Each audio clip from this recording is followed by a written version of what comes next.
Welcome back yet again, everybody. We're here on another Tuesday night, here to play some more Duel Commander. We're back to Cloud. Rejoice in the comments. Please regale me with how much you missed Cloud, because, like, within 8 hours of posting my last week's video to YouTube, the one where we played Azusa, I got multiple people asking, where's Cloud? Bring back Cloud. So, of course, we're back.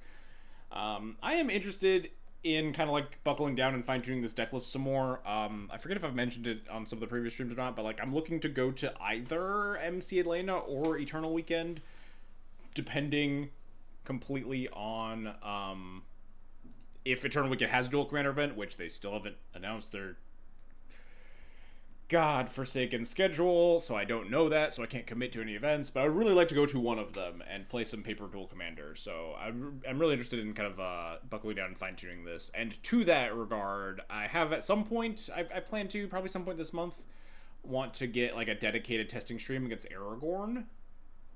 I know it's a matchup, but it's just always going to be one of the most popular matchups, and it's definitely a tough one to navigate. They have a lot of different cards you want to be weaving through. I've myself have struggled with it a lot. It feels like a very close matchup that you could get some edges if you just have like tighter play and know exactly what your game plan is and stuff. But it has felt very close, and I'm interested in seeing if we can like evaluate any of the other cards and rebuild any part of the deck in order to kind of make that matchup a little bit better, you know. To that end, a little bit, I've added a Glimmerlens to the deck. The only change since last time. I guess since last time I streamed, I also was not playing this Dust Bowl. I cut Flicker Wisp for Dust Bowl a couple of weeks ago when I was just testing. And then just for today, I cut the Soul Guide Lantern for Glimmerlens. It's just been feeling like there wasn't enough graveyard stuff going on to make me want the Soul Guide Lantern. That could easily change. There's like a bunch of Lier and like Reanimator decks and stuff like that. You want the Soul Guide again. We could bring it back. But it just felt like it was mostly just 2-mana cycling. And I wasn't a huge fan of it. And I wanted to try Glimmerlens as kind of another engine piece. It's just a card that like kind of makes your squad of shitters a little bit better. I've definitely struggled in some games against Aragorn where you can't find a good spot to resolve Skull Clamp, or your Skull Clamp gets countered or exiled, destroyed, or whatever. It is kind of a secondary engine piece that's less a full commitment than sort of Fire and Ice, because, you know, it comes with a creature, already goes along with like you're attacking with your little guys. Helps you draw cards. Good with Cloud. Stuff like that. It's a pretty reasonable card all on its own. I'm definitely not like upset to put it in the deck. It's a card that I like have had it on the maybe list. I think it was on the maybe list since I wrote the Cloud Primer way back when.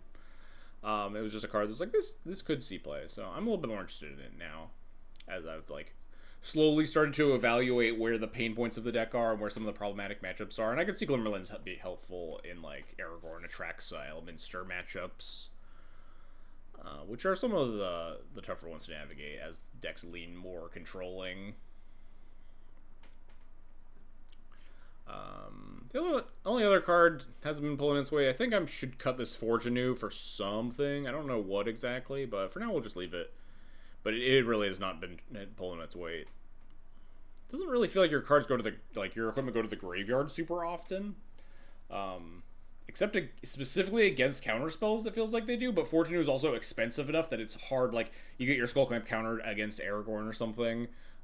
It's going to be hard to resolve your Forge Anew, right? You'd prefer something like cheaper. You could play Sid, but Sid's like harder to get your Skull Clamp back than Forge Anew is, because, you know, it's dying to every removal spell in addition to every counter spell. Could maybe just play some other like self-sufficient, cheap value-y cards. I do think that is something that could help out that matchup, is either more cards, more efficient cards with flash, or more cards that are like kind of individualized threats that kind of demand answers. Not exactly sure what shape I want those cards to be, though. Anyway, let's get started here.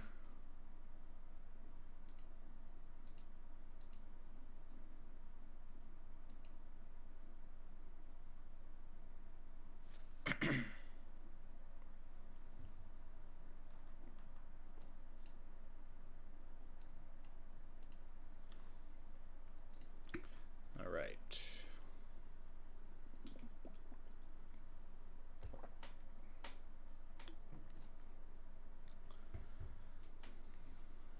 been a bit since I played Cloud. I've been on a not Magic playing kick for a while. I played like a bunch. I think like 2 weekends ago, I played like a league. I played in a couple of trials and stuff. But I've been really playing a bunch of Bloodborne lately because I've been playing too much Night Rain and I wanted to play other FromSoft games. Tiny Bones, Pickpocket, huh? Interesting. Hey, we have our Glimmerlands. We're on the play. This card's not that threatening, right? When it deals combat damage to you, you can cast permanents from their graveyard with any mana. So if you have permanents in your graveyard, it gets better value. I think this hand kind of sucks, but against Mono Black, I'm unsure how much that matters. Versus, like, the sand just has the ability to cast Cloud and has some other things. Forge Anew is nice. I guess Mono Black is one of the only ways they have to answer Skull Clamp is, like, Thoughtseizes. But it is unfortunate if we had, like, a Doom Traveler here to put in front of a Tiny Bones. It'd be real nice. Enough, kitty. Will you leave me alone? No turn 1 Tiny Bones? That's extremely unusual. I mean, I guess we'll just Cloud for Skull Clamp if that's the case. I was prepared to play Glimmerlands instead of Cloud on turn 2 because I didn't really want to block. Although I guess if they like Thoughtseize me and kill Cloud, that's kind of a tall order. Thoughtseize me and kill Cloud, and then they could cast the Skull Clamp though. That would require like black, and then like a free removal spell into Thoughtseize, and then 1 more mana. Could just get Formalware here if we expect Cloud to just die. Yeah, Skull Clamp's broken. And they're not representing like a removal spell right now. If they were holding up like a black mana, Fatal Push, Cut Down, something like that, I'd be more keen on it. They have to spend their whole turn 2 killing Cloud.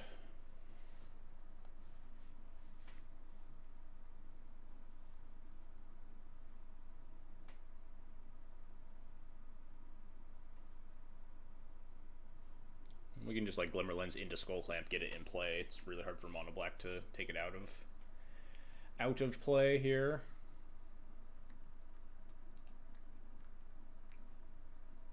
Oh, well, that's a little unfortunate.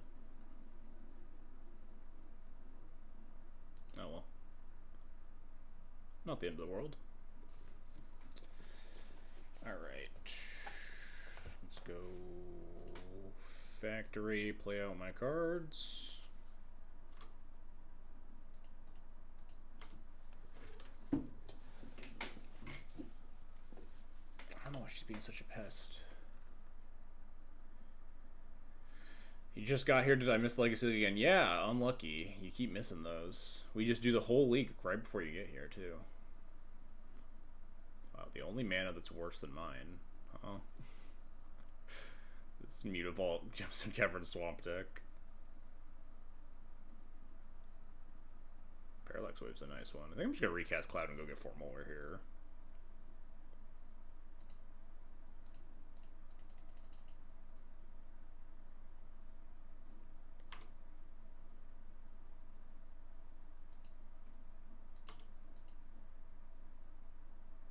This thing has to hit me, right? Not anything hits me. Yeah. When Tiny Bones deals combat damage. So they can't, like, play Tiny Bones, kill my Cloud. If I leave in the graveyard, they can, like, attack these guys and steal my Cloud or something.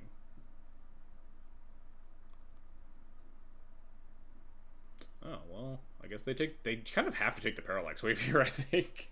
Because it kind of just KOs them otherwise. But it means that they can't attack after they take the Parallax Wave.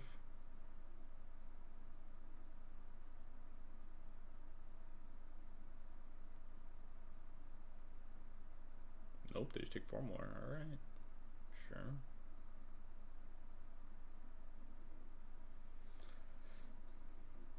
Oh, okay, they can take both. Sure. Will they pitch to that Unmask? Liliana of the Veil? Sure.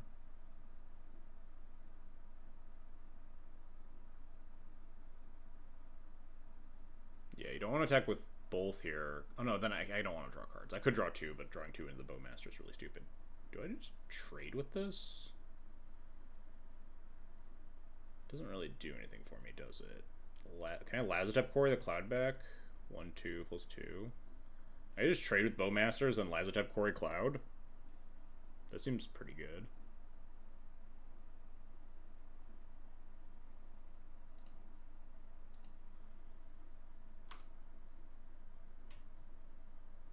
Is that how this works, right? 2 and X. 1, 2, X equals 2. Sure.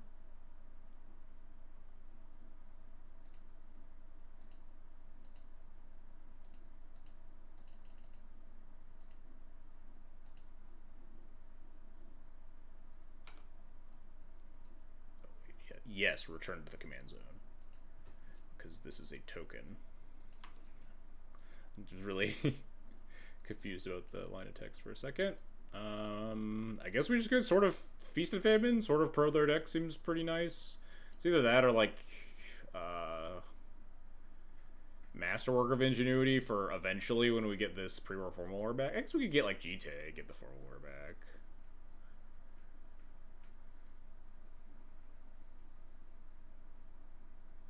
Next turn we'll have 5 mana and we can like Sword plus Jacked Rabbit.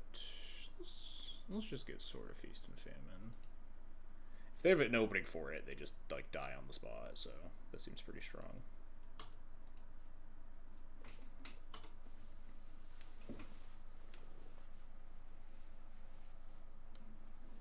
I see. We could get GT there. I'm not 100% confident in this, but it's like kind of hard to connect. I imagine against a mono black deck. I imagine they have like a lot of removal, which I guess is also a reason to like not want to equip sort of Feast and Famine, right? It's a lot of mana investment that probably just gets removal spelled or whatever. I see dog in my peripheral. Her tail is flicking. She's in a mood.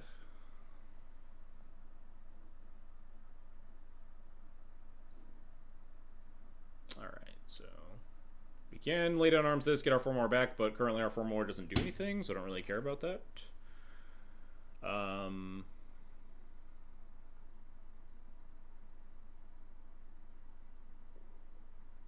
I think I just attack with Cloud, play a 1/2 Jacked Rabbit, and play the sort of Feast and Famine out and start threatening equips on multiple creatures. Obviously, we could like slam sword, equip, try to get the double untaps, but it seems kind of insane versus a bunch of open mana. 4 cards in hand.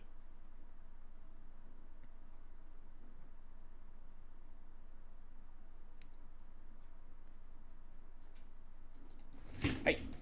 Cut that out. Get out of here.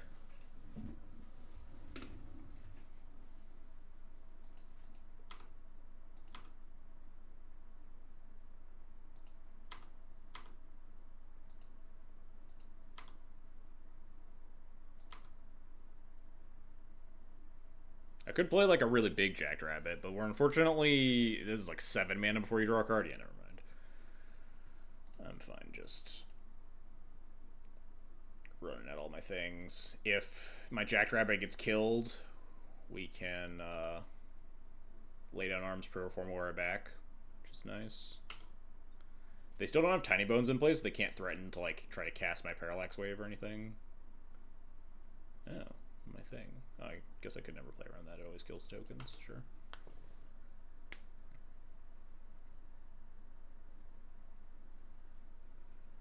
This doesn't play lands, right? It's cast. You may cast target non-land permanent. Target non-land permanent specifically. Okay, so yeah, we just have to be watchful of if they try to like cast my Parallax Wave, we could be in some trouble. Best way to have a big Jacked Rabbit is a Pumpy Eclipse. Yeah, something like Lava's Roots is like nuts on Jacked Rabbit, right? Gonna hit me for 3. Do I just block this? What's second Orcish Bowmaster? Like again, I don't think I care if this dies. If they have some like weird -1/-1 effect, we just lay down arms, get it back.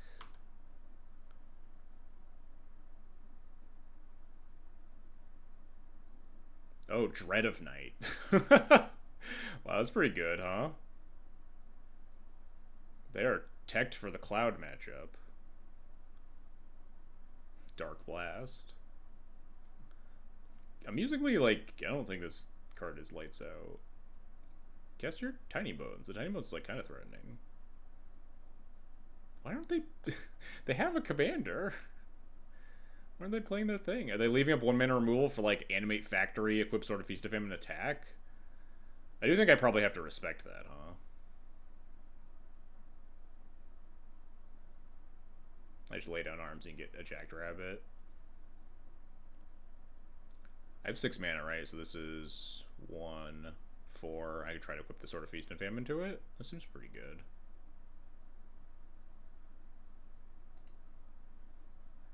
Dread Knight in the main. Well, I mean, they can't have it in the sideboard.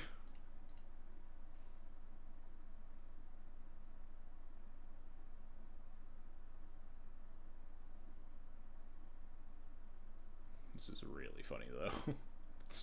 Guess it is really good against a decent chunk of my deck. I don't have a ton of ways to answer it.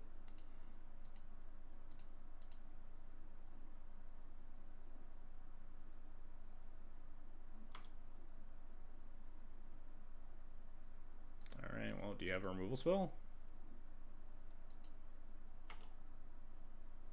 Color hoses are really... Yeah, color hoses are really funny in Duel Commander. And it's hard to play a lot of them, too. Okay, well, that's... This being equipped is really good. Of course, they might have edicts, but... We get to make a bunch of 1/1s that die. Is it Tiny Bones time, finally? Unfortunately, my own Parallax Wave is a bit of an issue right now. Oh, no, my thing is Vigilance. Never mind. We'll just try to leave up the Mishra's Factory, like, every turn.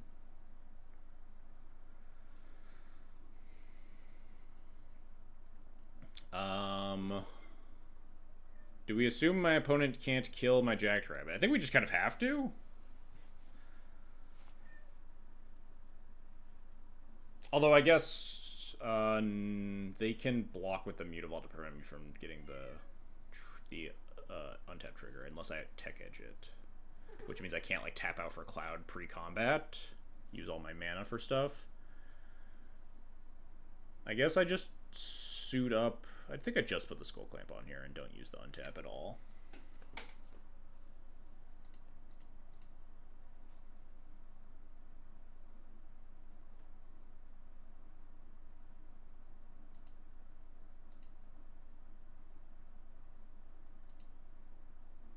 Guess it's kind of awkward though.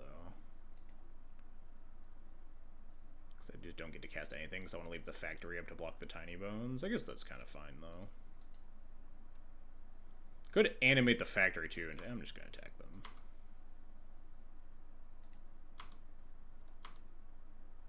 Create a bunch of dying rabbits.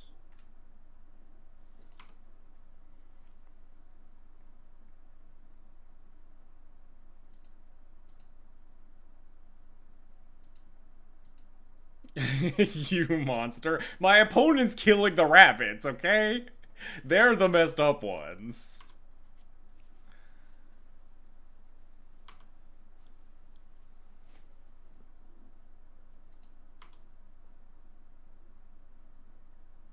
Stillborn, you guys are so fucked up.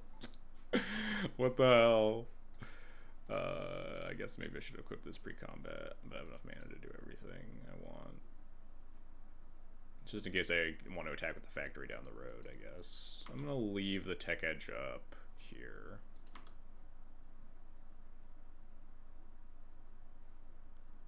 Just animating Mutavault for fun?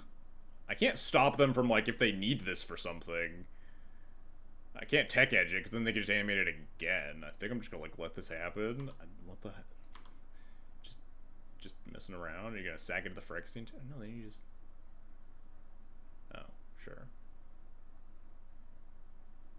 Do I tech edge them now? I kind of want to.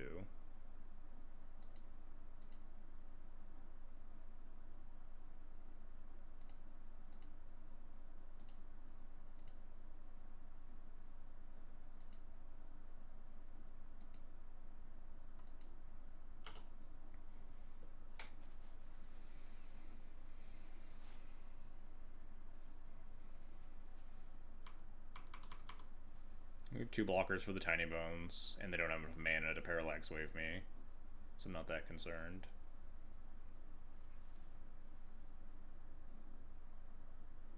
Yeah, they're just dead. Nice! Nice Dread of Night, opponent. Unfortunately, Dread of Night does kill a lot of my things. A lot of these token makers generate white tokens, huh? White token. White token. Nesting Bot, huge. Board out all the X1s. I mean, we could board out Cloud into, you know, Felia, but I think Cloud dying is fun. It's kind of also funny that we literally never triggered Skull Clamp that game. After tutoring it. But I think Cloud is just like just grabbing like Sword of Feast, Famine or whatever is kind of nuts. Or Formalware. Formalware does actually circumvent Dread of Night a little bit, right? Because your Cloud would not die because it can't die in the middle of the trigger resolving. You can actually get your Cloud to stick. I considered like trying to save it for that instance, but I felt like getting things in like bodies on board was more important. Also, they don't always have Dread of Night, so they only have like 1 Dread of Night. Oh, they sideboard into Turok. Wow, my opponent hates Cloud. This hand is again pretty mediocre, but like I don't even know what I'm supposed to be respecting. We got the Dread of our very low number of Dread of Night answers here. This Wintermoon's probably not very good. We have this stupid Forge Anew, which is, again, good against some of the answers to the Skull Clamp. I mean, I guess I'm keeping this. Oh dear. Are we actually going to get, like, Turok kicked before we can, resolve our stuff? Might be a little awkward. I was hoping to get Skull Clamp down.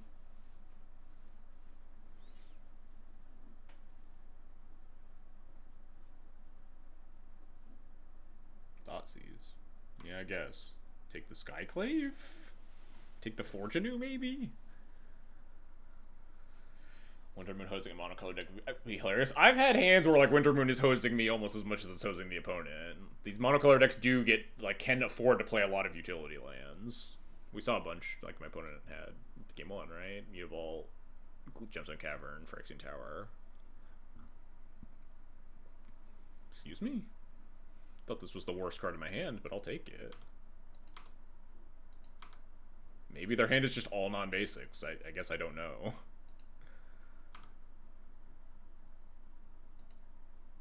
This is nice as a temporary answer to Turok. Like you can kick Galadriel's Dismissal to get rid of Turok for a turn potentially.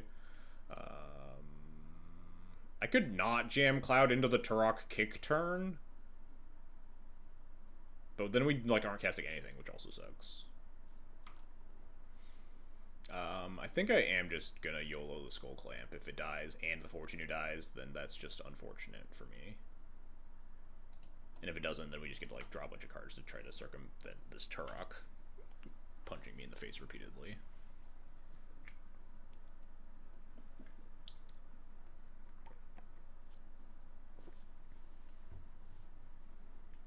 How many answers to Turok do I have? Not many. I guess Jite, right? Jite is a pretty good one.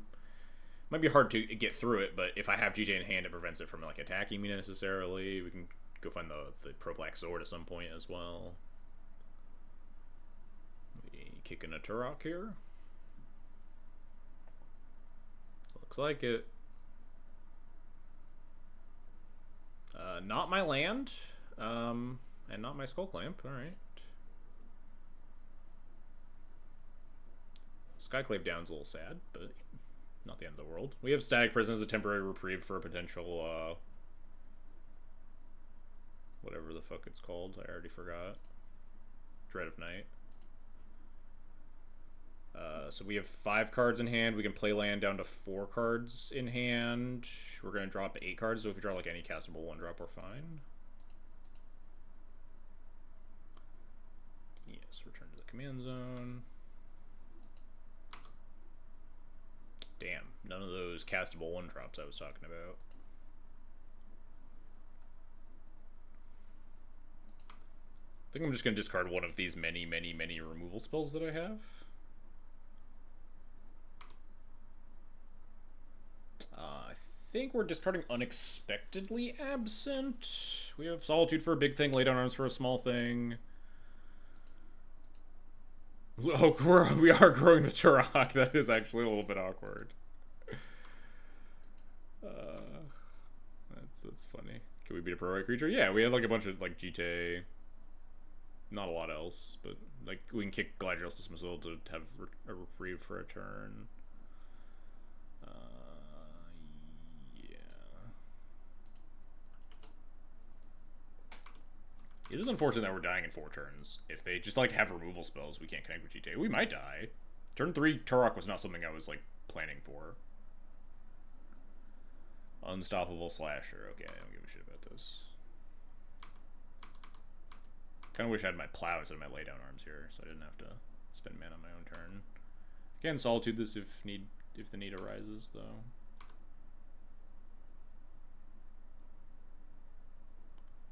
This is just a weird guy, sure.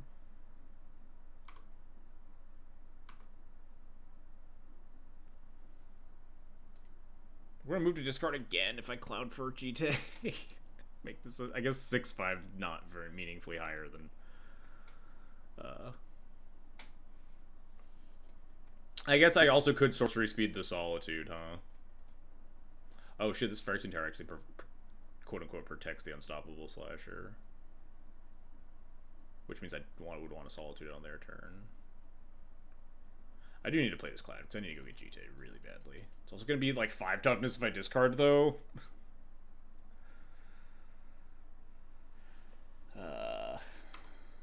Maybe I do just Solitude this Unstoppable Slasher, let them sack it. 2 counters is like, takes a while for them to get it back online. But it means that I don't have like Flare plus Solitude protection. Things are just kind of bad.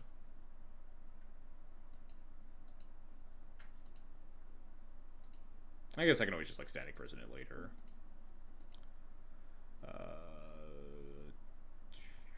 I want the Forge Anew to beat Thoughtseize. I want the Galadriel's Dismissal to prevent. Maybe the Galadriel's Dismissal's bad. Maybe the Flare's bad, because we're just never going to have second creature, because we're already using the Solitude.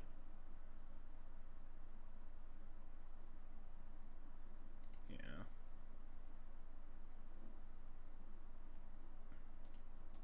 They sack this, it's whatever.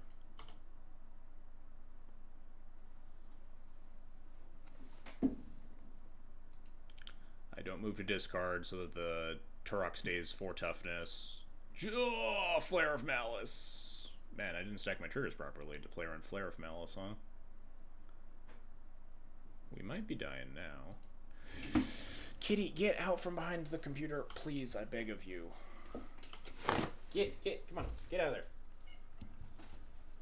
Come on. Stop getting tangled up in all the cords. What is your problem tonight?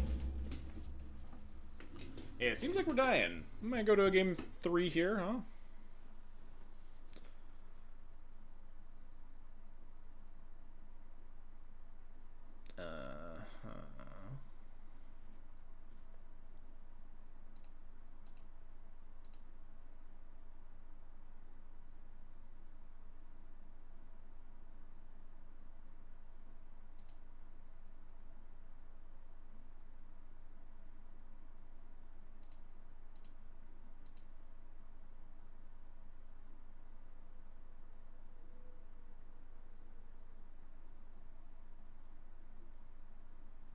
Disruptor Flute.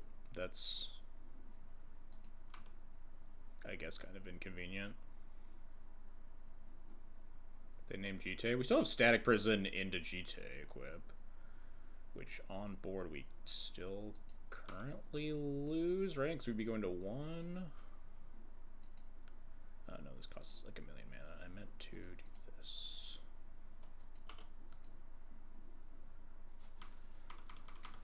We'd spend a turn kicking the Galadriel's Dismissal if we wanted to.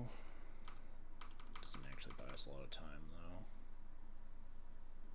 Do I trade? No, if we trade, we just die.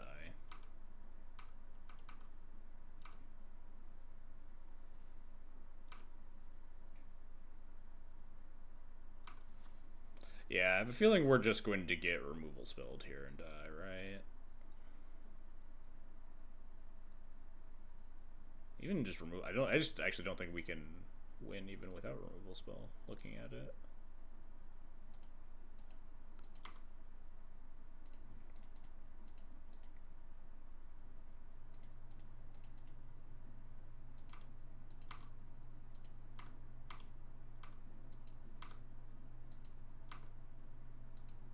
Yeah, we're at... Oh yeah, we don't even get double counters. What the hell am I doing? I was thinking that we could dance to the Turok, but this is not a cloud. This is Ethersword Canonist. Whoopsie. Alright, let's go game 3. Alright, hopefully we don't... Well, we're on the play, so it's much harder to get turn 3 Turok before we have, like, our stuff down. This Forge Anew really likes to be in my opening hand, and then also, like, has not done anything in any of the matches against Mono Black, which is theoretically a matchup it would be good in. I guess kind of adding to the case of maybe I should just cut it. This hand has a lot of weak points, I think.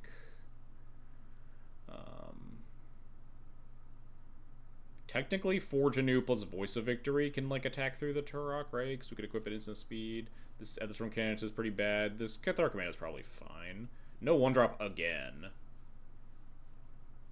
Obviously, you should cut Forge Anew for Mandibular Kite. It would be better as a Mandibular Kite here, maybe? I guess it attacks over the Turok. Should I, like, not be keeping these hands, maybe? Maybe that's my downfall, is that I just want a hand that has a 1-drop.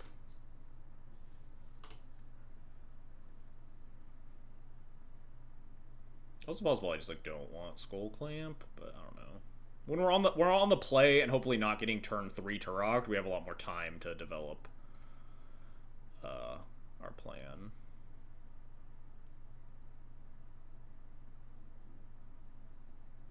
But, like, we don't necessarily need Skull Clamp this early because we're unloading all this other stuff. We could potentially go get Jite or something. Maybe we just, like, lead Voice here. If it dies, we can Cloud for a Formal Wear. But then when do we ever get Jite?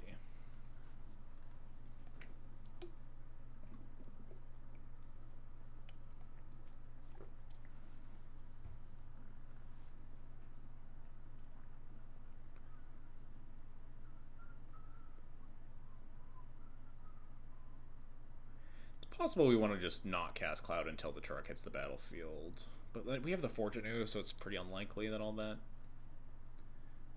happens. Uh-oh. Tiny Bones. Ooh.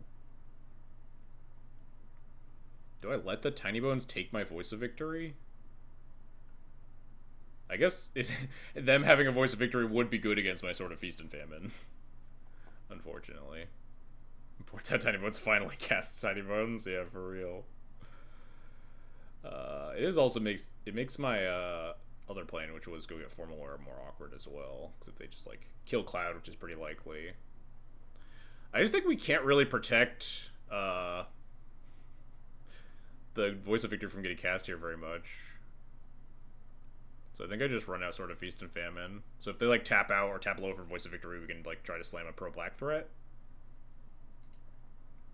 The safest place for the Sword of Feast and Famine is on the board.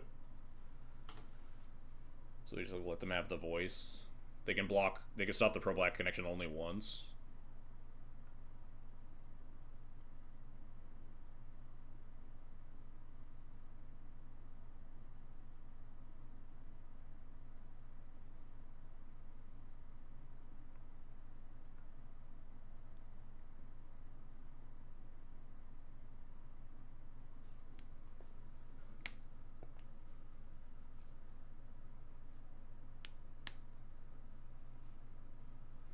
Tap land means if they cast the Voice of Victory, then we almost guaranteed get to have a, I guess not safe, but more safe. They obviously have like edicts and stuff that could threaten.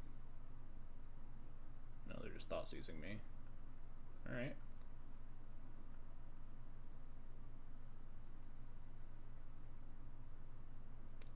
I think I'm just gonna play the other 2-drop out of my hand and equip Sword of Feast and Famine to it this turn. Just not cast Cloud until the Turok.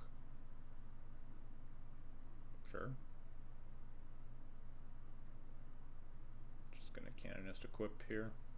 Obviously they might have a 1-mana removal spell.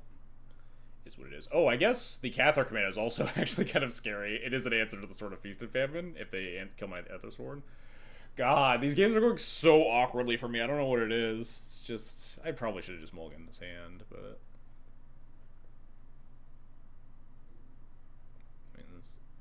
Okay, it is an exile. 4 cards. Am I supposed to play 2 creatures instead to make sure that they can't, like, Cathar Command of my Tiny Bones? It's just so fucking good if we just... Casting 2 creatures is also nice against the Turok, because I only have 1 card left in hand. It's really nice to have a pro-blackjacked rabbit, though. But, like... There's 1 mana here. I think I should play 2 threats.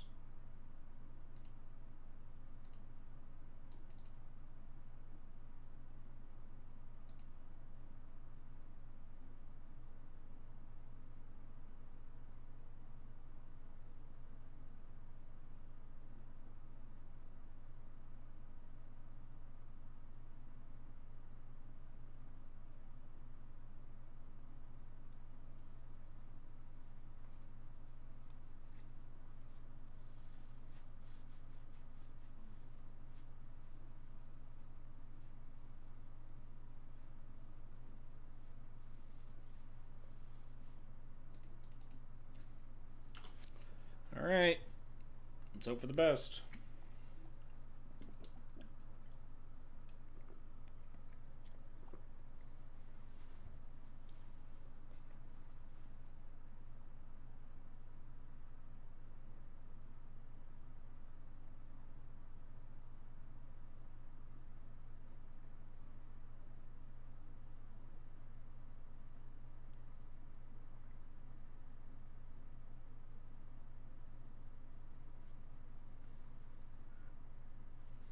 Hoping for the best. Tiny Bones, the Black Ragavan. It's certainly a step down, but it is similar, I suppose. If Tiny Bones also made a treasure every time it connected, this card would be a lot better.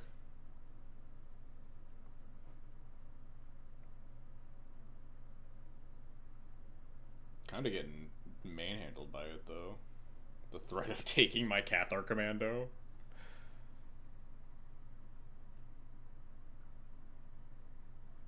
The fact that they have Peat Bog again too, so they have more removal to be able to like kick Turok, plus potentially have more have removal spell.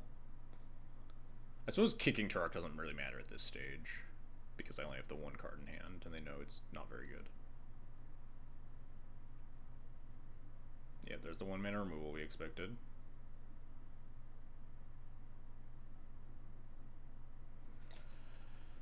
Hopefully they don't have another one. Or I don't have a good plan to win this game.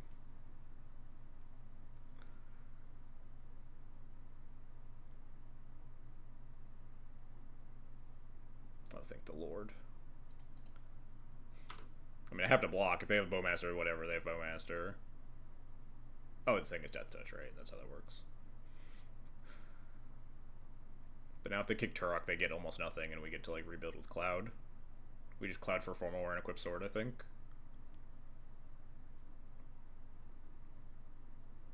The hell is this? Oh, well, shit. Malian's tapped for black? Is that how this works? Yep. Alright. Fair enough, I guess. Don't know how long they can keep this up. Kinda wanna just play my Forge Anew. Like, so if they ever kick the Turok, then I just get, like, free equips, I guess? Oh, no, I can't play the Forge Anew, right? Everything taps for black. Whatever.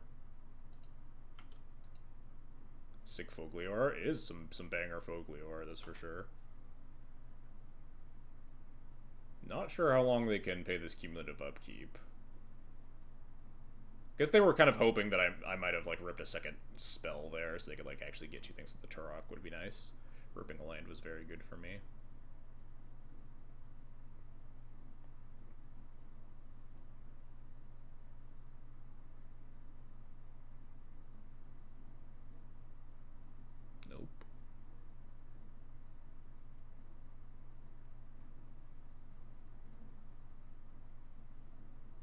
What am I trying to draw here? I guess, like, Urza's Saga, Mishra's Factory. I do love the idea of color hoses on deck. Yeah, their list is very weird.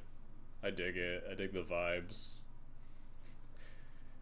Dread of Night, Born into Turok versus all the Cloud decks. Infernal Darkness is kind of hilarious. If you're like a little bit ahead on board, you can kind of just pay this for 2 or 3 turns and try to win that way. Alright, that was not a threatening turn, and we continue drawing lands like an expert player.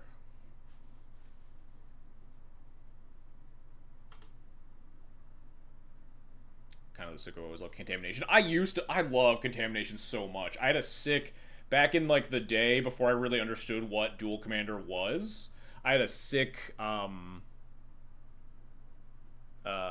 was like Iname Death Aspect that had Contagion to like lock people out. God, it was so fucking cool. Alright, well, you know what's better than one sort of Feast and Famine? Maybe I want a Shadow Spear to like gain life and like attack through this potential Mishra's Factory blocker. I don't think I need 2 sort of Feast and Famines.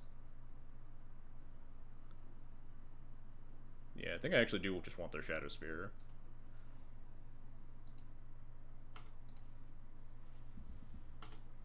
Infernal Darkness is basically Armageddon. It feels a lot worse than Armageddon for them here, but yeah, there it goes. It time walked us both a couple of times, I guess. Maybe they like just drew into a removal spell for the Cloud. But we can immediately like Cloud into like Formal or Jackrabbit or something. This has got to be Kick Turok, right? Yeah, there it is. Only a 3/2, which is nice. Come on, animate the factory and attack me. What's the worst that could happen?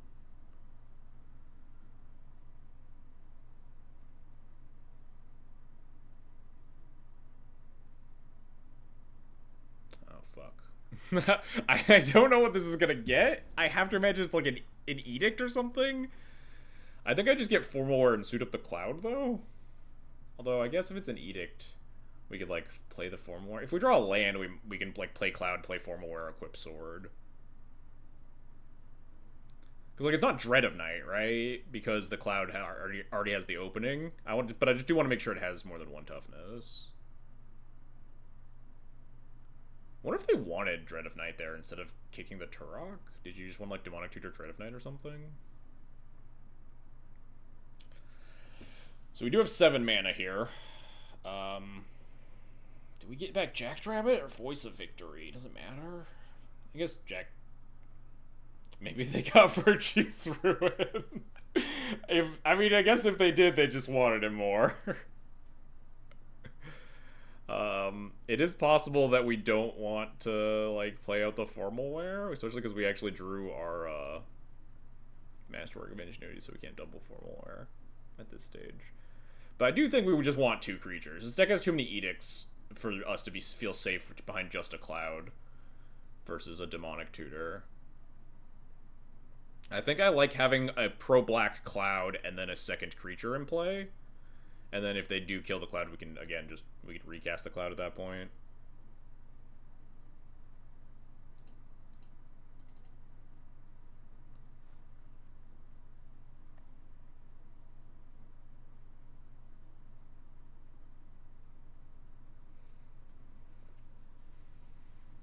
I suppose we could delay the Formalware decision and just go get, like, and we could go get the Glimmer Lens this turn as a second creature and put the sword on the Cloud.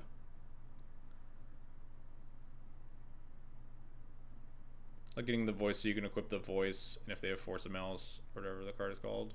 I guess if we put the Voice of Victory into play this turn, then they have to, like, make a decision, and then we can equip the other creature if they have. But if they have, like, if they have, like, Flare of Malice, how much do I care? If we just get back Jackrabbit and we lose the Cloud, or, like, we've tried to equip the Cloud, I guess it just means we get back the Voice of Victory, they can't cast anything, then we set up the Cloud, then we sack the Voice of Victory later. It means they would need 2 pro-black answers. Because if we do it this way, they can always just, like,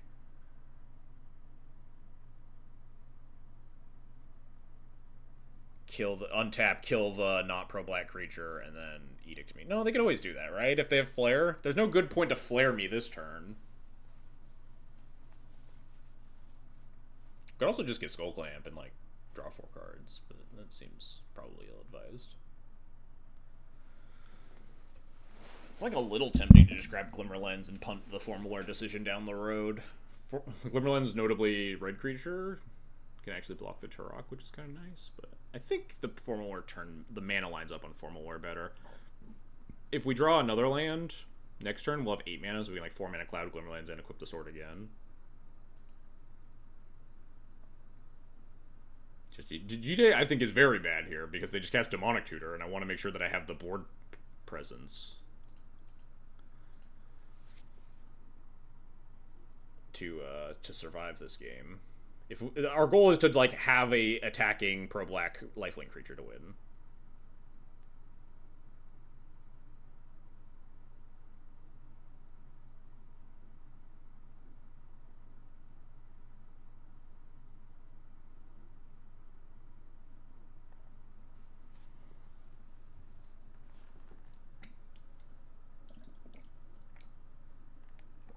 The Jackrabbit is much nicer if we can ever punch through with it. It's maybe, is it get back the Jackrabbit and give it the Sword of Feast and Famine? The Voice of Victory is nice because it's safe, like when you're behind it to like start equipping and attacking. Sort of like guaranteed to start getting the value, whereas the Jackrabbit can like always die.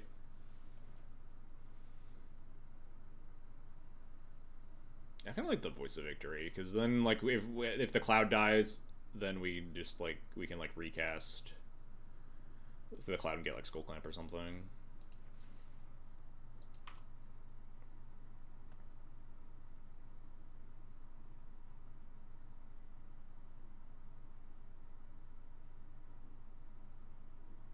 This does not work on protection. I was just thinking about that. No, because I was complaining about this card not being able to substitute your name. Next question is, which card do I keep safe? I think it's the Voice. We don't really need 2 triggers, and the Cloud dying means we can just recast it. And go get the Skull Clamp, aforementioned Skull Clamp, yada yada yada. I think we put the Feast and Famine on the Voice of Victory here. The downside being that like the Cloud is easier to kill, so if they did tutor up like Dread of Night or something. There it is. Sickening Shoal pitching on Mask. That's fine.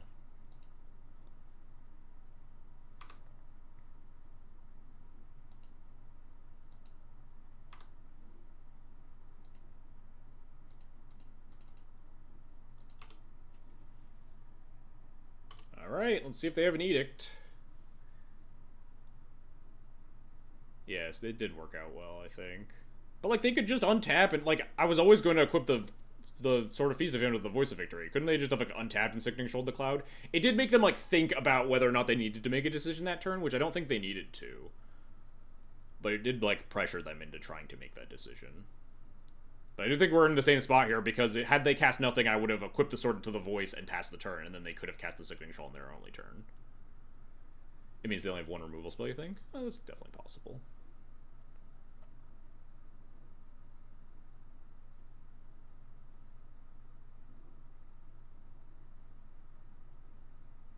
Shadowspear on Turok, sure.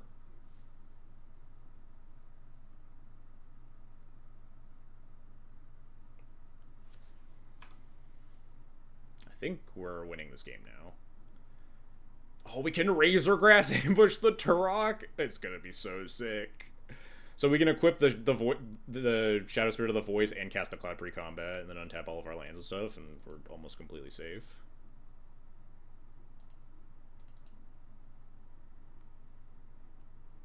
Don't forget to activate Shadow Spirit with your floating mana. I'm not gonna have any floating mana. I'm gonna Cloud for Skull Clamp.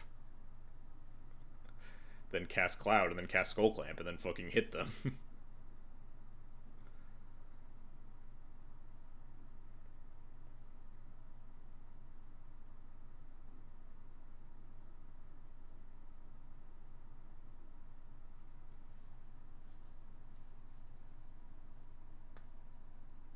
Yeah, I like the Voice of Victory just because it's a lot safer to go, like, all in on these lines. They have to discard the last card to the voice trigger, too. Oh man, they're so fucked.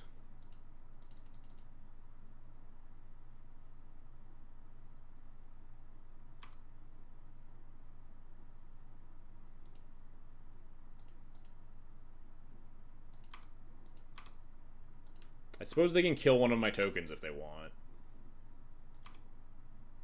Nope, they don't want to. Cool. Discard your last card, please.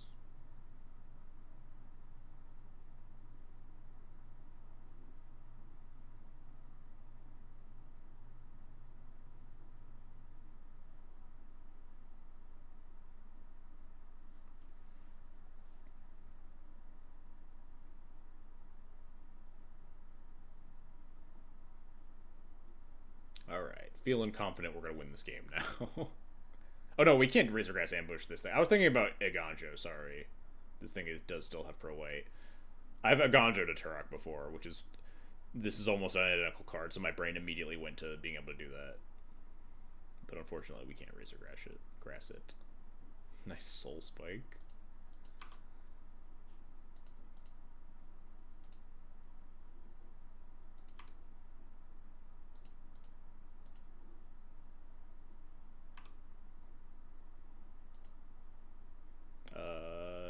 I don't think I want to draw more cards. I guess I could. Would go to exactly 7. We have 3 more mana. We have a secondary creature now. They have 0 cards in hand. Yeah, fuck it.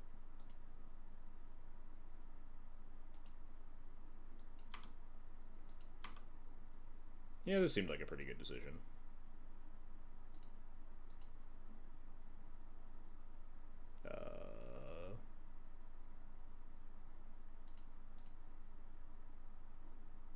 Do I want to play around like a Wrath of some kind? Doom Traveler? Yeah, we'll just put this on my unkillable Voice of Victory. Just in case they kill it.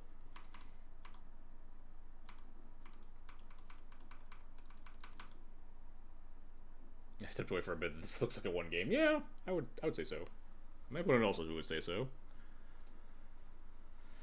Alright, I was feel a little nervous there. Skull Lamp equals draw 8 cards. Opponent must be writing to the code and defend it immediately. I mean, it was pretty good there, but obviously the sort of Feast of Famine was the real key one. That was definitely a case for like, God, the Forge Anew I think is bad. That was a matchup where I think Forge Anew is at its best, where like your equipment is vulnerable only to discard, and like it adds extra insurance, and it was just like really bad every game. I think I should cut the Forge Anew. For what? I don't know, but I think we should probably cut it. We could maybe like slot in some of the other cards I cut, like sub in the Flicker Wisp or the Soul Guide Lantern back in, or maybe try something new.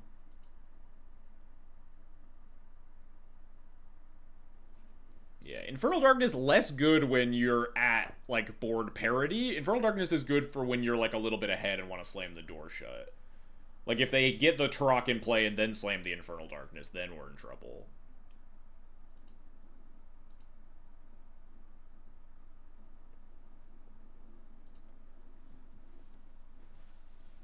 But that card is definitely only gonna like last. Is Darker illegal? Not anymore. It is actually in the most recent ban.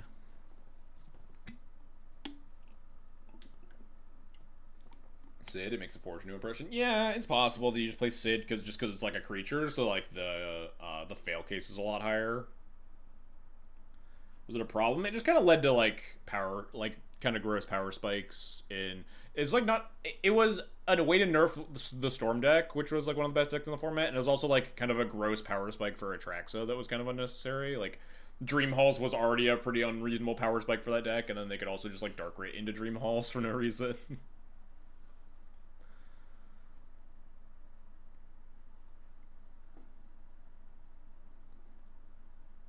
It's also like not really a card you can play around at most instances in the game. It's kind of just they have Dark Ritual, I lose, and like versus Atraxa and stuff. Minimizing bullshit that's like hard to mentally plan for. You can't really plan for a Dark Ritual game. You can plan for a lot of other bullshit. both in like deck construction and decision making in early turns. Dark Ritual, I don't think is a card that you can really plan for very well. That's similarly why they banned Force of Will. Force of Will is a really hard card to plan for.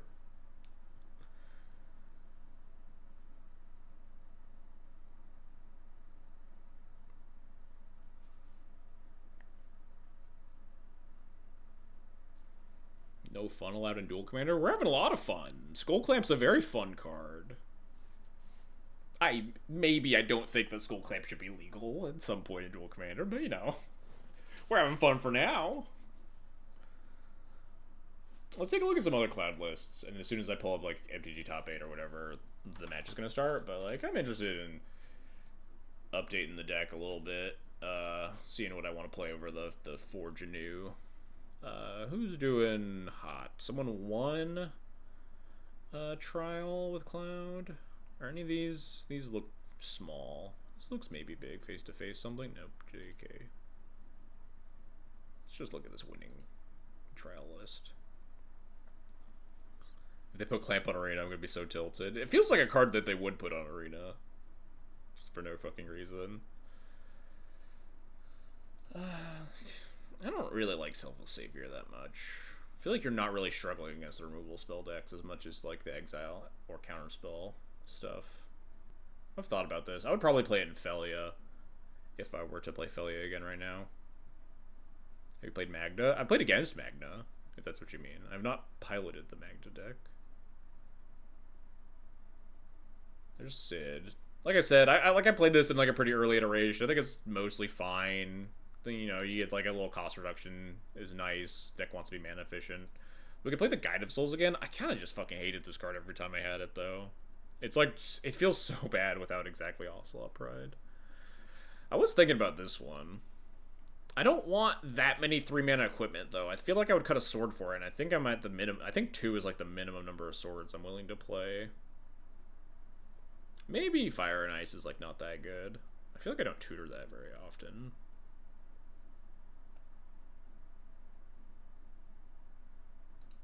This is an Oswald card, right? You don't even have Oswald? This card is not playable. We are not. I'm not putting Banishing Light in my deck.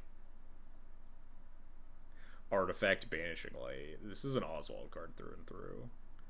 Does Duel Commander have a real paper following? Unfortunately, not enough in the US to realistically like build your deck.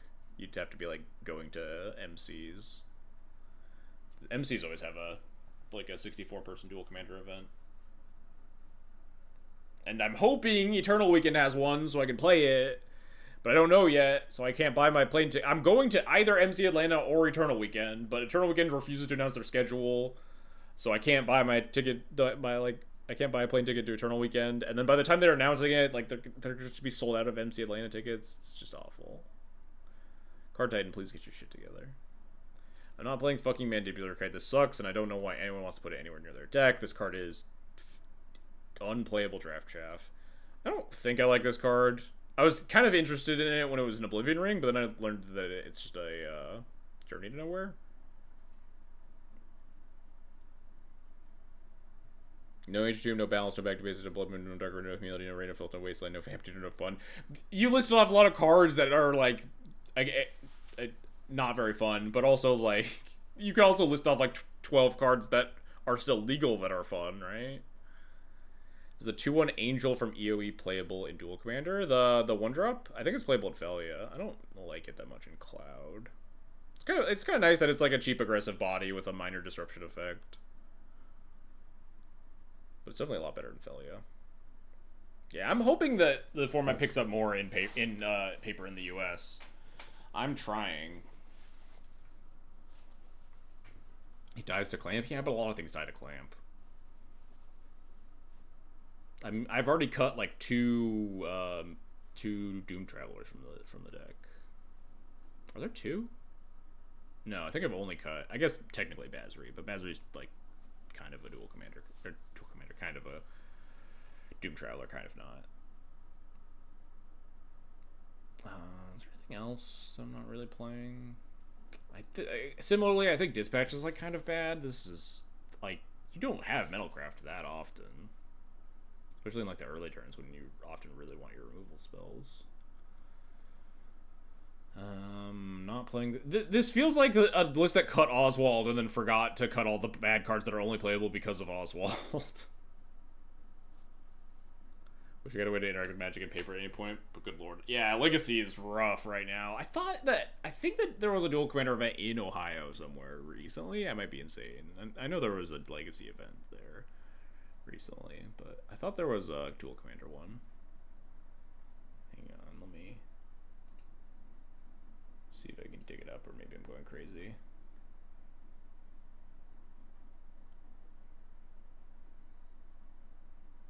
Paper Legacy at weeklies is still okay, I think. Yeah, but going to weeklies is a tall order. Going to Ohio, though. I'm doxing Static Grip specifically, is why I mentioned it. I thought there was like a bigger tournament that was happening in Ohio or something. Why are all these tournaments are in French? Why are we posting this Colorado one? Yeah, weeklies don't get the good vibe, get the good feelings going. I feel you. I want to play in the big stuff. I am queued for this round, right? All right, cool. Just making sure I'm not going insane.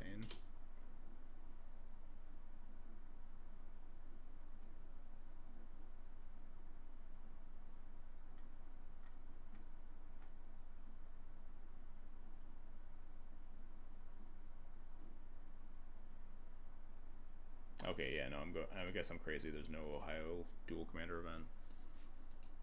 Yeah, I like playing for some like reasonably high stakes. I think you and I are of very similar minds. I'm at the point in my life where I'm not interested in going to F&Ms, but I like playing some like bigger stuff. I'm trying to convince the people that run French Nationals to run qualifier events on Moto, so I can spike one and qualify and then have an excuse to go to France. Come to a MagicCon. Then I'm planning on maybe doing that. I mean, MagicCons are kind of a hard sell because I don't like the vibes of a MagicCon. But I plan on going to Atlanta if Eternal Weekend doesn't pull through. But I think they will. But they just need to commit, so I can commit. I am likely to go to Atlanta or Eternal Weekend to play Duel Commander. But I can't commit to any of them yet. French Nationals, can you just invite me as a special guest, please? They have last chance. They have LCQs. Just show up. Fly to France to play at an LCQ.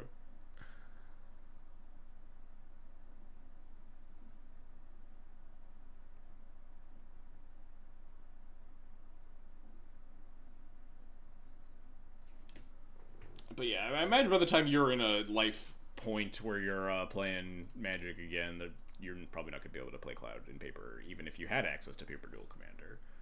But maybe I'm wrong on that. CNC is pretty good. Prosh, huh? I did see that this top A did. I don't remember what placing it had, but I remember seeing it on a Fire Shoes post. Prosh was a beast back in Food Chain days.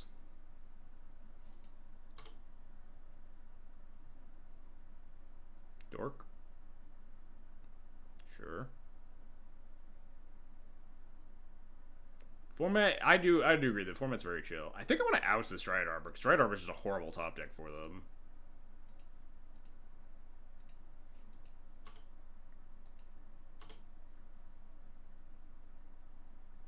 They might have like a fetch land or whatever, they get to shuffle it away, but if they don't, they should have a bunch of green mana. Okay, never mind. They found another. And they shuffle it away. Dang, I was really excited for them to just have like green, green, green. What am I worried about here? Are they gonna like blow me up with something here? There's no Gaia's Cradle. There's no Food Chain. I think I usually get a turn after this thing resolves. So I think I could just like Cloud for Skull Clamp or something. Or do I need to be worried about killing them? And just I'm racing. I'm getting Hand of Vecna. I don't actually know what the plan is here.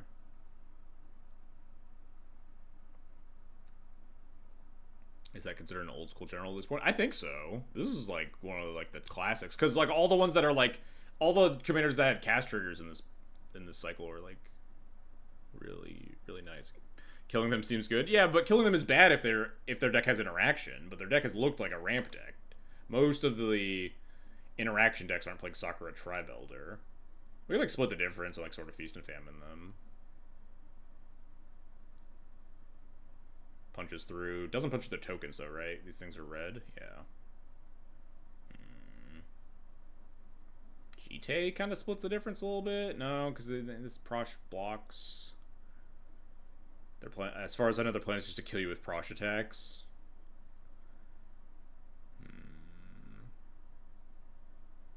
If I get Skull Clamp, what's my next turn look like? Just like give her Clamp it, or no, Hunted Witness Clamp it. It's kind of weak. Hand of Vecna is a lot. I'm just gonna get Skull Clamp. Skull Clamp's broken, right? We can just draw into the good cards. Iron's pretty like got a lot of interaction here. It's really strong in 2013. Yeah, I was playing it in like 2014 or 2015 or something. It's really good when you get like Prosh Food Chain. Yeah, this looks like a pretty dedicated ramp deck, huh? I think I'm just going to lay down arms as beast tokens so I can kill this Garrick and then clamp my Hunted Witness.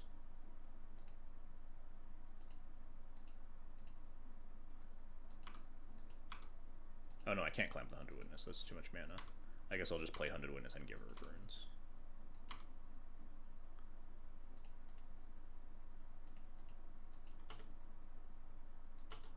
What's that beast token supposed to be? It's already dead, so I can... It's gone from my memory forever, but I assume like it's probably the most recent printing of a beast token. That's a threatening City of Traders go. What on earth does that mean? I'm just gonna attack for 3 and then I guess I find out, huh? What, like, flash thing here? It means no red mana? But wouldn't... Oh, I guess it means because they want to cast the Prosh as soon as they hit red. It's the City of Traders is so weird. I was just thinking some, like, big flash thing. But I think behind Unexpectedly Absent and Giver of Runes, I feel fairly safe about this attack.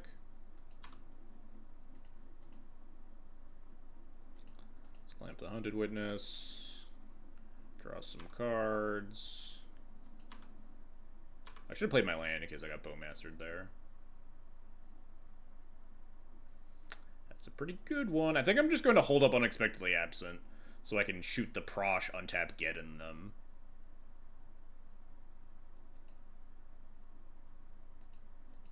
We have enough mana to get our Skullclamp engines going afterwards, so I think that's pretty safe.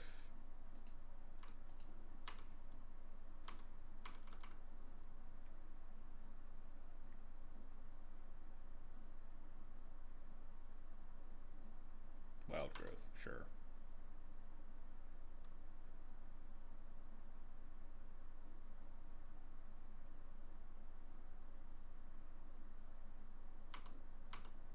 Nothing? I kind of want to unexpectedly have some of the Wild Growth, but I could also just blow it up. If they have more lands, then...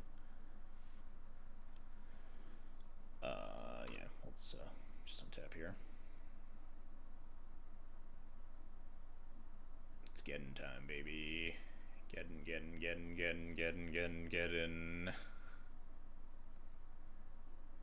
It's coming. Just let me go to my main phase. We're blowing this shit sky high.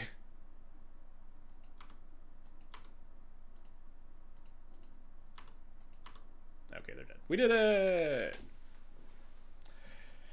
Yeah, it's games like that where it's like, I don't think you're really allowed to cut the Armageddons in this deck.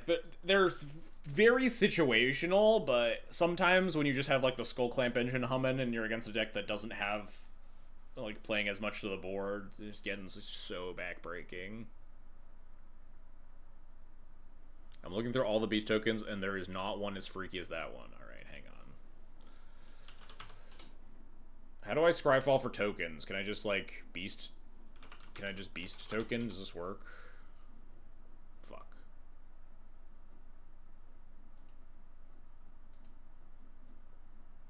Oh, yeah, sure. Why didn't I think of that? Oracle. Include extras.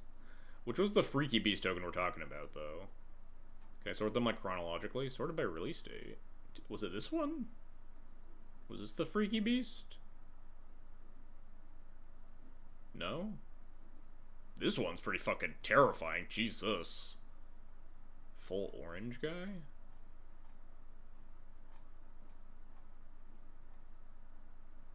Am I blind?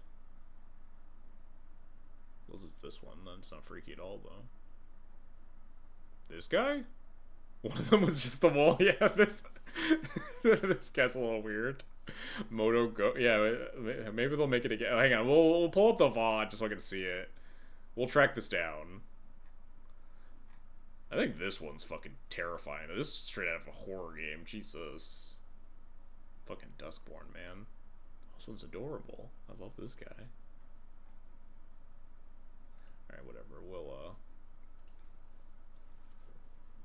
remind me to pull up my own VOD so we can go back and find that beast token. No one drop. Drannith Magistrate seems pretty powerful against them, though. Sword of Feast of Famine seems pretty good. I think I'll keep this. I think a Drannith Magistrate holding a Sword of Feast of Famine is actually really hard for their deck to beat. Turn 1 Masterwork, best possible start. How do they ever win? How much removal? Yeah, I think their deck is probably pretty removal light. Oh, it's just that easy, guys. After my first match, I guess I'm due to draw some of these 1-drops. We just, like, didn't have any. I should have mulliganed that game 3-hand back then, but whatever, it's fine.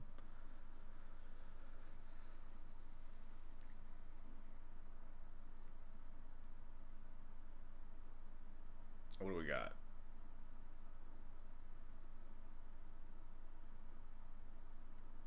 Three mana. I think 4 mana is the flashpoint, probably. Oh dear, alright, 4 mana. Alright, I guess we're casting Drannith Magistrate. Surely it's Cultivate. Pretty much. I don't want to get, like, City of Traitors here.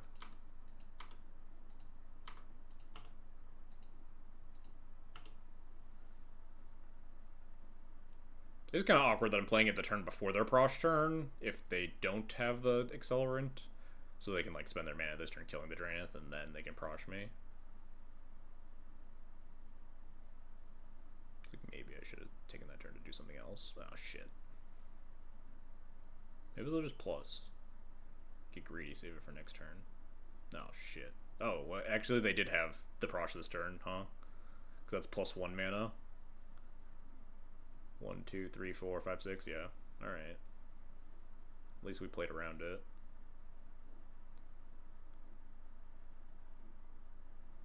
I think I need to Skyclave this Tinder Wall. Cuts them short of Prosh and clears the Grist. Potentially buys me the time. They only have 2 cards, so like maybe we can Cloud for 4 more, get this back or something.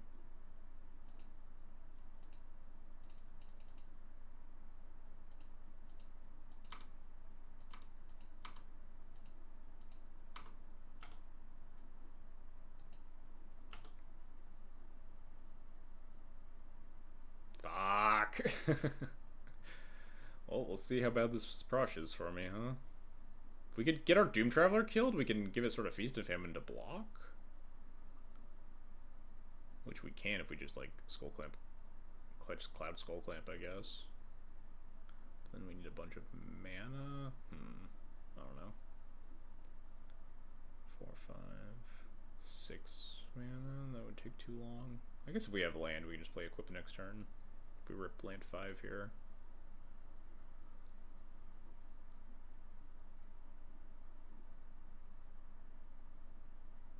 Or we could just rip, like, a removal spell. I don't know. That'd be nice.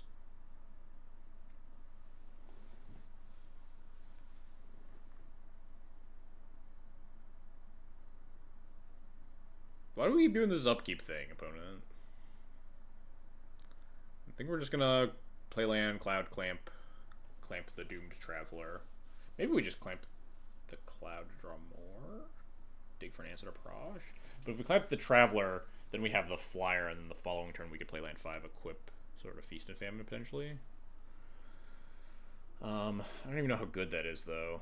This thing is going to punch me for quite a bit.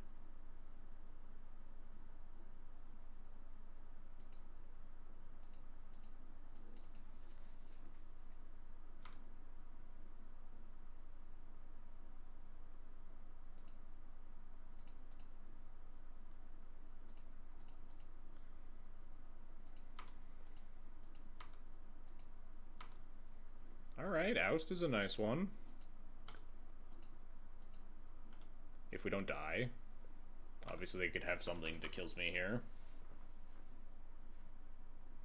There are plenty of cards in Magic that could kill me from the sports state. I guess not necessarily, because they would have to like make the tokens, then I can chump block.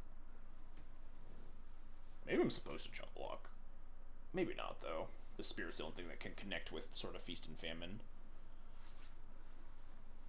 Through this army of kobolds. Come on, opponent, play Hatred. I mean, this deck usually, if it's what I remember, it plays Hit Run, right? Which would maybe be lethal. I don't actually know. I don't remember the exact text on Hit Run. Wow, that's kind of fucked up. Did they just tag the Spirit token, though? Oh, and they can sack it? Oh, God. Ugh. They tag the Spirit token or the Skull Clamp? Or both? Berserk. Berserk would do it, yeah. That would get me. They tag the Cloud. Interesting. Okay, back to the command zone with you.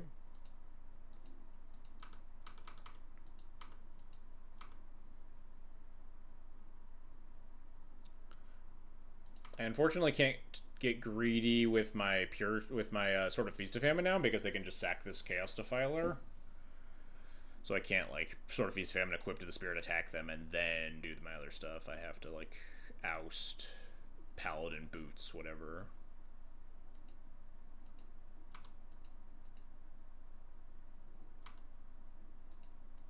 You found the Freaky Beast token? Alright, we'll look at it after the match. We also have this to worry about. Things could be worse. Things could be not worse as well, huh? That's above average, I would say. I think I have to oust this Prosh to see what happens, because obviously I can't Parallax Wave, because then they can just blow it up.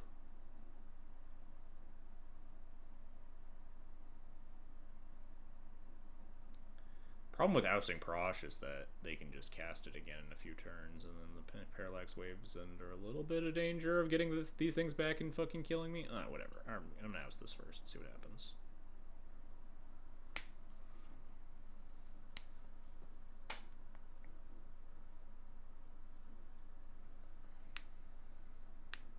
Oh, that's completely fine.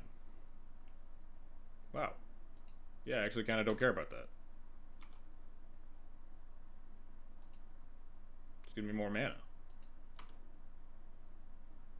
They did not put the thing on top as well, so we can just do our sort of Feast and Famine thing. They have no flyers here. Sort of Feast and Famine, untap, Parallax Wave.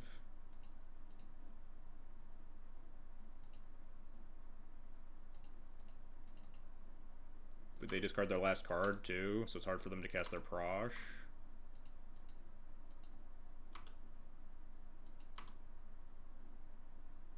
You just need to kill them. Yeah, down goes the Nature's Lore. That's huge. I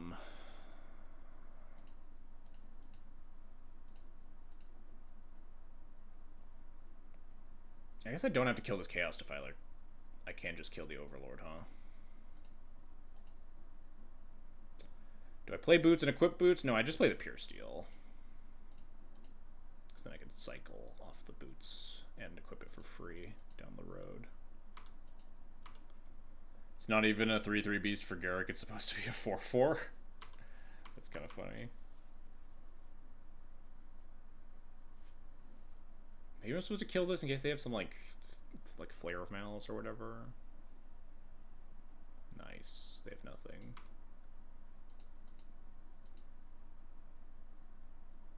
Isn't that one off? Yeah, they're one off.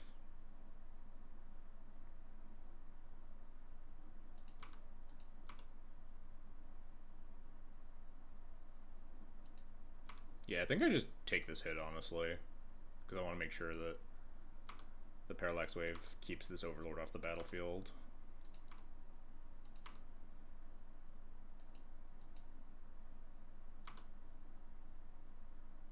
How much does Cloud cost right now?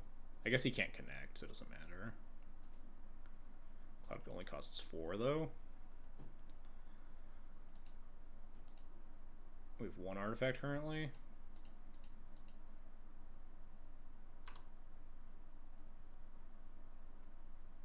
Guess we get Fire and I guess no, we get GT, Fire and Ice. Fire and Ice probably kills them next turn, right?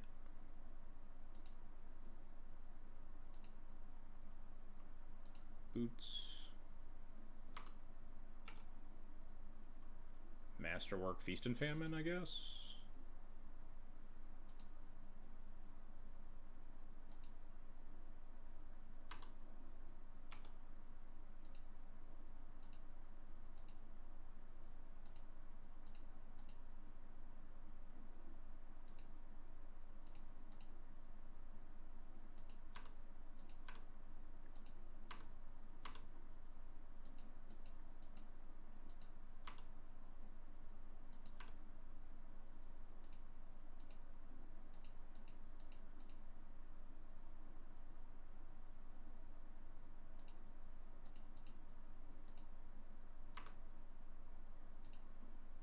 Do I actually want to do this? No.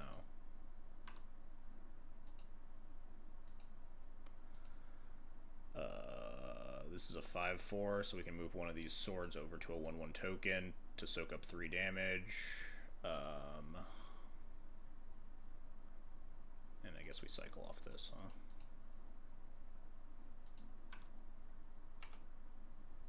Oh, never mind. No, come back! I was gonna blow up all your lands!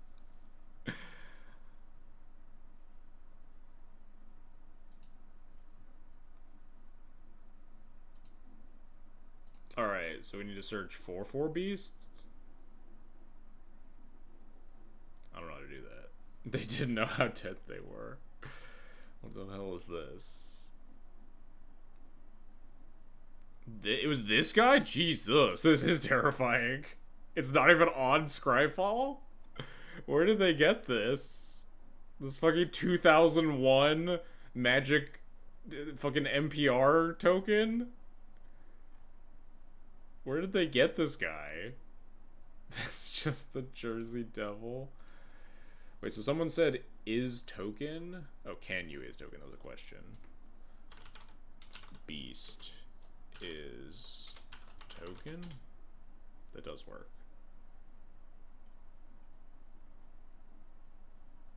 Doesn't even oh no, and what is it? What was it? Include extras or something? Did I fuck that up? I don't know if what was it. Let's go back. Include : extras. Wait, did I what? I don't understand.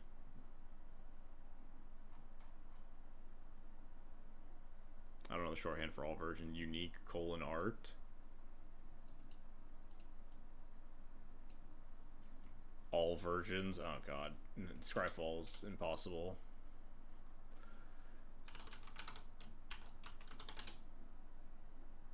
Oh, there we go. Unique : art did do it. Jesus, this one's pretty horrifying too. Fuck. Was this guy... This guy's just a 3/3 beast. Was he not on the other list? I hate this one. There he is. There's our boy. I love this guy, though.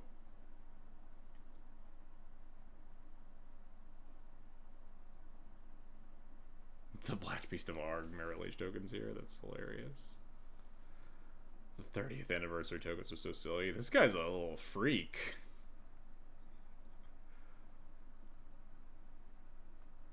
think this one's honestly like the most fucking terrifying horror movie shit. This one's pretty bad too, honestly. Fucking glowing eyes. Alright, enough with the beast tokens. I should have probably queued for my match before I did that, but that was fun. Our fun little excursion.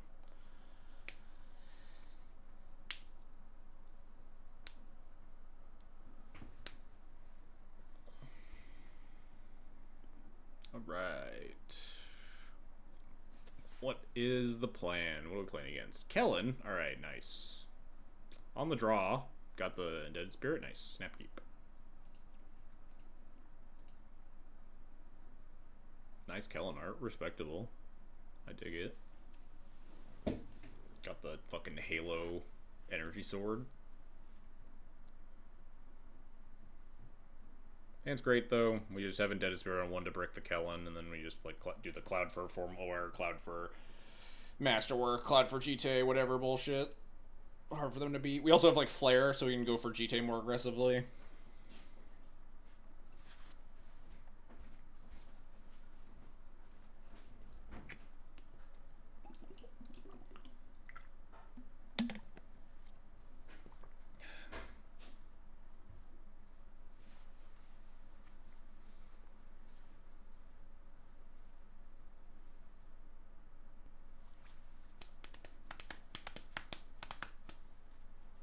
Cloud versus Kelvin is genuinely like one of the most lopsided matchups in Duel Commander, I think. It feels so hard to lose against Mono Red. I guess probably like Azusa versus like some combo decks is probably more lopsided for the combo deck. Like Thrasios Ravos versus Azusa or something, maybe.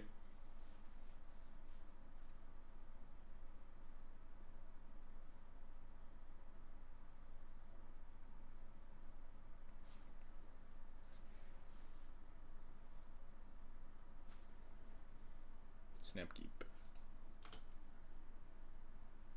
Play your Kellen. I was ready to defend Azusa's combo matchup, but yeah, Thrasios Ravos is horrible. Yeah, I went out of my way to like try to mention a non-graveyard combo matchup because you do have a little bit of play in the graveyard matchups at least. But yeah, everyone says, oh dang, this card like fucking owned me the last time I was playing on stream.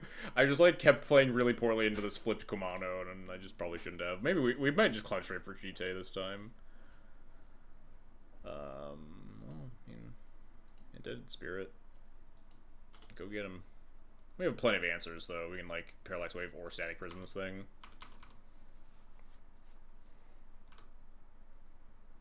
3/2 Kellen. Oh, not 3/3 Goblin Guide. Alright, I dig it. Give me some more lands, please. I feel like you wanted a 2/2 guide and a 3/2 Kellen, because your Kellen just doesn't attack into my Undead Spirit at all. But I guess the 3/3 attacks into Cloud now? Can I block this? Just chump and then play Cloud. Seems fine. Turns off my Flare, which means we can't as aggressively go for GTA. I probably still will get GTA though. I mean, turn 3 like Static Prison plus GTA.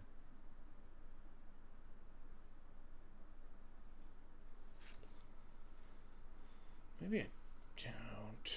We can threaten double block on this potentially next turn. I think I just take 3.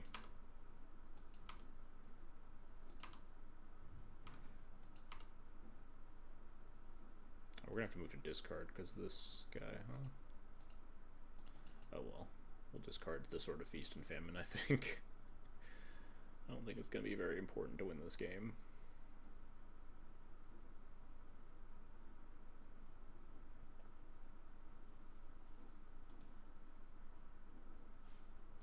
I think I'm just going straight for GTA here.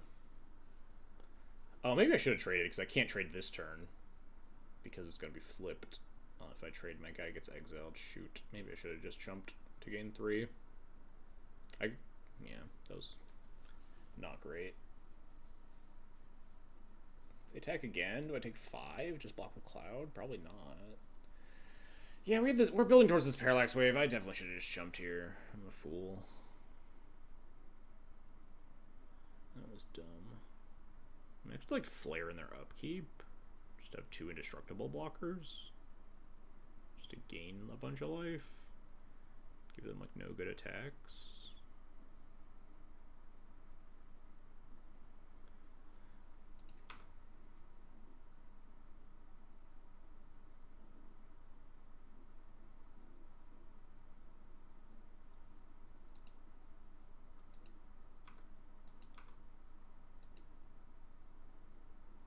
I think I will honestly do that.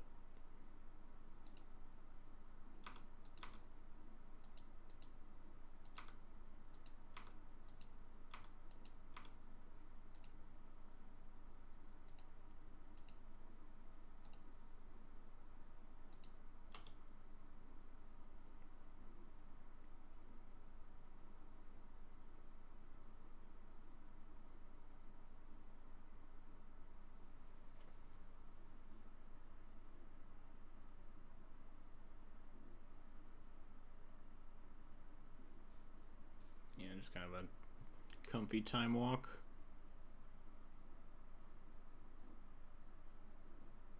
Probably something like a gain 5, maybe even gain 7. I don't even know what a good block would look like.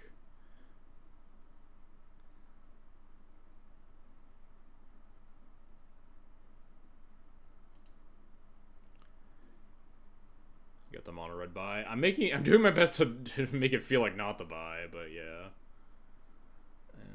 I think I just static prison this goblin guy and play Dranith Magistrate, just play more blockers.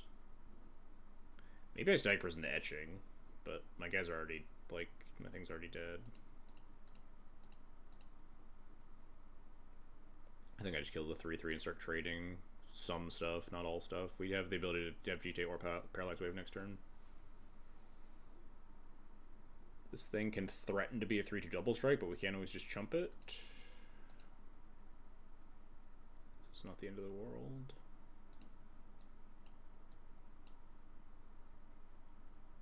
Could just take the Kellen here, honestly.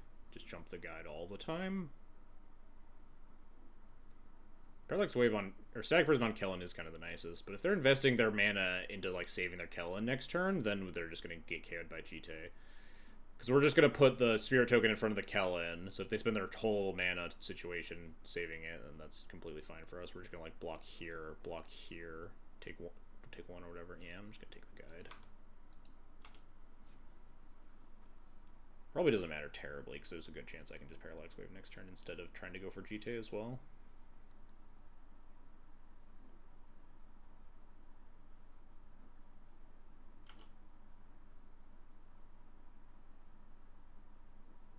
Level up Kellen.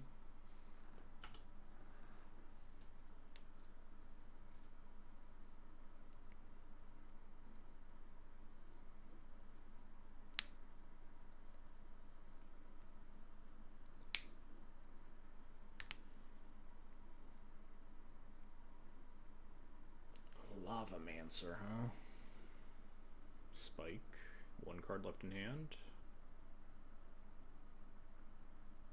I suppose this is a free attack for 1 damage.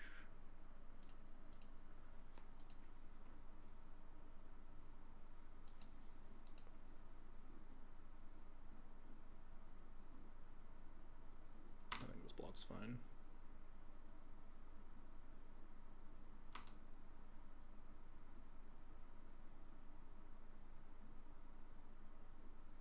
And this is repping First Strike. We could just GT the Spirit Token. If the last card is removal, then I guess that's kind of bad for me if I don't Parallax Wave. Feels pretty safe to just Parallax Wave them, huh?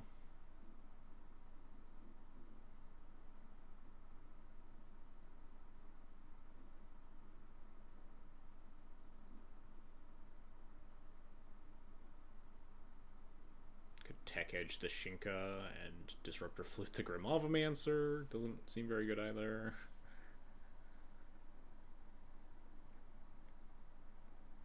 Wish this Dranith Magistrate was my other 1/3 Voice of Victory to be real nice here.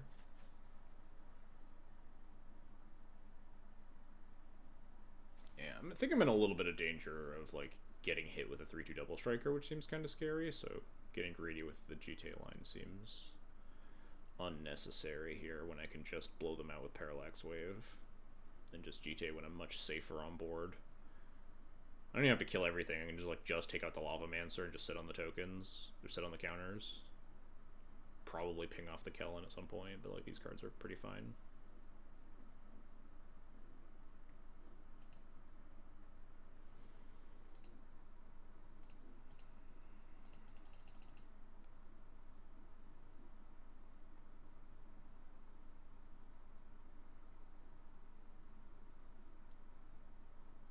This also kind of protects the Cloud, so if I try to equip the Cloud and it gets killed, I can eat it to go get another trigger.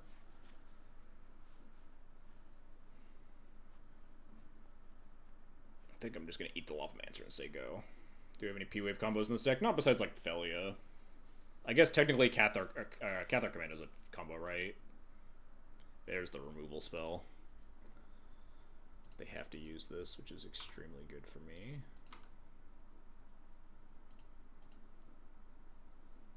And now we should be able to take over.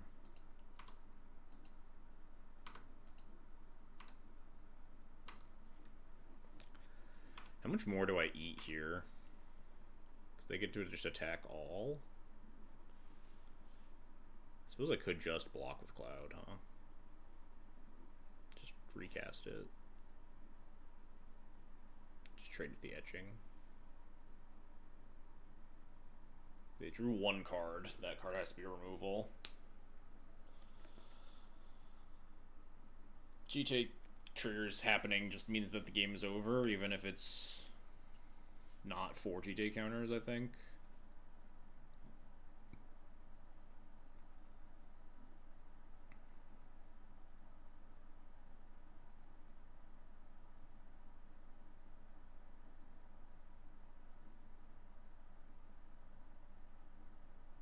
If they attack all, I'm at 12.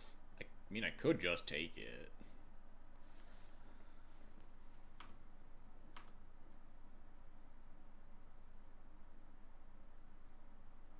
I guess I would have to, I would P-Wave the Kellen, or block the Kellen.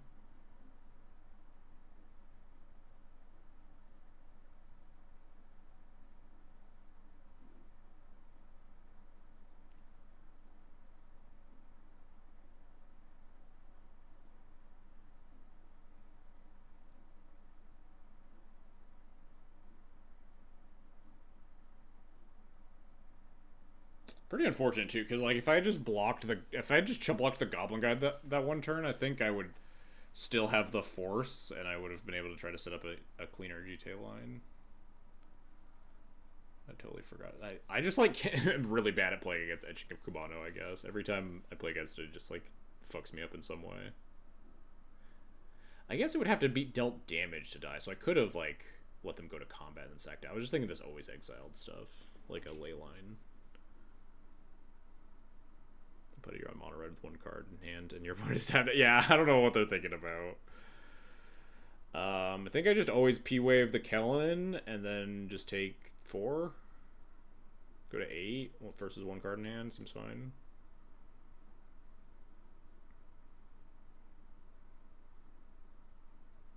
I honestly probably could P-Wave the Etching, too.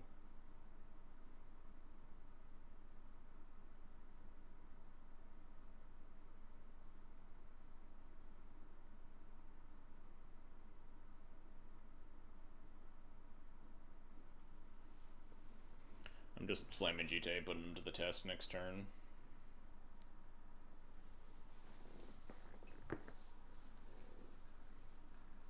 You gotta. Wow, they leave it under? Alright. I'll take 4.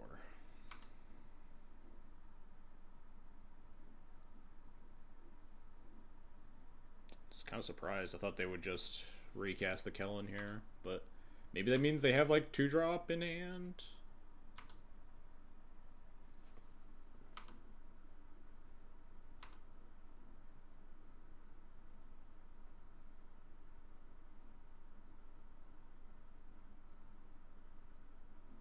If we go all in on the Cloud, it means we could P-Wave the Cloud for safety.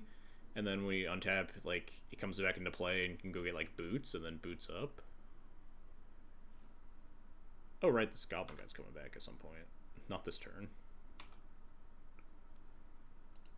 Mom's nice. The question is what I'm equipping to. I think I just equipped to the Cloud. If it dies, do I P-Wave it?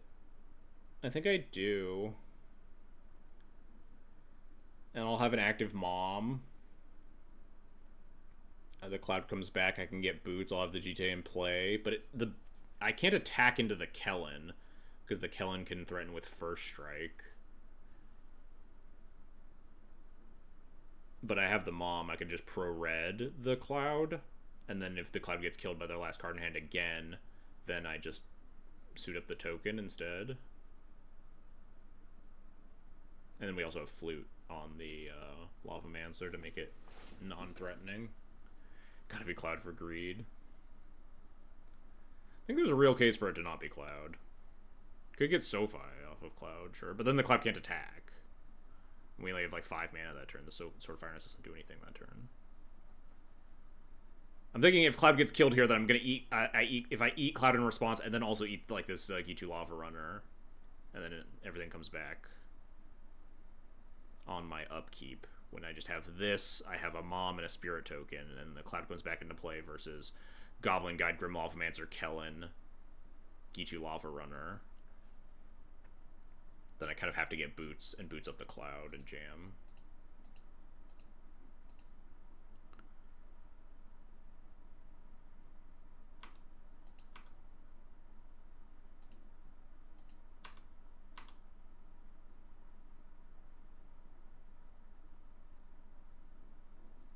They have a Shatter specifically. That's pretty rough, huh?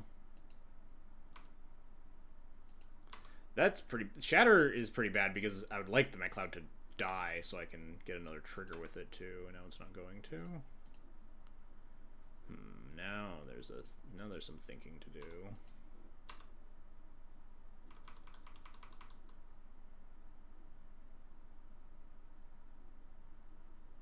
Forge Anew actually okay here. Yeah, that's true. Forge Anew would be a real good one to top deck.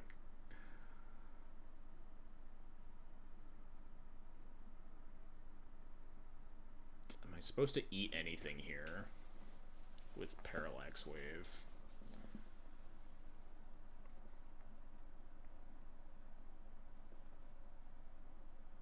I guess I could always sack Cloud to Lazotep and recast him if I want to. But if he was untapped here, then he could like trade with a 2/2 instead, which would be much nicer. Sack Cloud recast, go get like Lazotep's not good. We don't have any more life gain equipment, right? I cut the Shadow Spear, GT's dead, we don't have War and Peace, so we do want to stay very afloat. Oh dear.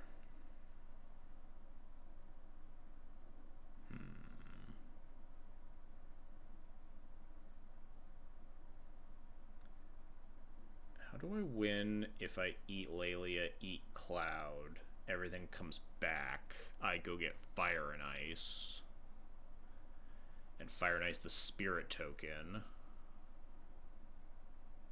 We're at 4 life. Fire and Ice shoots the Lelia. We still are staring down Grim Lavamancer at 4 life. Kellen Goblin Guide. That doesn't seem very good. I think I have to eat the Lelia. And then Chump Block. Go to 6.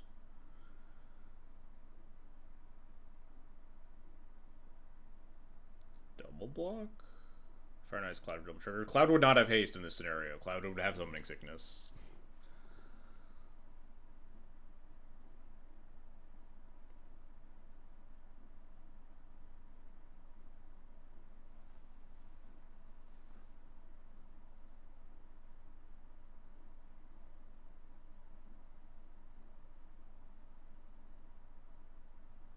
Go to 4. Do I single block? Do I double block?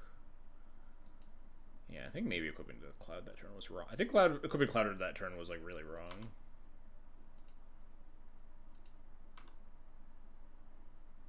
Because I wanted to be able to block with it if worst comes to worst, and like the 2 counters are enough to take over the game that turn. We'd have Cloud here to just trade with one of these instead of jumping. And then we just recast the Cloud, go get like Fire and Ice. And then Cloud's fresh, behind a Mom.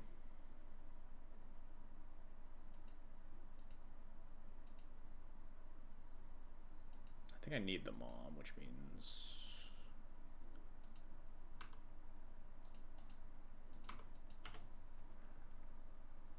Let's see what we draw. Just draw Forge Anew. Be nice.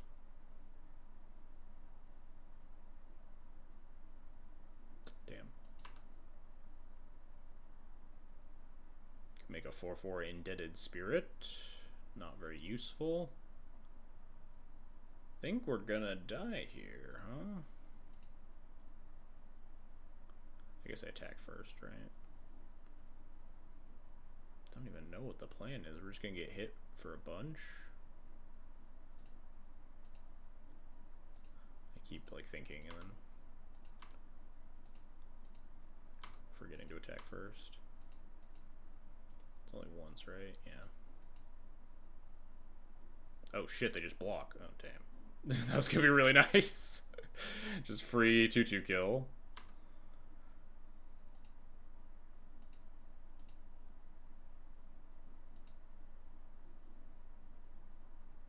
Why is it? Oh, because it didn't take any damage, yeah.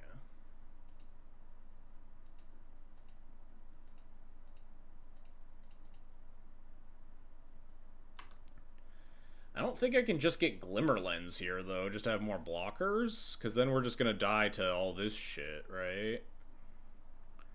Do I have to get sort of Fire and Ice? But is that even going to be enough to win when I have, like, no other board?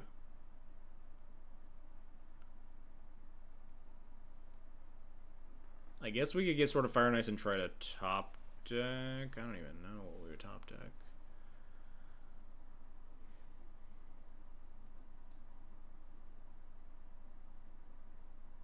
Glimmerlens does mitigate the board, and we can recast Cloud again next turn, but then we can't because we need to Disruptor Flute the Grim Lavamancer. Never watched Duel Commander on MTGO. It's the best one? No, it's best of 3.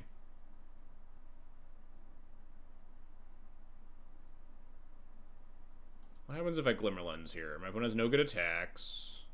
They probably attack all anyway, and I like... Actually, their attacks are okay, because I can't really utilize the Mom I'd have to like trade, chump, and then they just get back this garbage, this dumpster fire. I think I have to get... What happens if I just get sort of Fire and Ice here? I just like eat one and die? I think we're just dead here. I guess I could get sort of Fire and Ice and just grab sort of Fire Ice, Disruptor Flute the Grim Lavamancer or something.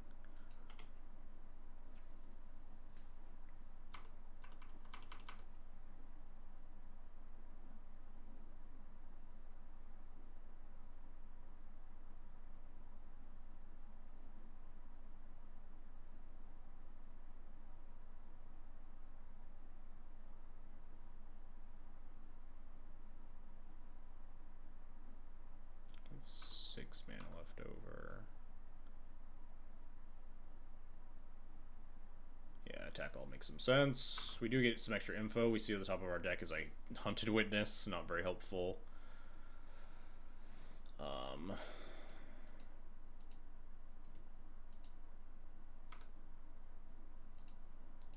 Kill this, go to 4. Hunted Witness, Disruptor Flute. We don't have enough mana to get back the 4/4 Indebted Spirit if that's the case. I think we're just gonna die, but we'll at least try. We're also like gonna be at 4 life versus a mono red deck.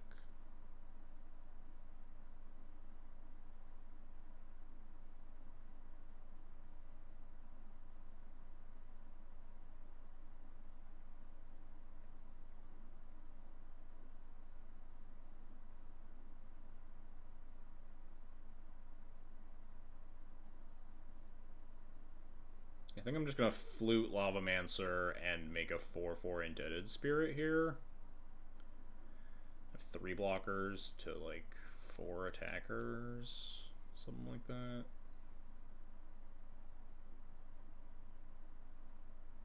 With no real plan to win the game.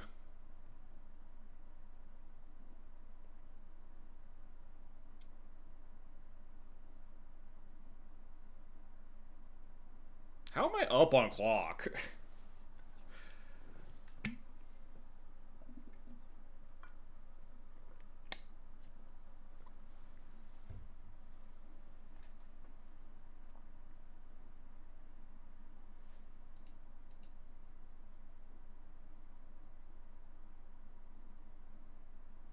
Yikes. Removal spell into removal spell into removal spell, huh?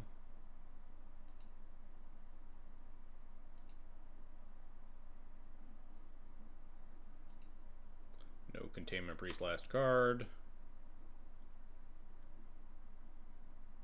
Are we just dead on board? I'm gonna make 2 blockers versus 4 attackers. I guess the Grimavmancer's only 1. I don't know what our plan is. Our opponent just draws like 5 lands. Just land into land into land into land. Put the 4/4 on the Kellen, but then the Lele is a 3/3, so we just... I'm done playing this game.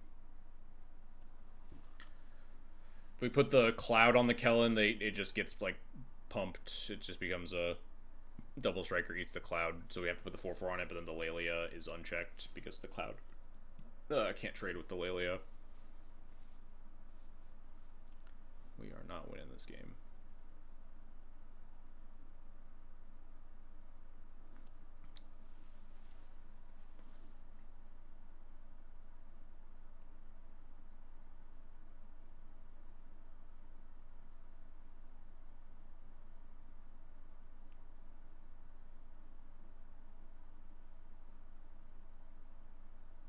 But yeah, I messed up the Flare of Fortitude turn. I should have just like let them attack. I forgot that Flare, like the flipped Kumano, wasn't going to just exile my guy always. It only exiles him if he blocks.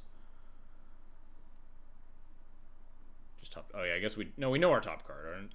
Our top card is Hunted Witness. Yeah, we could like win if we top deck Solitude or whatever maybe, but the Goblin Guide showed us that our top card is Hunted Witness, which we can't even play. We can't like Lazatep plus Hunted Witness plus Disruptor Flute the Grimavmancer.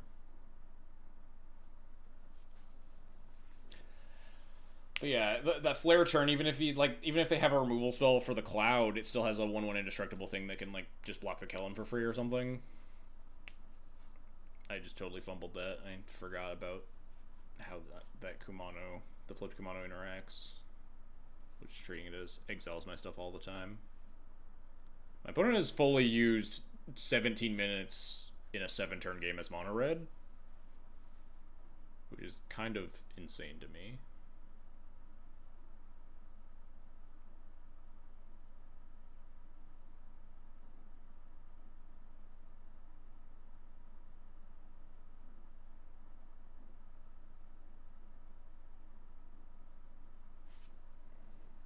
Winning against mono red on time. Yeah, I should just like honestly not concede and let them take more game actions.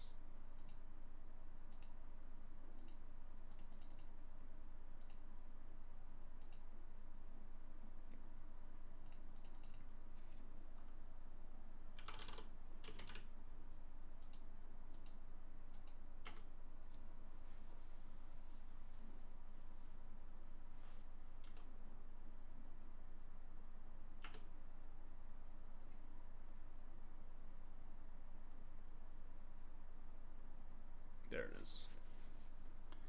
Jeez. the top of their deck was pretty kind to them in those last turns as well. The shatter into removal spell into removal spell, not like a creature or a 5th land. That's just a char. I mean, it's just a deal 4 damage. It doesn't like cost less if it targets a multicolor creature or something. It's like 1 mana if it shoots a multicolor thing, maybe. It's also notably not red, so like it can also punch through Gut to Void, so it can punch through like sort of Fire and Ice or something.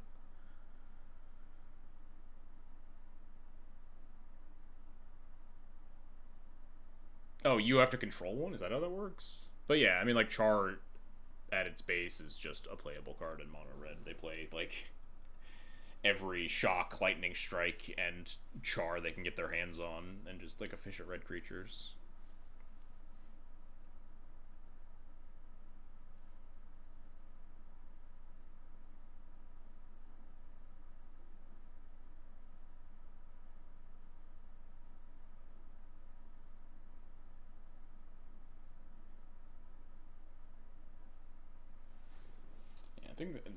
I think that game was winnable with the flare turn and also the GTA equip turn. If I just attacked with the spirit token, I think we can still pull that out.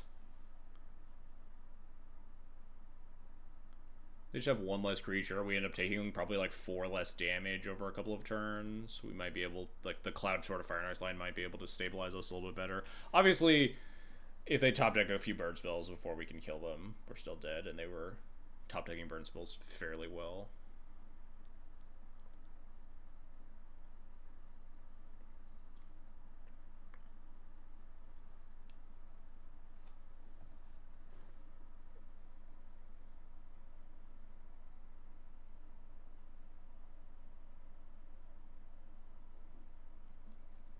Tough mulligan decision. Tough sideboarding decisions right now. They're sitting there looking at Kellen and then thinking about sideboarding into Zergo. I maintain I haven't heard a case against. I don't know if any of the mono red players even like to talk about things online, but like I think that Kellen should sideboard into Zergo versus Cloud specifically. Because I think Zergo having 2 toughness is way more important than Kellen's activated abilities in terms of just being able to attack into turn 1 Doom Travelers and stuff. But they just never do.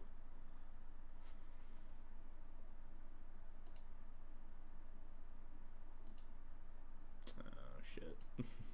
Cloud mulligans well. Alright, yeah, this sounds good.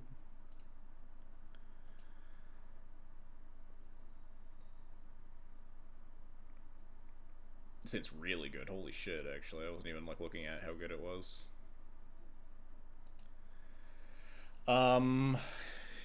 I kind of want to bottom 3rd land.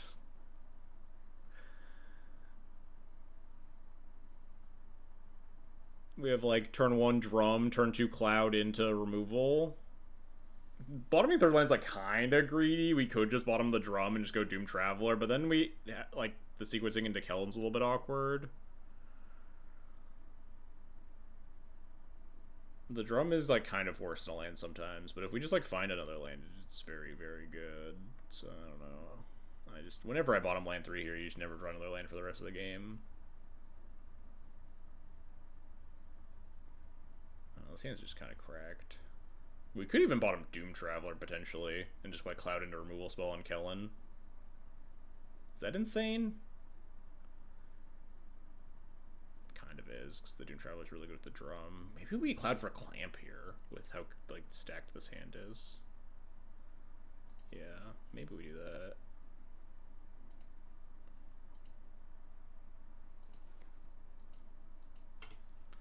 It's possible we Cloud for Clamp here. Especially my opponent showed us 2 Shatters. With removal spell. Maybe we like just play for a little bit of the long game.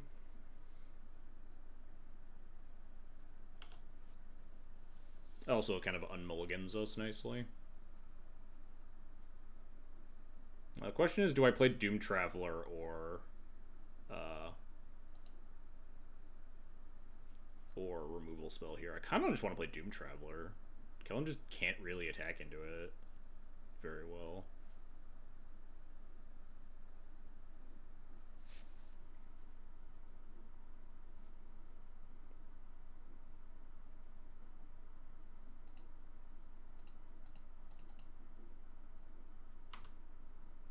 I guess it's bad if I do that into like a Fury or whatever.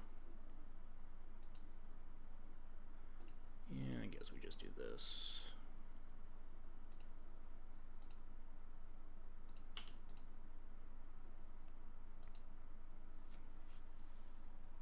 Next turn we just like go crazy with Clamp. I think I even just Clamp the Cloud.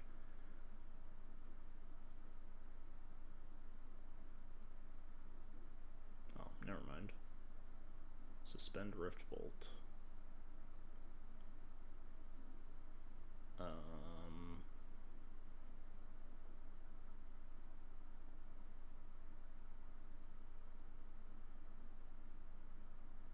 Clamp the Doom Traveler? Do I just not even try to clamp the Cloud because they're just going to seal it? Or do I force them to seal it? Yeah, this seems largely fine for me. I'm just trying to figure out how to sequence this. We have land here, especially, so we can just... If I didn't have land here, I think I would clamp the Doom Traveler. Just wondering if I just let this Seal of Fire do its thing and just Doom Traveler, clamp it.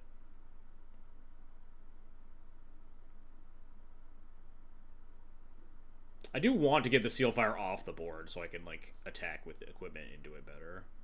So I think we just force the issue. Shame we didn't rip a Gonjo. Yeah, that would have been sick. I could Rift Bolt my token after I clamp. I just don't think I care about that. We'll have already drawn 2 cards, unmulliganed us. We can cast 4 mana Cloud. We have, like, Parallax Wave and Sword Splashers left over.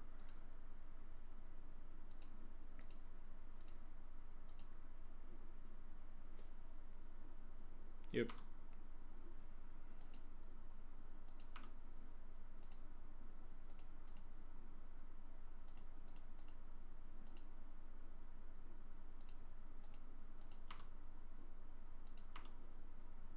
Not bad ones to draw.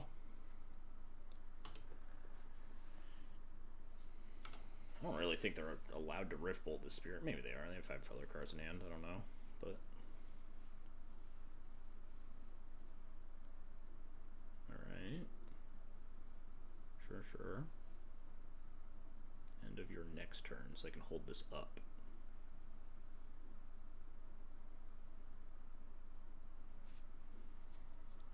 It's like kind of infuriating.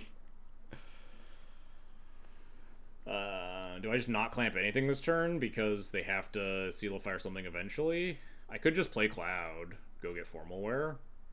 That seems pretty fine, huh? We're at 17, maybe going to 15. We have the Surprise Sword of Fire and Ice too, which makes it a little bit better to not, a little nicer to not get Jite.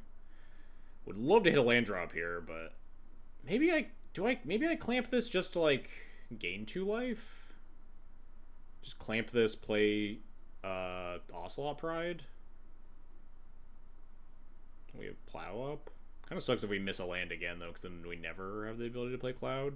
The Ocelot Pride probably dies. I do kind of like clamping this though.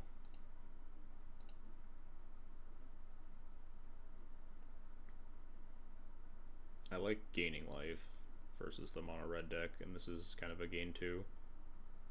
Yeah. And they don't get to scry 1 for however much or little that's worth. I could clamp the Ocelot Pride. Is that nuts?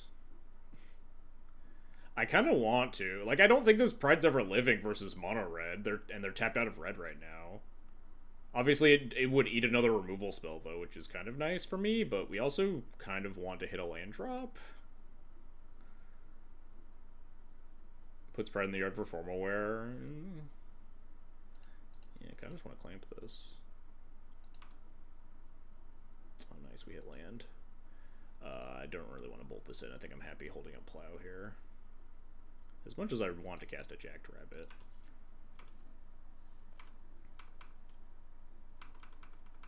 Next turn we could potentially like Cloud plus Static Prison something.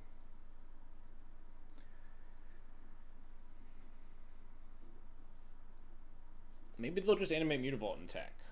Who knows?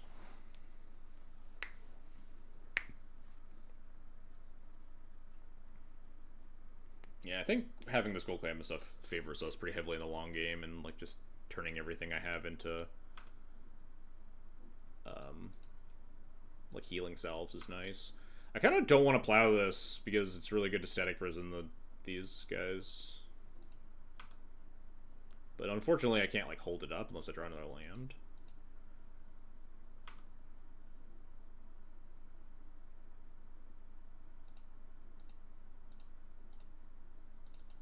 I don't think I get to clamp here. I think we just get Formal Wear.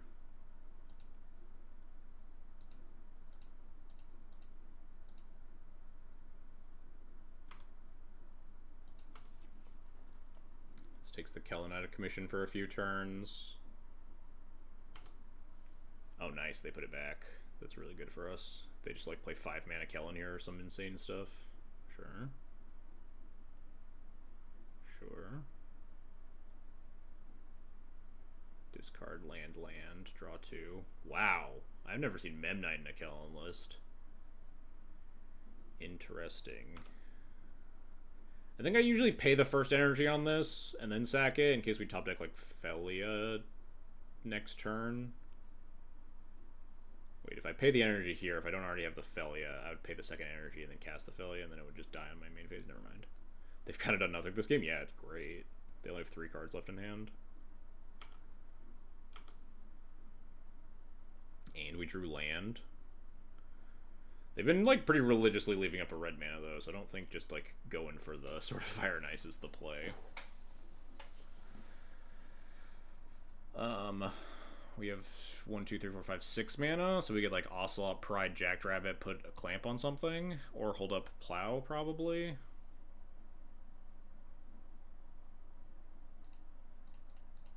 I like getting Ocelot Pride here, because that really threatens them. Maybe Ocelot Pride hold up Gladriel's Dismissal, honestly, and just dismiss the Ocelot Pride to protect it.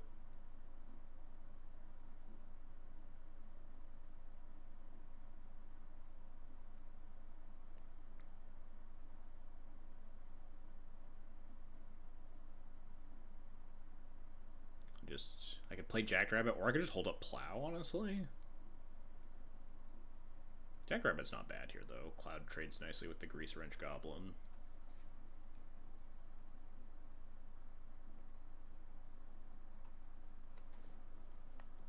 They were playing so much faster this game until they weren't.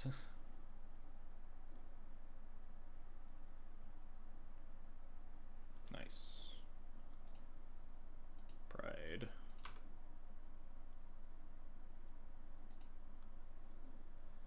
I think I'm fine just casting Jackrabbit. Just another really threatening thing. Blocks the Memnite. Holding up Gladriel's Dismissal on the Ocelot Pride. We can block their board pretty readily here. They didn't have a bolt, or I think they almost always want to bolt the Pride there if they have it. They can't really attack.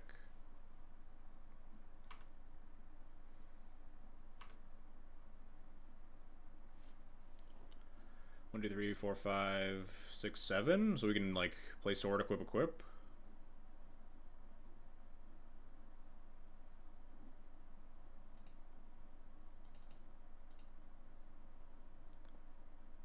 They do. They could easily be holding up multiple interaction, but then they can't. They need like 3 pieces of interaction. I just equip to Rabbit first, I think.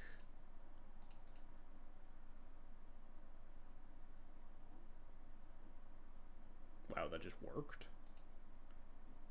Kind of surprised, but okay. Maybe they have like Ghostfire Slice or something.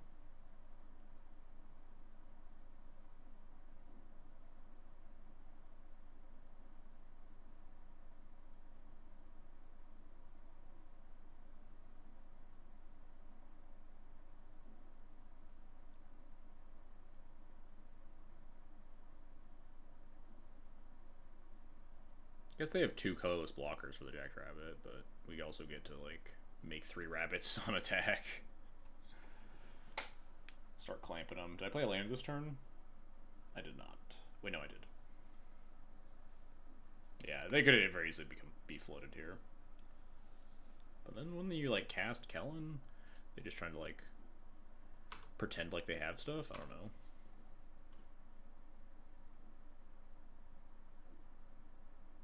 Burst Lightning with Kicker on Ocelot Pride. I think I'm just happy saving it with the Gladriel's Dismissal.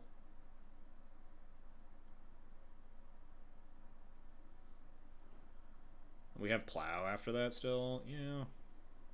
I mean, we could just clamp instead. I just don't think any of this matters. I think they're just gonna die. Yeah, whatever. This is fine.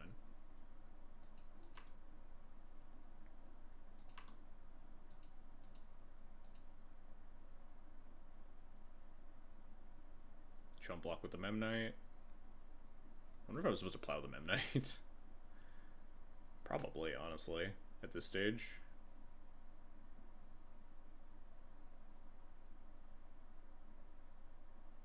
Yeah, I'd plow the Memnite, shoot the Grease Wrench, then you're just, like, dead.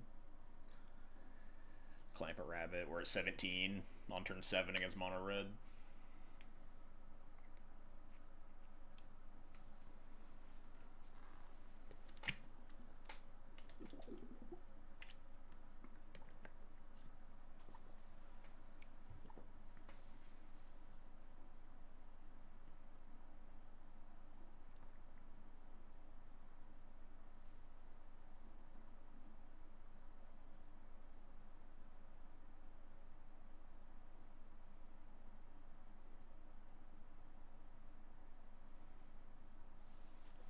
Opponent carefully deducing how fucked they are.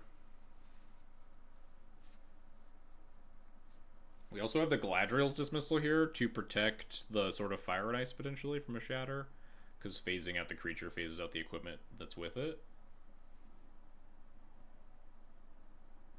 I'm just going to tap a Rabbit to the drum and then use that mana to clamp it and then leave up my 1 mana.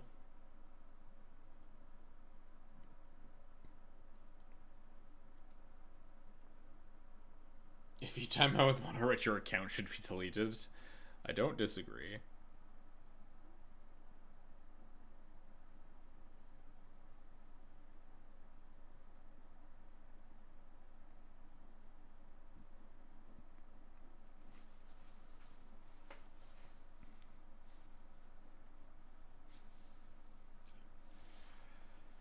Man, I should just like run to the bathroom during one of these long pauses. There we go, they figured it out. I'm proud of them.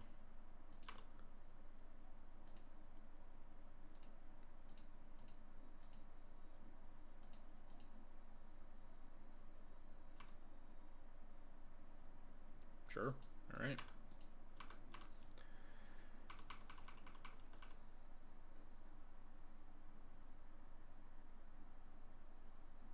Hey, they're dead. They figured it out. Sick. Alright, game 3. On the draw versus Kellen. Not that's my favorite place to be, but again, this matchup is pretty solid, especially if we just have, like, you just really want turn 1 either blocker or removal spell for Kellen, so they can't run away within the early game as much. We'll do a play point giveaway after this, and I'll run to the bathroom. If I don't end up running to the bathroom during this game after my opponent having a monumentally long pause again. The ideal hands are just like 3 lands, removal spell, Doom Traveler, anything else.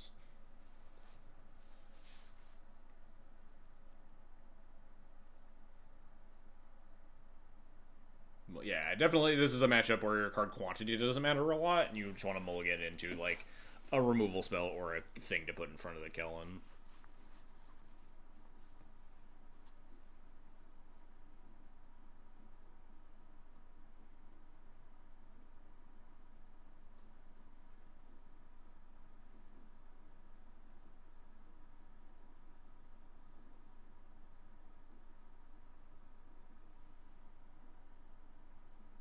It's kind of weird that neither of these games have played out in a way that I wanted to like Cloud for Formal Wear immediately, because that's almost always the thing that you do with Cloud is that your first Cloud trigger describes Formal Wear, so you can just chump block anything that they put in front of that they offer, or like they bolt your Cloud out of the way to attack with their creature, and then you get back Cloud again, and then you get either GT or Masterwork to do the Formal Wear thing again. But both of these games just really haven't played out that way.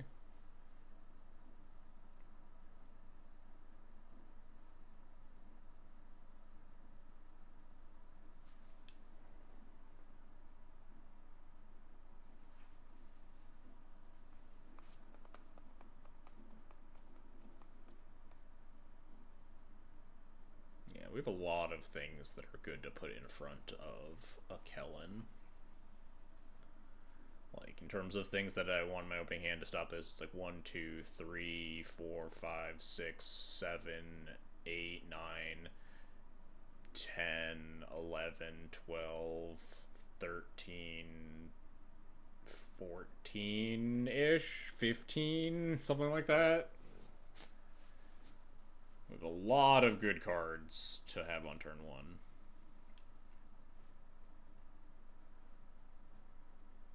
Part of what makes this matchup so strong. Still losable though, as we saw in that game 1.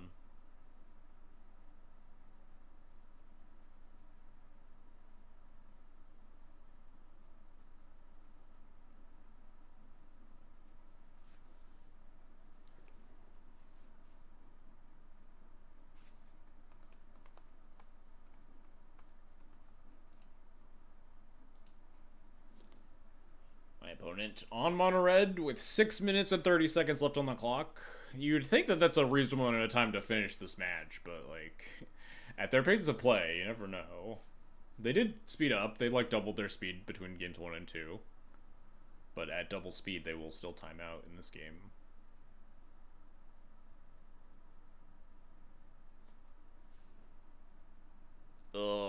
This hand does not have the cards that you really want. It has some really good ones. But only 2 lands makes me think I should just mulligan this.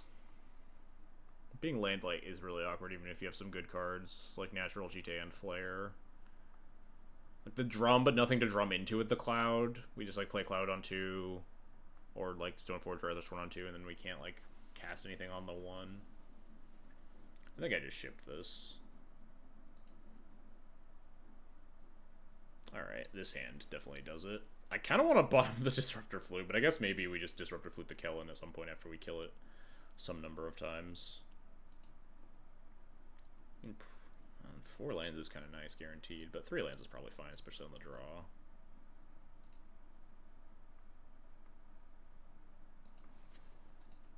I'm going to oust the Kellen. Seamrip has a lot of good hits in this matchup, and it's more permanent. Oh, or hitting that. This is reasonable, because this card is much better than Kellen against the aforementioned, like, 1-drops that we could have here. So let me know when I oust this, or Seamrip it.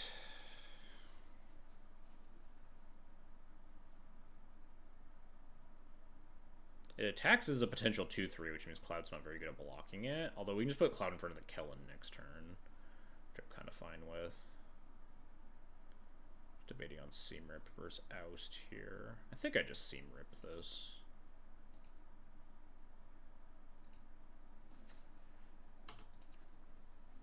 Probably just Seamrip into Cloud Formal Wear into like Oust Flute or Formal Wear.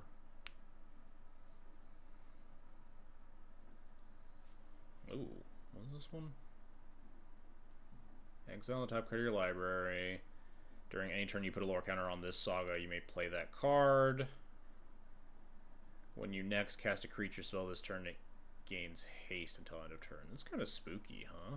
Oh shit, never mind. We have this Draenith Magistrate? That's pretty good. It's bad if they have 1-drop removal spell into cast the Inti, though, huh? It's really good if they don't, though.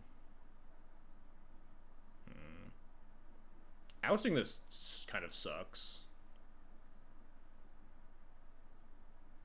Has anyone on the Moto League squad from Kellen to Zergogans? You know. Maybe I'm just like insane and it's incorrect, but I really feel like it's the play you want to make. Man, if only I had a Seamrip instead of an Oust. This deck has a lot of 1-mana removal spells. Not all of them tag Draenith Magistrate, notably. I think I'm going to try to high roll.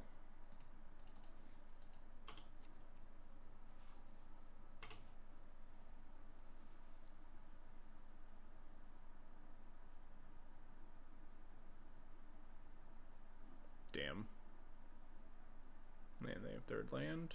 A little unfortunate.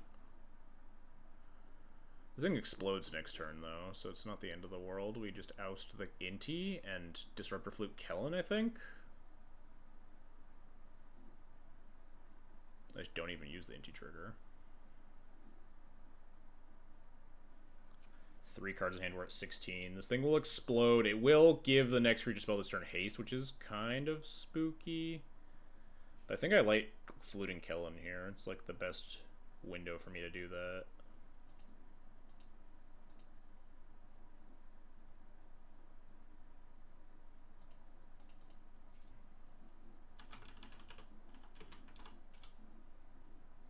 Planar Trailblazer, yeah.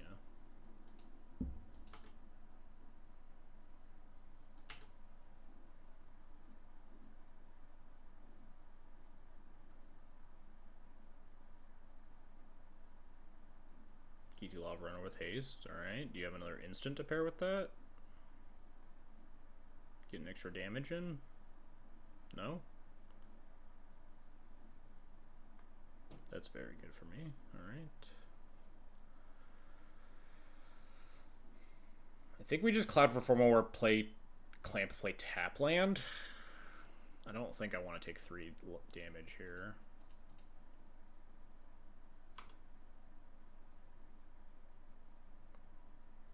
Versus 2 cards in hand.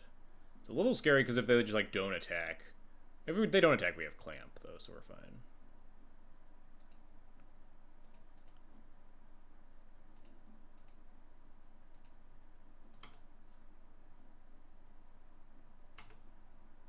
If they blow up Clamp, we have Forge Anew for Clamp too. Oh yeah, I forgot they're drawing that. Oh, that means that this thing attacks as a 2/3. It's kind of obnoxious. Kind of forgot about that. Oh, and the Razorkin Needlehead. I definitely still need to block here. Gain 2 life. Get my Formal War online.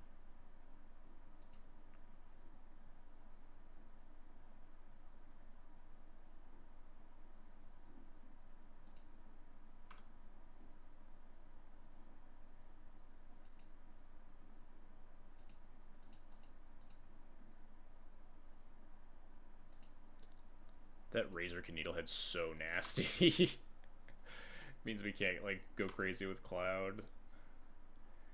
Can I afford to just Masterwork the Dranith back on 1 card? Am I winning just like the top deck war versus this Razorkin Needlehead? We have like no more gas, but they can't. They just can't attack me at all.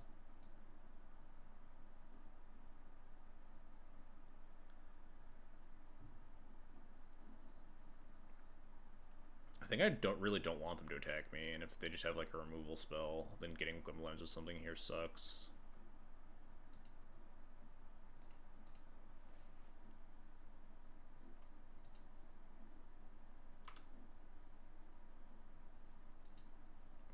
Do I equip Clamp to something? Kind of don't want to.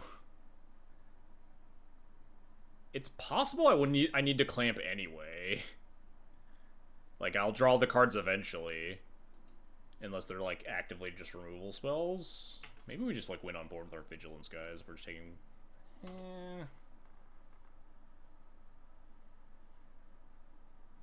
Oh, God. Jesus. Are we just dead? It's 3, 6, 8, 9, 10, 11. Yeah, we're, like, literally dead. Jesus Christ. That was brutal. This is exact lethal. Unless we draw, like, Source of Plowshares, right? Yeah. Jesus, that was a beating. That Headlighter Scarlet fucking murdered us. It's like best possibles. Shit talking about red decks. I mean, that happens every time I talk about how good a matchup is, so... It doesn't change how good the matchup is. Opponent needed to draw, like, Stone Cold Perfects to have a chance.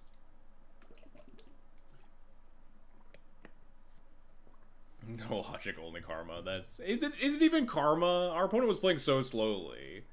Did we even deserve the loss? I'm gonna run the giveaway and also run to the bathroom. What's our giveaway code? Where's my title? I can literally never find it for some reason. There it is. Let's just do karma. tired. I don't want to think of a different one. Timed out. They didn't time out, though. They had like 4 minutes left.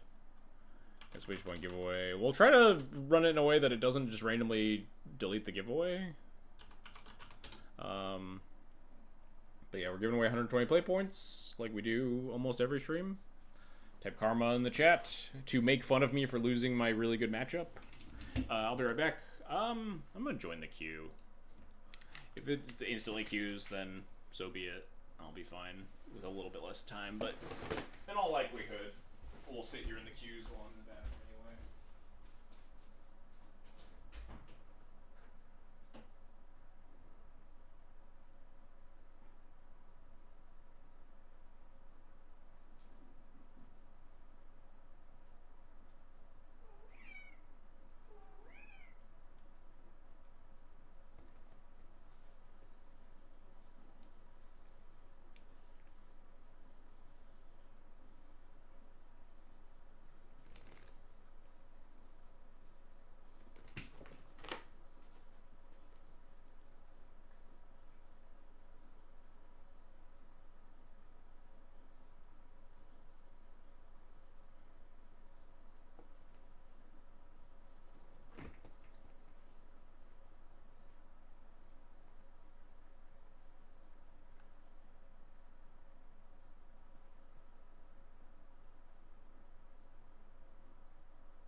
When did you get here?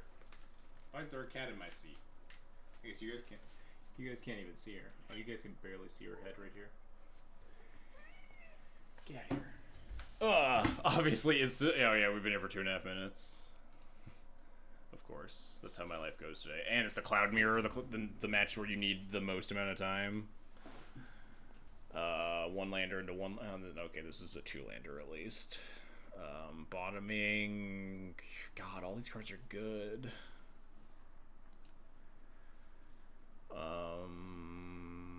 I think on a 2-lander, this is a Skull Clamp game by like definition. I think we're going Skrelv into Cloud. I think I don't want the Masterwork because we have a lot of ways to stop their GT.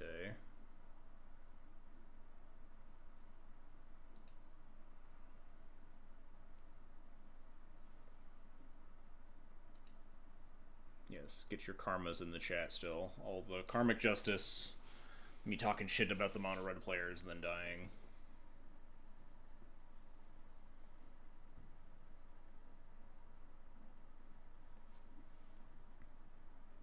I might even like Skrelv into Spirit Giver here.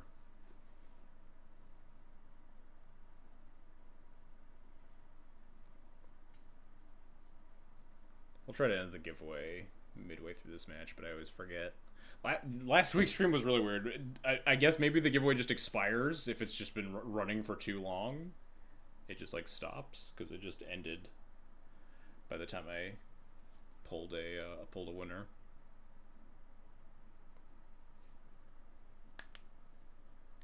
I guess I can't complain about this opponent not being here because I was also not here.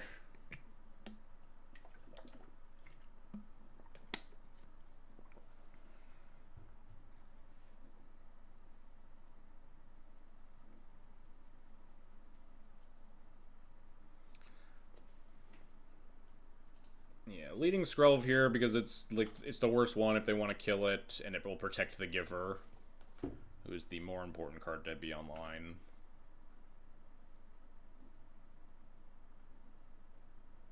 Dead? Yep. Well, notably, not dead forever. Cathar Commando, well, but it's probably dead forever. I think this is just a cloud angle. I think we're just clouding for Skull Clamp here. If we rip a land, we might just want to clamp Cloud, or like play Spirit, play Clamp, Clamp Spirit. But yeah, on 2 lands is not a GTA game. I think Cloud players that, in my experience, go for GTA way too often in the Cloud Mirror when you have to kind of deduce based on your opening hand whether it's a Cloud game or a GTA game. Interesting. Nice. Rip the land.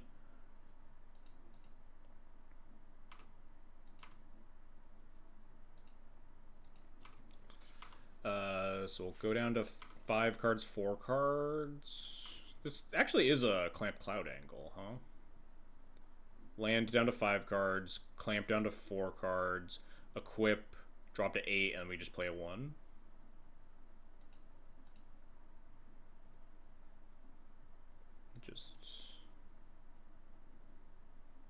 Then maybe they have removal spell, that's kind of fine. Oh, Path to Exile, fucking deal.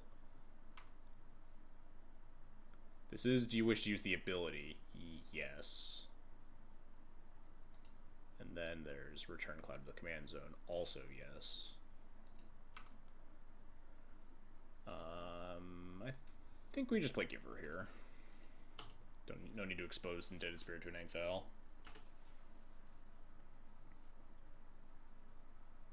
Cloud time? Laron, my Skull Clamp. Fair enough. That's pretty bad for me, but now it's a GTA game. They only have 2 cards left. Oh, we could also steal their Clamp at some point if we want.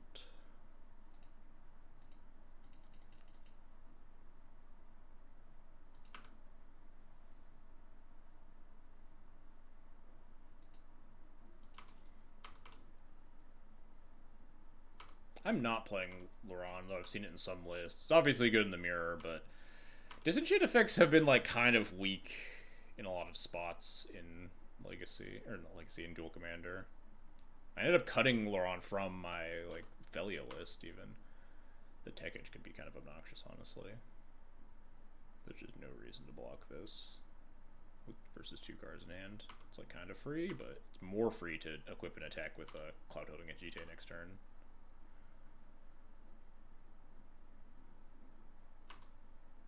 What's their deal? Do they have some... Oh shit, Forge Anew? That's also really good, huh? I kind of want to not go for... enough, kitty. Enough. Get out of here. Kind of want to just, like, play Indebted Spirit and Forge Anew. Versus this looming Tectonic Edge and me missing this land drop.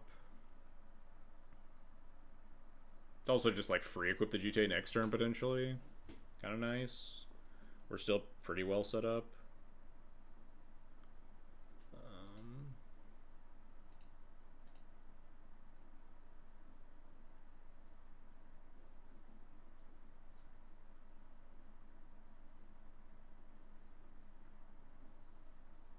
What does this mean? What are they holding up here? Just removals? Removal feels bad against Giver. Is it like Cathar Commando? Blow up my Skull Clamp again? Then we still have GTA.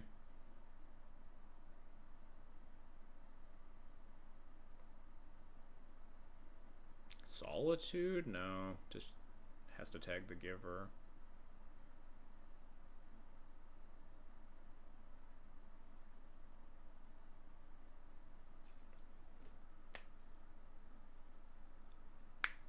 Graveyard Hate? None of it's instant speed.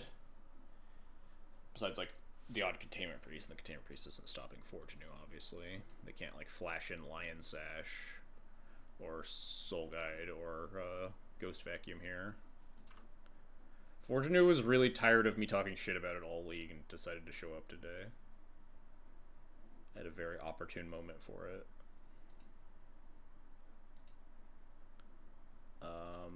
Guess I could draw 4 again, huh? Hit my land drop.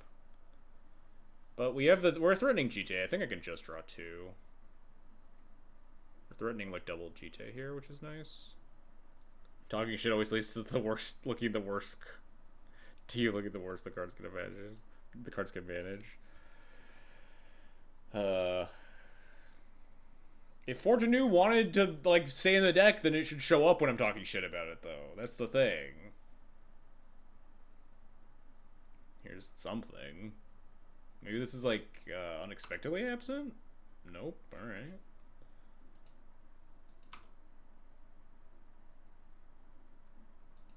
Oh shit. That was a real solid 2 cards to draw.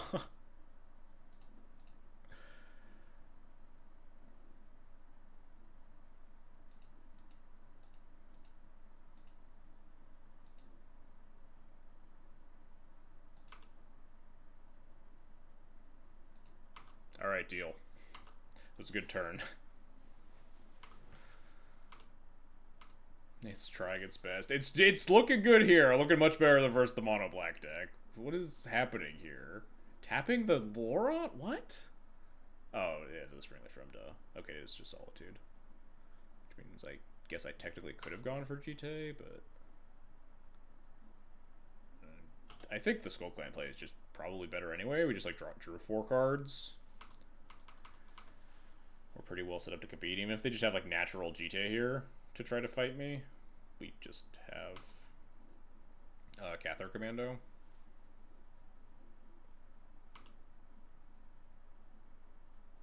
I guess they don't need natural GTA. They could just have land here. Then I just trade with their thing. Oh, they just get Clamp. Sure. Clamp fight. They unfortunately do get to just draw 4.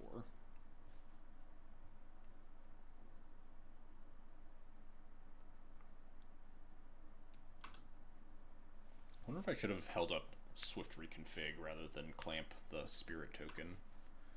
Certainly possible. Swift Reconfiguring the Cloud would have been pretty good.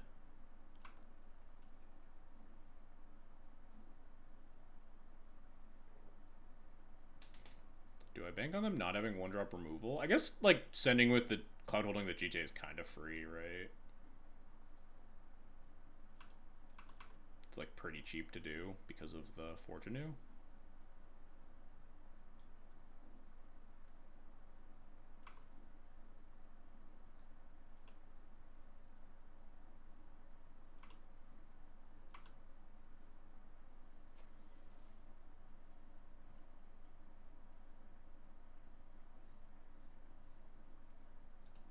They want to... They can't let me untap because then I can instant speed Skull Clamp the Cloud. So if you have removal, you just want to fire it off, yeah. Alright, this is fine. You go to command. Oh, right, automatically. Cost 6 now, right? Yeah.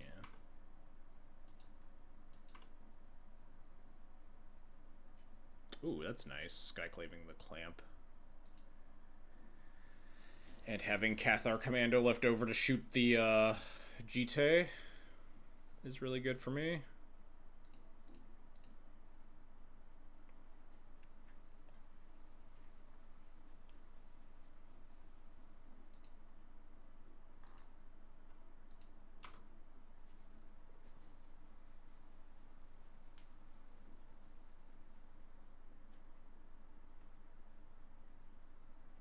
I suppose I could Recruiter here instead.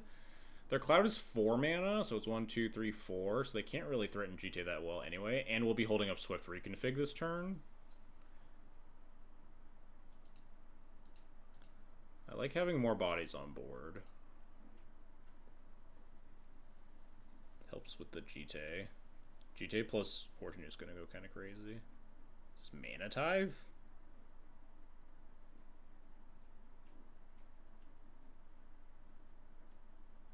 This is March of Otherworldly Light on the Skull Clamp? Oh, I guess that's fair. I wasn't really thinking about clamping this, but yeah, I guess that does make sense, yeah. So now I can't instant speed clamp my recruiter.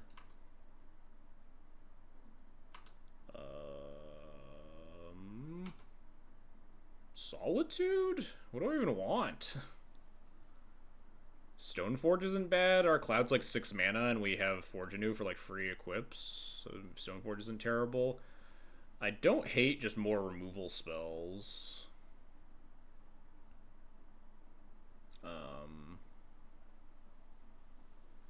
We could just get a Mother of Runes here versus 2 cards. Mother of Runes really bad if they just have natural GT that just wrecks us, so I think I'd want to hold up the Swift Reconfig real bad. Could get Benevolent Bodyguard if that's the case, or just Solitude. Solitude's probably a pretty safe bet.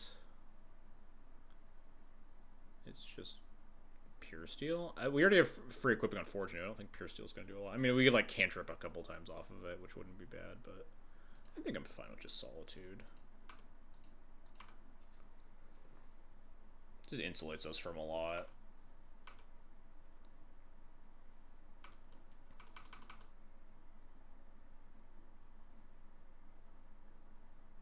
We kind of have to jam GT here now.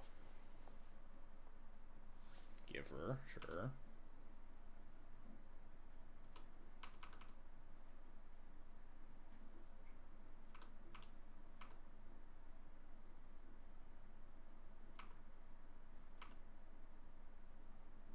Cloud.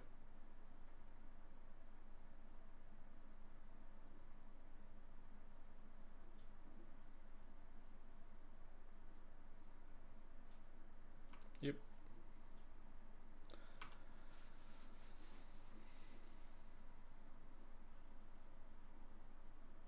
I could Swift reconfig the Cloud, GT, suit up the Recruiter. Grab Formal Wear. Makes sense, because it gets back the Giver after I, like, kill it with the GT.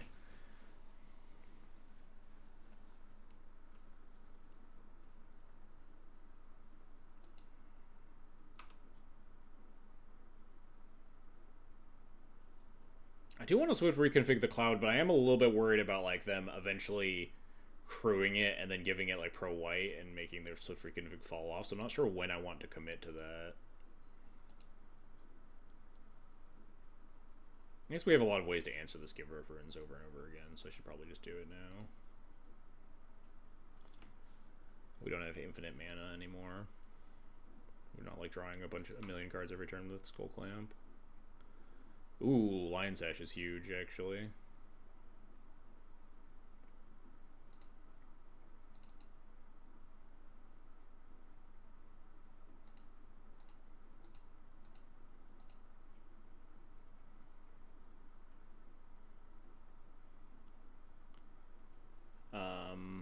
I guess I'm supposed to equip...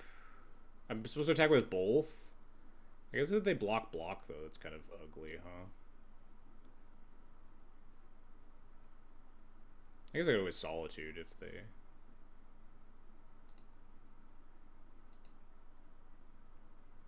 guess I don't have to make the choice of equipping.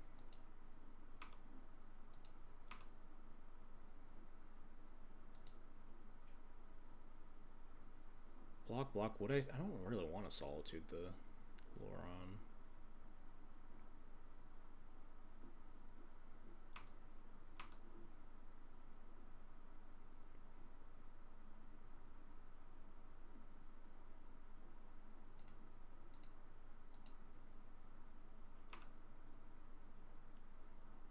Oh, they did have the removal spell, damn.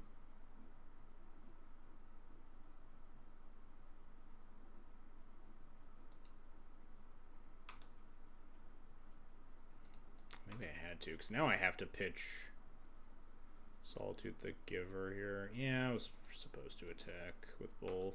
That was stupid.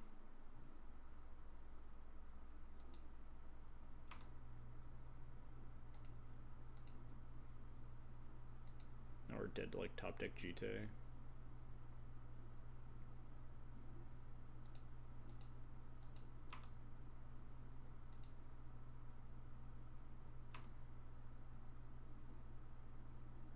I guess we're not, because we get to equip our thing here. Yeah, I don't think there was a reason to non-attack with both. If they just block, then I think I just am fine with it happening, especially with the sash. But we know they have 2 cards in hand, and one of them's Formal Wear. Yeah, they kind of need to tap. And their Formal Wear is really bad right now.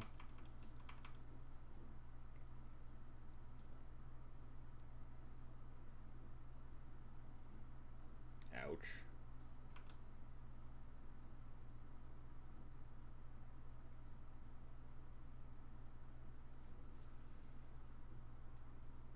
I don't even have any permanents for my sash to eat. I have to just eat my own Solitude. I mean, I guess I have Cloud advantage right now, at least. Do I trade here? Oh, no Solitude attack, sure.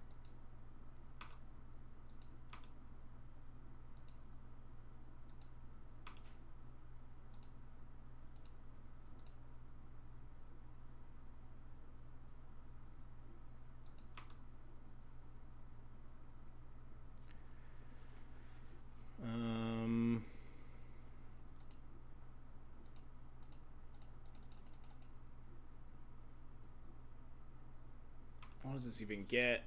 Something to help my sort of Feast and Famine connect better? Is it just sort of Fire and Ice? Is it just Glimmer Lens? Sort of Fire and Ice pressures, adds stats, but we have sort of Feast and Famine that does something similar. Maybe it's just my own Formal Wear, actually. Yeah, I think it's my own Formal Wear.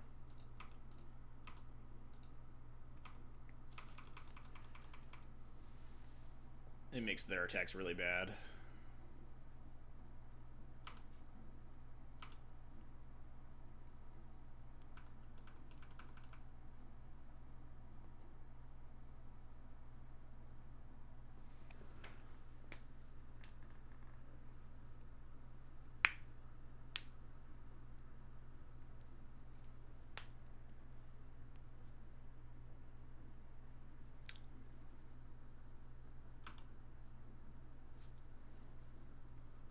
Portable Hold my sash. Portable. Oh, that makes more sense. Yeah, Portable Hold though. Switch reconfig, get their Cloud back online, because now their Cloud can like trade, produce card advantage again. They still have a GTA to threaten me with. Interesting choice of attacks. Block here. Block here. 3 cards in. They could blow me out here, but I don't think I can play around a lot.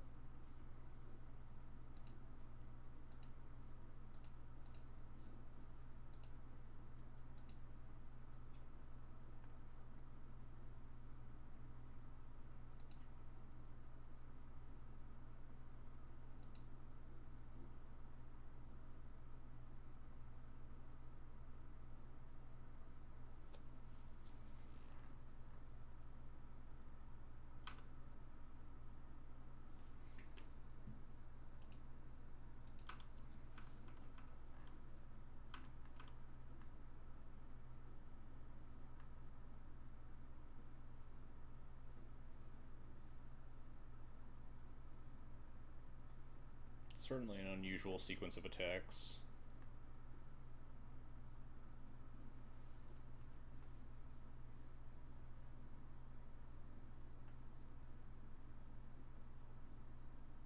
Have to be worried about dying.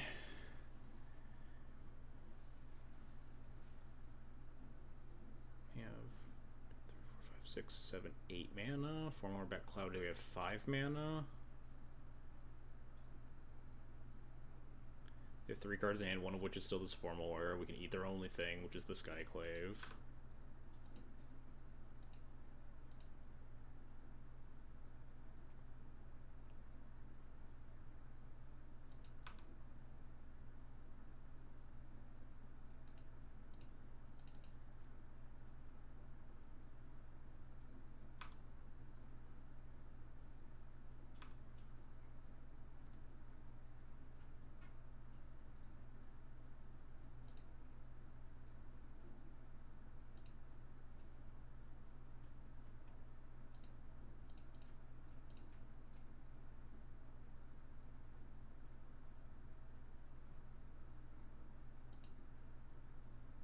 Alright, this gets to free equip. Forgot about that. Kind of a big deal.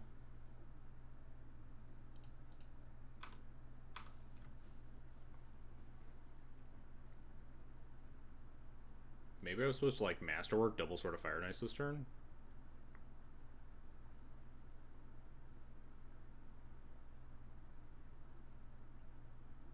Attacking with the Cloud would seem like kind of bananas. Also, not blocking seems kind of bananas.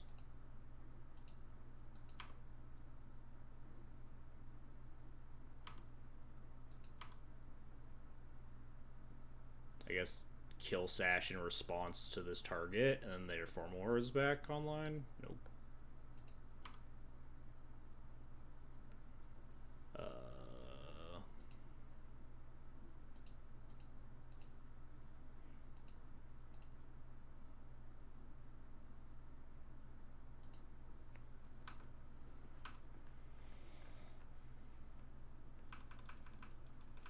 Now we could probably block this Cloud pretty safely, because they just don't have anything.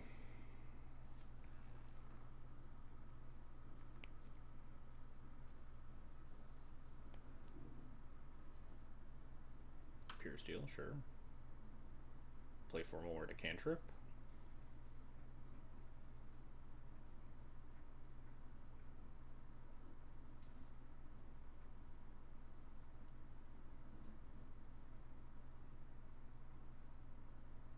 This would definitely be a good time to have a trample or pro-weight equipment in my deck that I don't have, but I think those instances are kind of few and far between.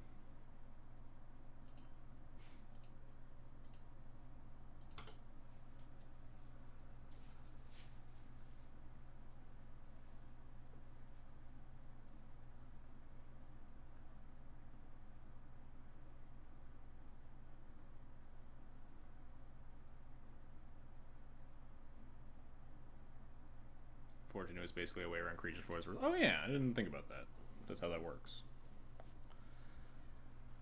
I think I will just happily block this with my own Cloud. I don't get double triggers, but I don't think I really care that much. I guess I could just jump with Voice of Victory and get it back, but whatever.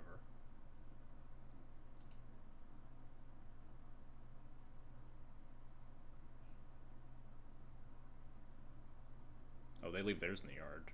Why? Do they have Masterwork here? Oh, Jolted Awake, sure. Whatever.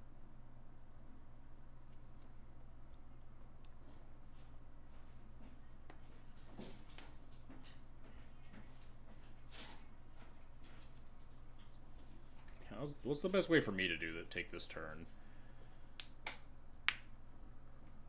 My Cloud can't connect. I can like go get boots, but my Cloud will always get blocked. But then my other creature connects. God, this turn is... I just need to kill my opponent, which means removing everything they have from play. They can equip the Formal Wear too, actually, which is kind of obnoxious. Casting the GT? Oh, because they can equip it for 0. They can suit up their Cloud. Sure.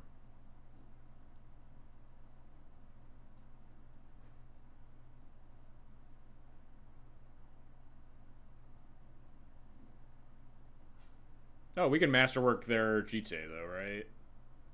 That's just the plan here.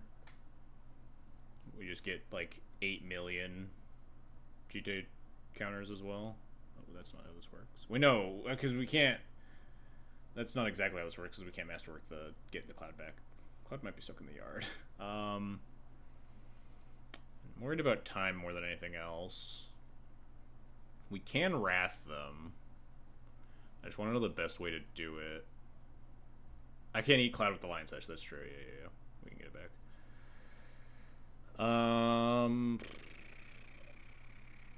I think we just put everything on a different creature. Active player, non-active player, so their GTA triggers resolve first, but I think we just play Feast and Famine and GTA and just send. Masterwork plus SoFi still kills their Cloud, right? Yeah. Or just like plus the damage it has to block. Although it has 4 counters on it, and it's active player, non-active player, so no, actually. This is gonna get a little weird. Steal the Jite.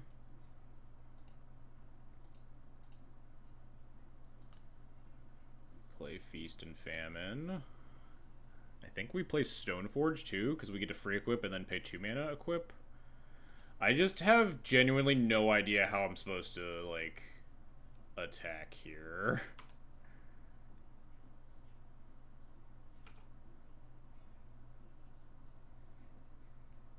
Glimmer Lens, I guess.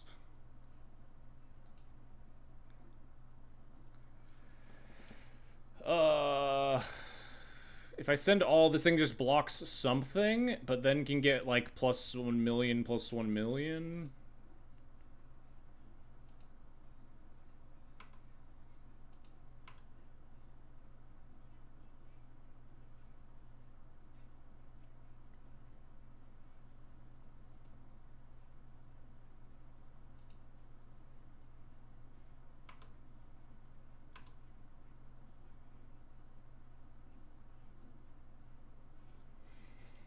I don't know how this turn is supposed to go. This is why Cloud matches need so much time to actually figure out. I think I can kill this Cloud.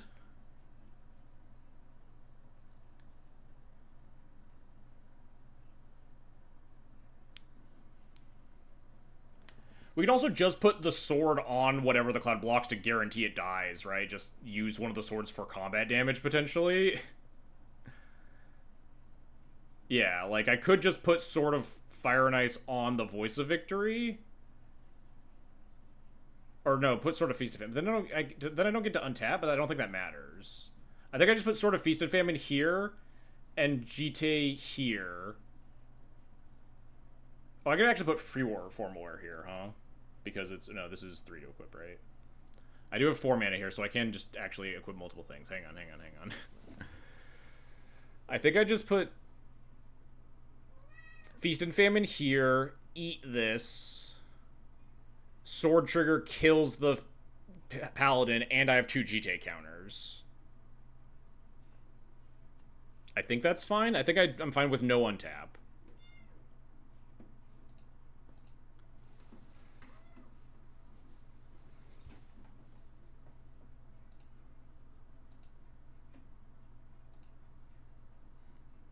Free equip, free more. Oh, yeah, free equip, pre more Formalware. Fuck. Oh, well. Oh, well. I didn't think about that. But yeah, you're right.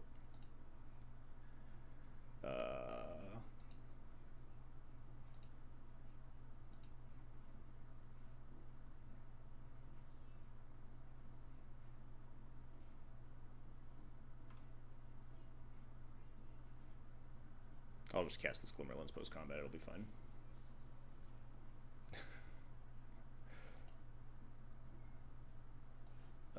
Excuse me? Where's that Pure Steel Paladin, Moto?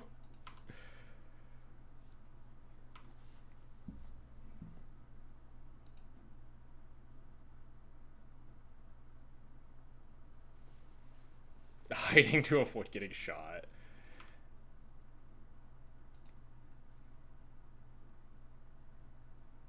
This is why dual commander players needed longer clocks. Yeah, that's... What is this one targeting? I don't even know. Oh, it's not targeting anything. They're just letting everything happen, sure.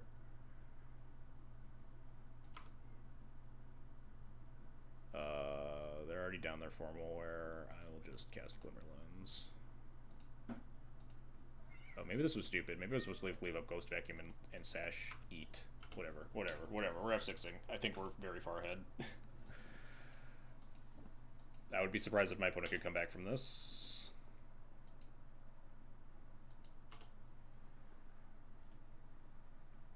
I actually can't F6. 1, 2, 3, 4, 5, 6. Yeah, I need to un-F6 when they cast Cloud inevitably here because I need to shoot it. Okay, thank God. They gave up. Supposed to Formalware the Voice with the free equip and then get the free untap, and then... That just makes me take more game actions, though. It was a clever time save. I hate the cloud mirror.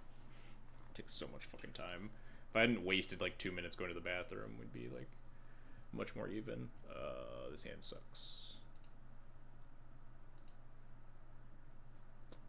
Okay, this hand's much better. We're gonna ship this get in, I think. I guess I wouldn't say this hand's much better. This hand is better, but not great. But playing fast is more important than, like... Kitty, why? Why? Why do all the cats just come out to be the most annoying whenever there's, like, a real time-sensitive moment? Hey, Kitty, get out of there. I'm kicking you out. I'm locking the door. Kitty, get out of here. Get out of here. The most time-sensitive moments. My cat knows when I'm 2-0 in a cube draft. For real, man. It's crazy. I could hold up Felia here. I kind of just want to jam Cloud, though, so I can try to clamp it.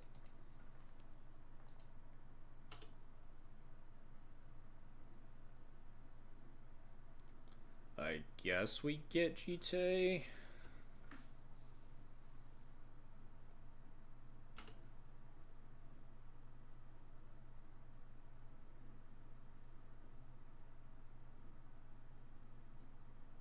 Alright. This means if they have Cloud, that we probably get to clamp.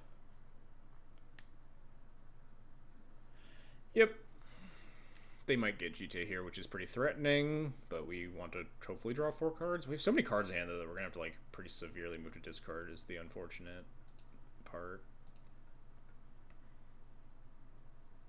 Oh, nice. They got Skull Clamp. Draw to 7, play to 6, equip, draw, like, 8 million. We just need to hit this land drop, though. Just don't even have a 1 to cast, though? God. Can we just draw, like, land and removal spell for their Cloud?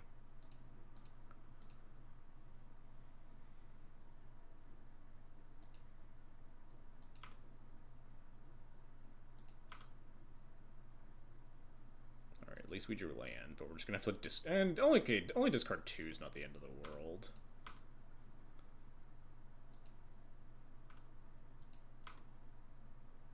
Discard Canonist and Sash, I think. Maybe Draneth. I can't afford to, like, take this much time with my decisions. If they clamp Cloud, I think I'm gonna Galadriel's Dismissal it.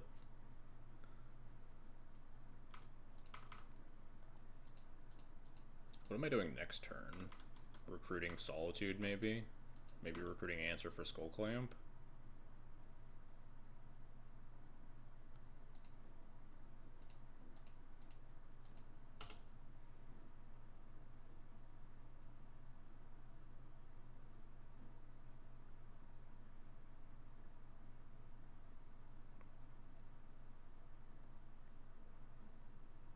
Oh man, my Skull Clamp. None of these cards are scary. It does unfortunately mean that I think we have to just recruit for Solitude, though, and then they can recast the Cloud. And we're still no closer to beating the Skull Clamp.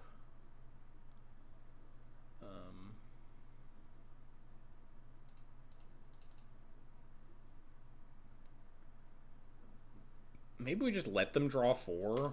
We just recruit, like, Mom here. Like, stopping them from drawing 4 and then just recast Cloud, and then I guess that's actually kind of fine. Yeah, never mind. Let's just get Solitude. It's kind of okay with me.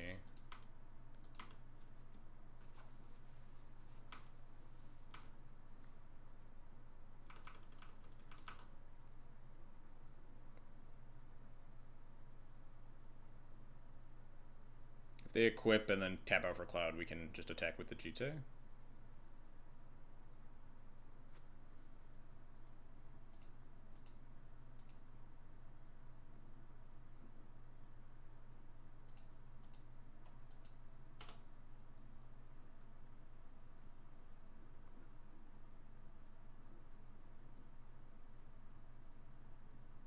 you have Reverent Mantra here?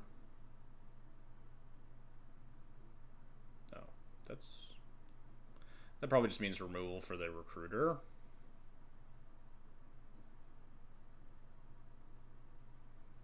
I think the way this game is shaping up, I just kind of have to send it, though. I think it's almost assuredly gonna happen here, but I kind of just need to shoot my shot.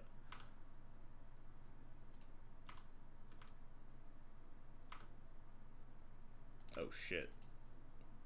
I didn't think I would get this far. Gonna be completely honest. Don't think they were allowed to do that into the known GT. They should have saved the Gladiolus missile to stop me from GTing.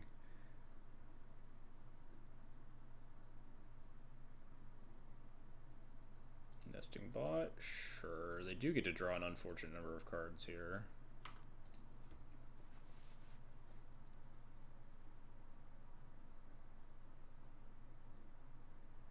Parallax Wave. Interesting choice. I think I just killed the cloud.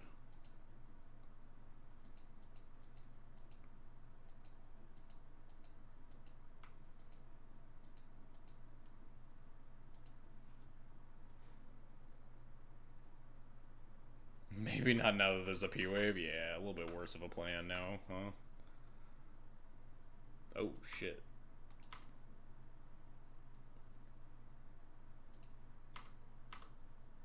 Are they going to block with the nesting bot? And then, no, they can't do that, because then they lose, yeah.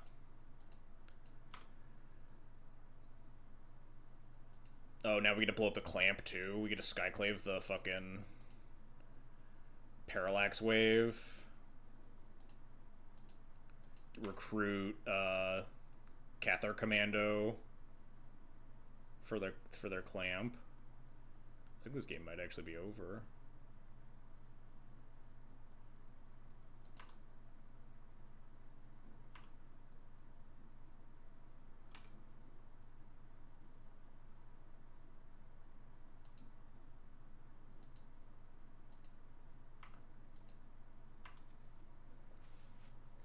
I guess I shouldn't say over. They definitely have some outs here to draw.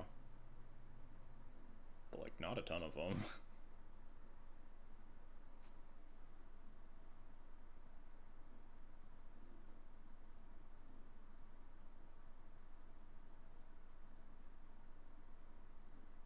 That Skyclave is such a nuts draw. I think I blow up this Skull Clamp. So if they want a GT, the GT doesn't do a lot.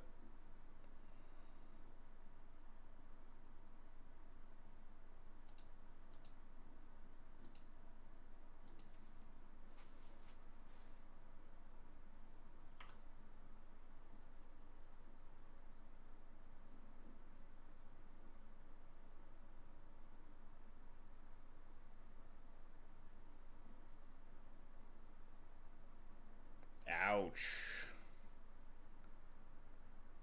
We do have a Ganjo and Felia to mitigate this, though. I think I just killed a Loran here. We have a Ganjo to stop their GT connection, and then Felia to flicker their GT. This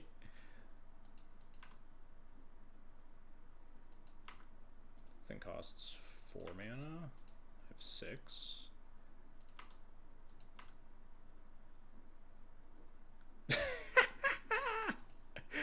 It's just that easy. Wait, yeah, this works like this, right? I don't think it matters which one of these I equip to.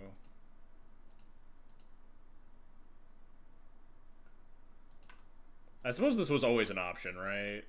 Because I had 7 mana. If I play out the Aganjo, I could have just clouded for that.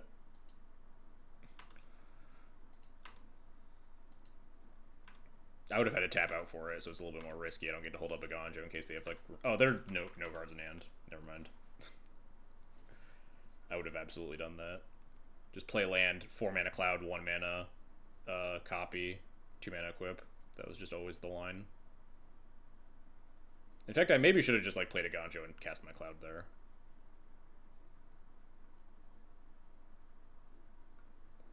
Gone and grabbed, like, 4 more for Cathar Commando for backup purposes. Although, you know, holding up Felia has got some merit. And flicker the Recruiter or something.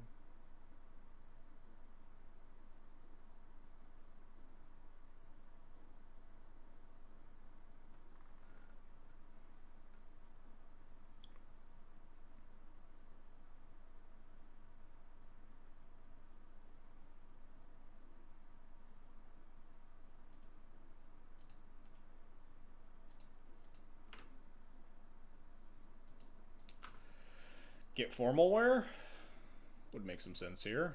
Formal wear back to Laurent. Answer the GTA second time. Yep. Is there anyone who can stop that? Not really. My sash is down for the count, unfortunately.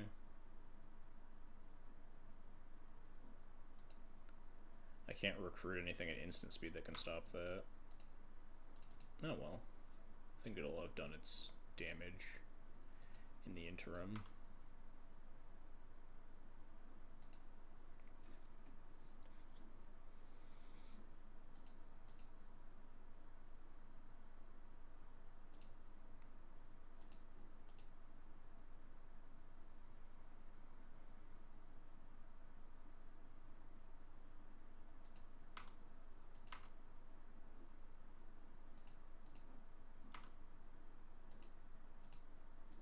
I truly don't know what this recruiter is going to go get.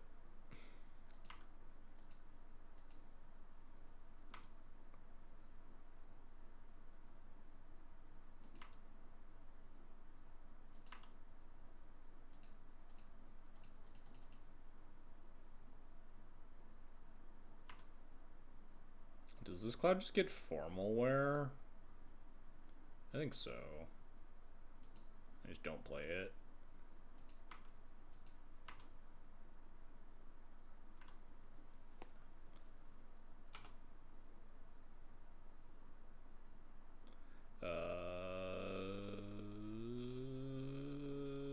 None of these cards are useful at all. Man, benevolent bodyguard, I guess, whatever. I lost them on earlier. Yep, it happens. I've lost to enough Delver as Death and Taxes to lose your good matchup sometimes. We also played pretty poorly in the game one, I think. So this is for more Laurent shoot the GTA. We kill the nesting bot and the token and gain 2 life. And then we have 4 more back the Cathar Commando to shoot their GTA.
So we 4 more back. Cathar Commando shoot the GTA. Attack all, or attack most. Felia the 4 more. Just Cathar Command. Put them in the Cathar Commando blunder. Start getting back our Skull Clamp and our Giver of Runes and stuff. Whoa. It's a little bit scary. I guess it's not that scary.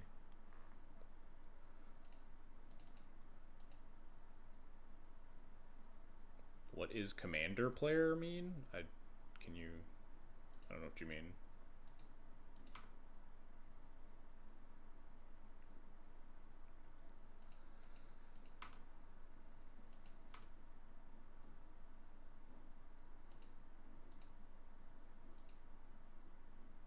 They block here. I think just this attack is fine. I guess I can attack with more. I'm getting like double Cathar Commando. Duel Commander is a specific Magic format 1v1 regular commander where you have a legendary creature plus a 99 card singleton deck.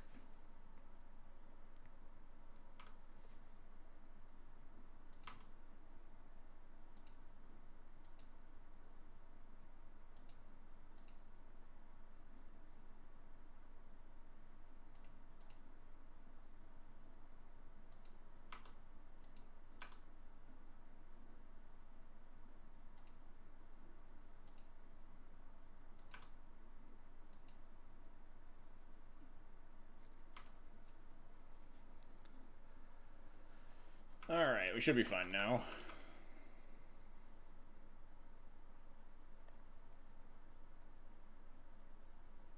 We get to Cathar commando them every turn for the rest of the game.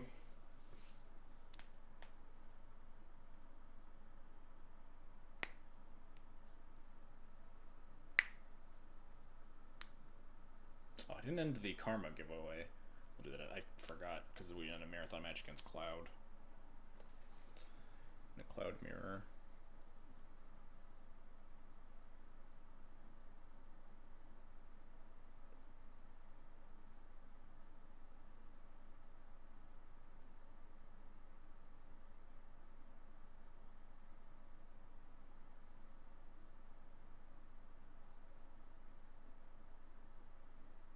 I think I'm just like e-tutoring for like P-Wave or something here, I don't know. Just something to make sure I can end the game. They have one card in hand.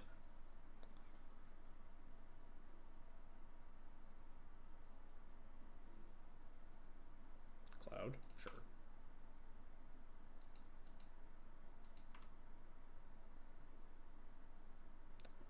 Know what they get here.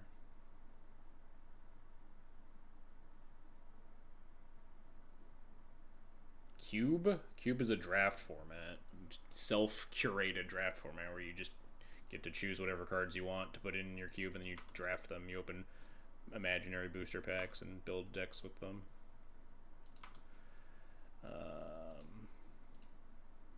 Do the P-Wave commando. Yeah, yeah, but the Lightning Greaves mucks that up too, so like I think I probably still do get P-Wave, just better than the average draw.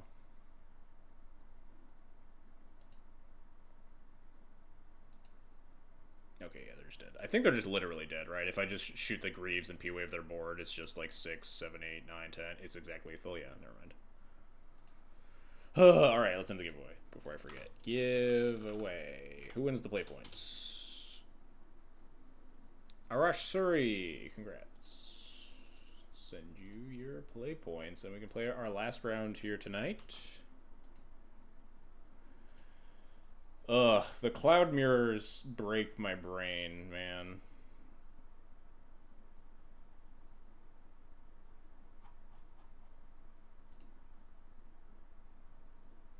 Whisper, here is your code. I never thought this would happen. I'd like to thank my mom. Well, thank you, Arash Suri's mom, for gifting you these play points.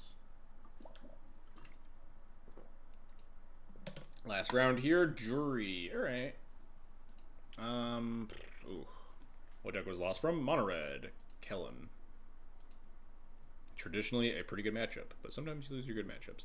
I'm going to keep this hand. It's definitely a little bit loose. These hands are always on the fence when you can't class Cloud on turn 2. This hand has just a lot of good cards versus Jury. Portable Hole, Disruptor Flute, Marge are just all really, really nice. Cloud is extremely favored versus Mono Red, I think, but it doesn't mean unlosable. I mean, I played poorly game 1. Game 3, I think, was an above-average series of draw steps. Game 1 was honestly a pretty above-average series of draw steps from them, too. And then they flooded out pretty bad game 2.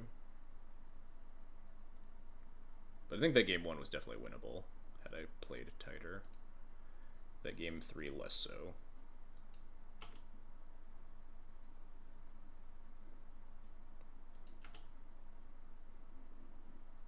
Yeah, not broken up about the loss, specifically, because I think I'm pretty confident in saying that that's just straight up a good matchup.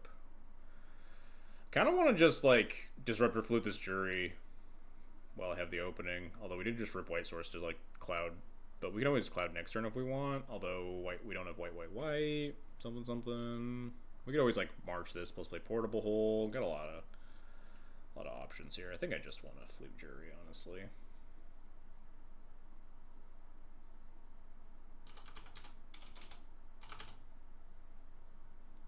Master of the Review. What does review mean, chat? Anybody?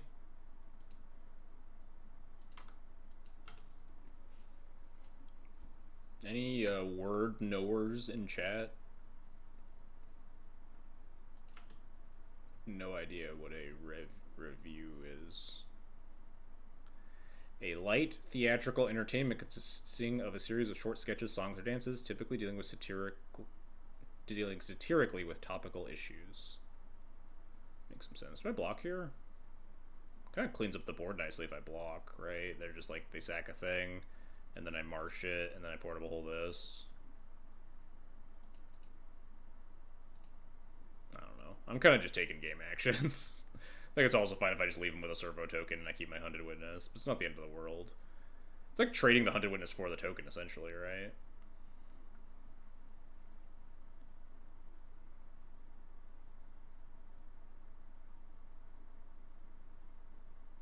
Oh, that's actually a really nice one to draw. March.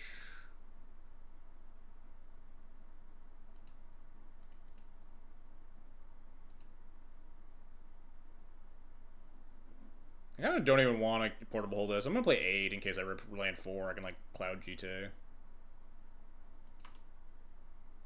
Oh, right, it can kill itself. I always forget about that. Or even just, like, Cloud Clamp is pretty good.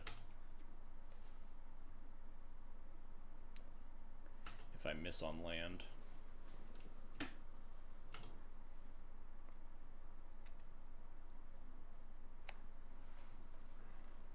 Attack.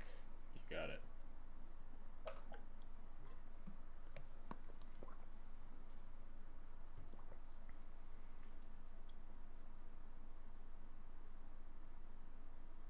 Sure.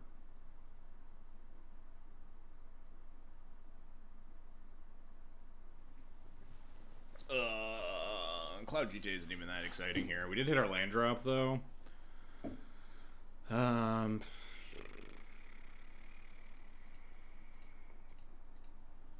Do I just clamp the Cloud? Just draw a million cards? They have removal spell, kind of sucks. They have 3 cards in hand. Could just clamp, say, grab clamp, say, go. Man, it really sucks shit if this is Orcish Bowmaster. I feel like I always get Orcish Bowmastered in these spots. Hey, Elish Rhea, thanks for the follow, appreciate it.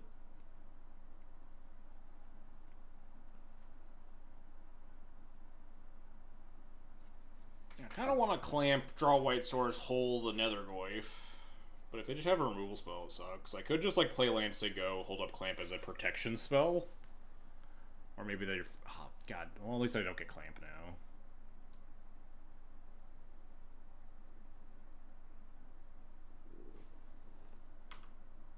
We just get GTA then? This seems fine. We can then recast the Cloud after.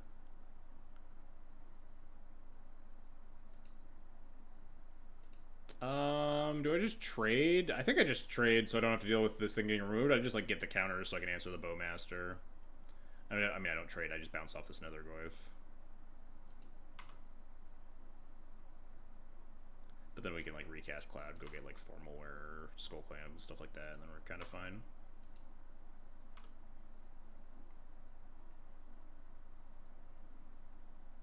Oh wow. Deal. I guess they don't want their Nethergoyf to die to the GTA counters. I don't think I was even gonna spend those like that.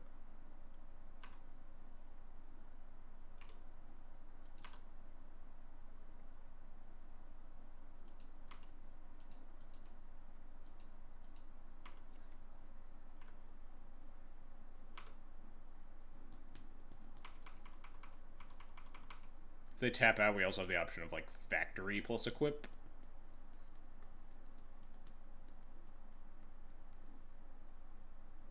Sure.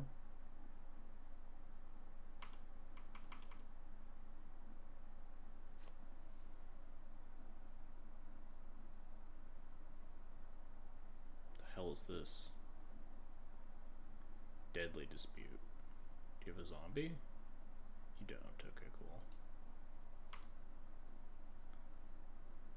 I'm gonna kill this in case they have like another. Why'd they just do that now? They could have just sacked the Orcish Bowmaster that I was like guaranteed to kill.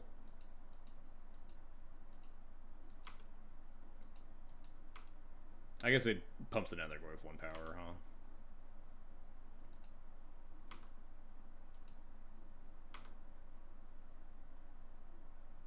Drawing a land here would be nice. Nice. We can play Cloud for 4 mana and Portable Hold this Nethergoyf.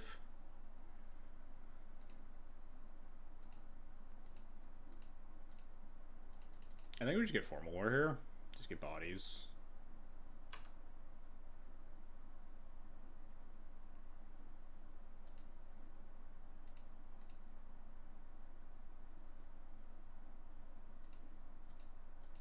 Yoink.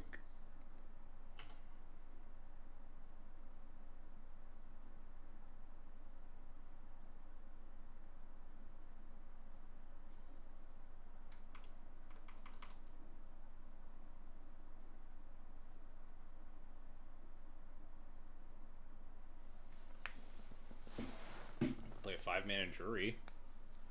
It's actually not bad if they have a land for it, right? Because then they can use the treasure token to keep the Cloud off the board.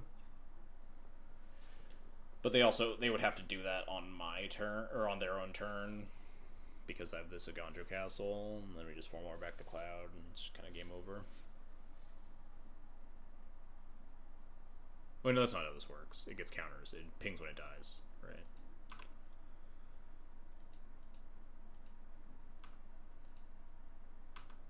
I kind of want to block low-key. 2 cards in hand. It's like block the den, eat the token. Go to 9.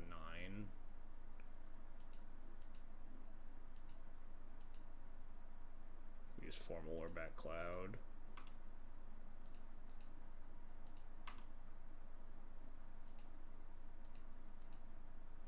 Maybe this is kind of insane.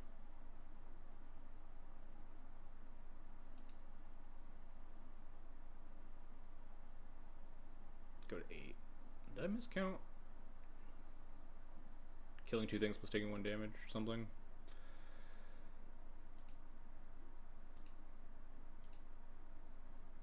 No way you're losing to Yuri. We're completely fine. We're at 8 life.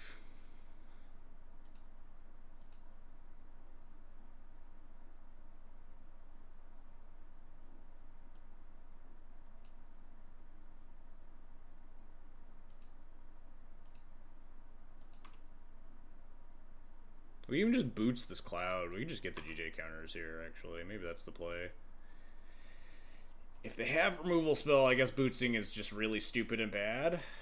They would have to have, like, Fatal Push here, though, specifically. It's immune to Cut Down. It is immune to Bolt because we have a Aganjo Castle. I just don't even know what we're, like, really playing around. This is the first. I guess it commands on 2 times. 1, 2, 3, 4, 5, 6. Yeah.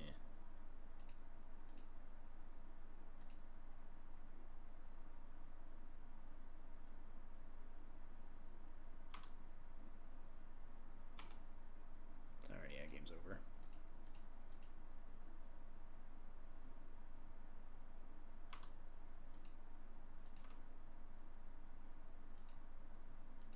The play was probably just to not block the Den of the Bugbear, and I probably just still win. I don't know.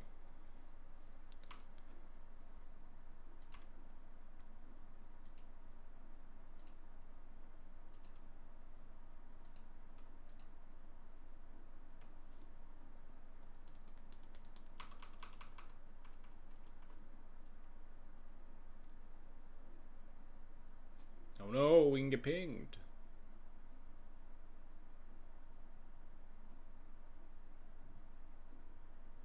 Oh, right. I should have killed the Marionette Apprentice. I just, like, don't know the text on anything. I should have just killed this. Take 1 damage for no reason. But we have, like, 8 life on a stick here. Just doesn't really matter that much. What are we even casting? Obnick. Oh, damn it. I mean, again, I don't think any of this really matters.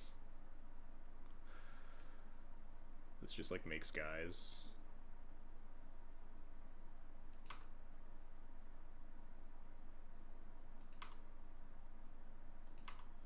Every time I've ever, like, untapped with a GT, like connected with a GT, and then like been left a creature in play. It's like this card's not gonna do anything. I don't need to kill it right now. I just always get punished for it. First comes to mind is the fucking Glorybringer versus the Dragon I was playing against, and just I was like, I don't need to kill this right now. It's tapped. It's exerted, and then they like Eldritch Evolutioned. This is still very fine. We have Mishra's Factory.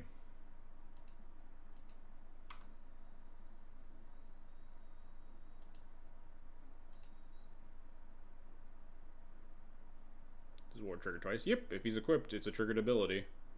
So if Cloud is equipped, the Ward trigger will happen twice. That's why one of the reasons why Boots is so good.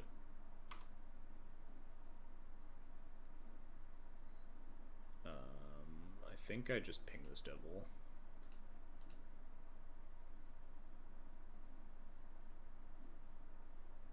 And then, do I just choose to lose 2 life here? Again, we have we're gaining 1,000,000 life. We get to kill one of these Obnixiluses, so I think I just lose 2 life. Kind of playing with fire a little bit here, but I think we're pretty much fine.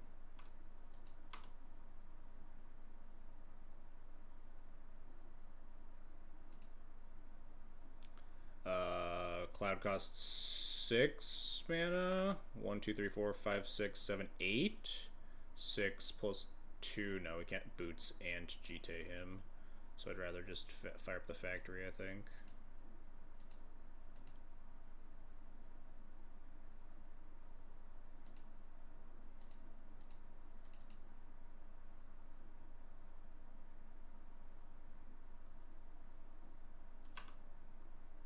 Every once in a while, this Mishra's Factory shows up. I kind of hate it a lot. But we just get more GT counters. We're at enough life that I feel extremely comfortable.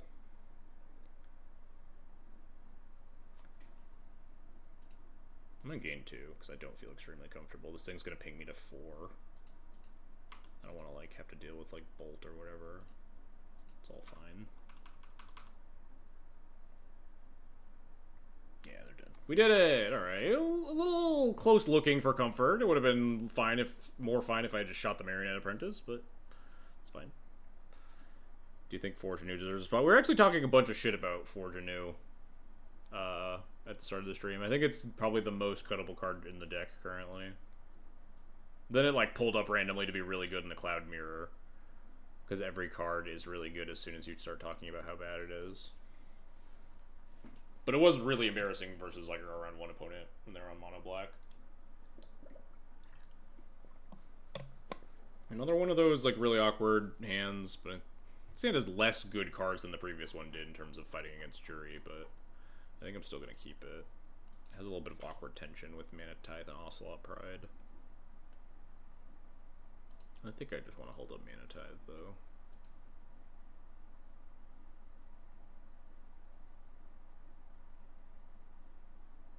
Every time.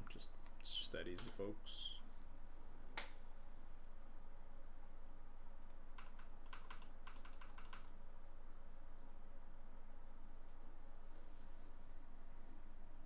I don't know what this does. I'm not reading it.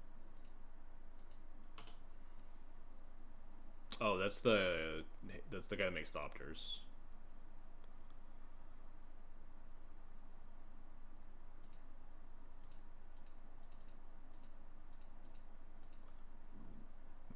Kind of just want Formal Lore here, I think.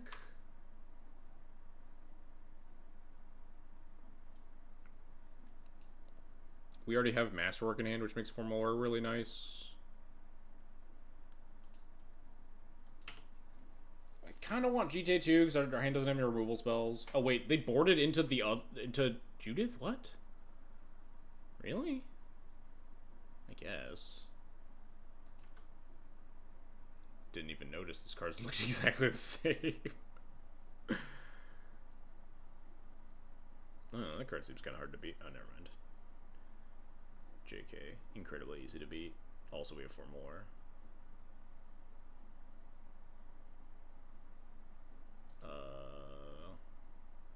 paper, they would point out a Deadpool. I don't think Deadpool is very good against Cloud.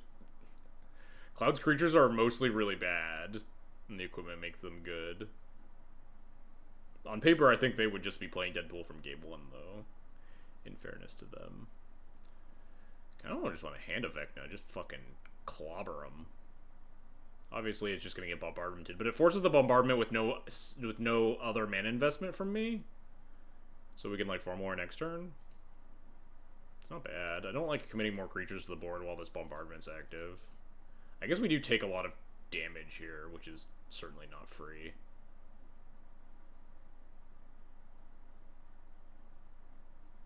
Maybe they'll just ping in response. Dang. Hey, Twinning. Thanks for the follow. Appreciated. Enter combat.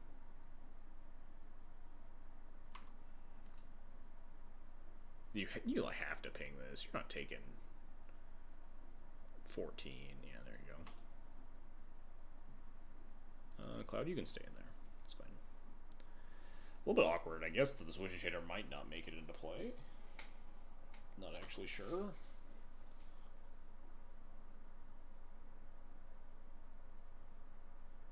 I did kind of take 6 damage for no reason.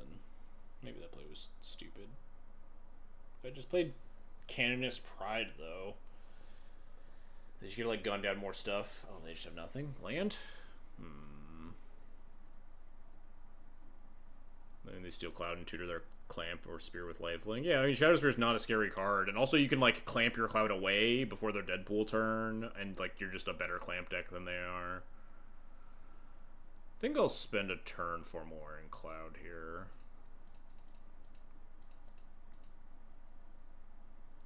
Get Skull Clamp, try to draw towards another land. If they kill Cloud, we have Masterwork. They have... God damn it. I walked right into that one. I should have thought about, like, passing with a bunch of mana up is, like, super fucking suspicious. I should have... At least we have the 4 more in play now for the Masterwork, but...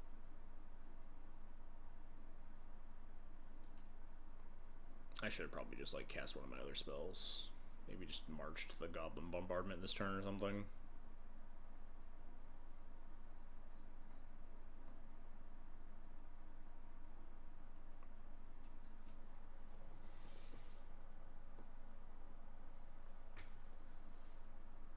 Kind of playing this game like dog shit. That always happens on stream. Like the last couple of games, round 5, it's just like it's too late. It's like almost midnight. You just start taking game actions.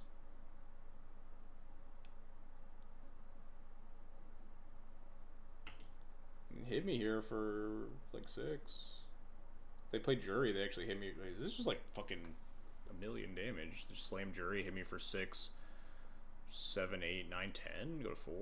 Uh-oh.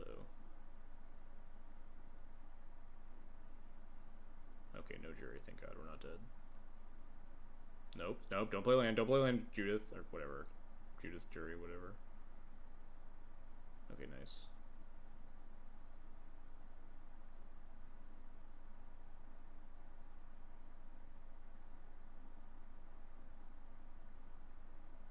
I probably should have just marched this bombardment or whatever.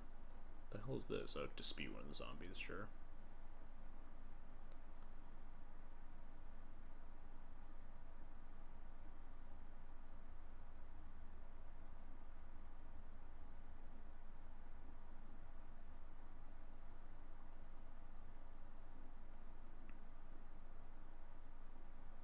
They had the land. I feel like dispute had to be worse than just fucking slamming me for a million damage. That might... It feels like it's almost lethal at that point.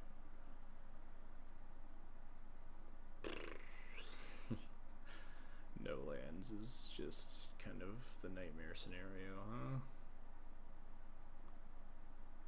They have 3 cards in hand. Am I supposed to just, like, march this pitching Forge Anew, play Ocelot Pride, play tapped Witch Enchanter? Something like that?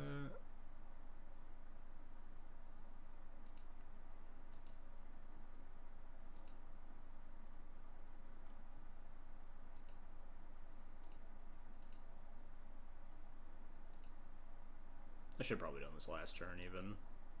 I mean, I didn't have the Forge Anew, but, like, probably March Bombardment, play Pride. It was just going to be a better turn.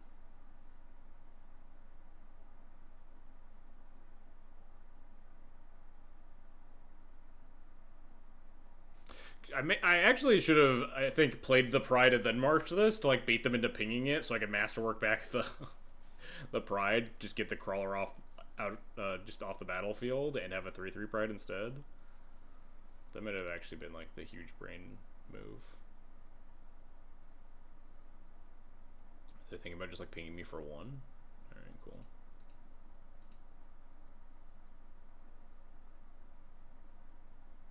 I'm feeling I'm not living this game, mostly because I've played turn 3 and 4 pretty terribly.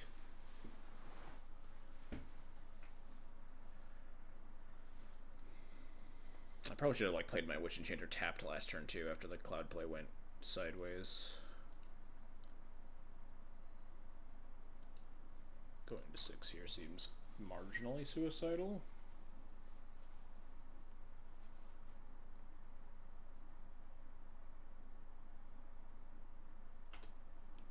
No removal spell on Pride's nice.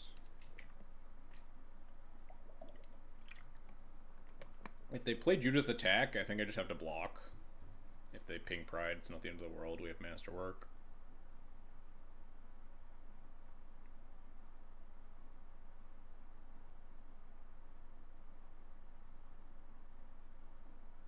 We like Masterwork Canonist, hold up Dismissal.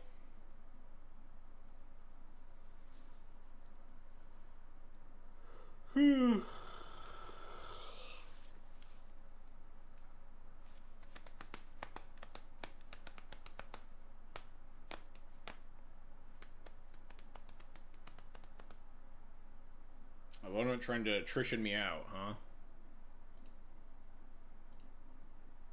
And by attrition me out, I mean have me fall asleep before this match ends.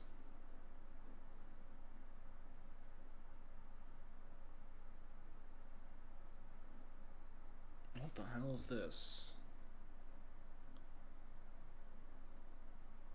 Menace. When you sack non-token permanents, you make spawn. It's pretty scary.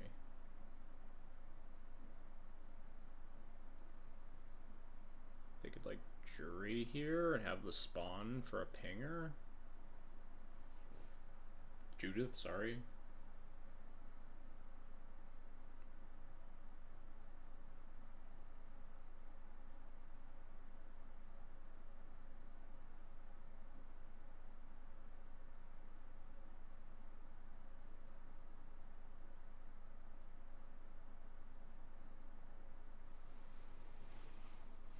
Yep.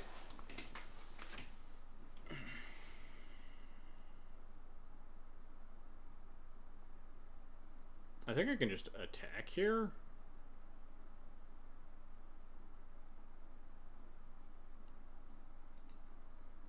I think I just attack, Masterwork, and then kick Galadriel's Dismissal on their upkeep.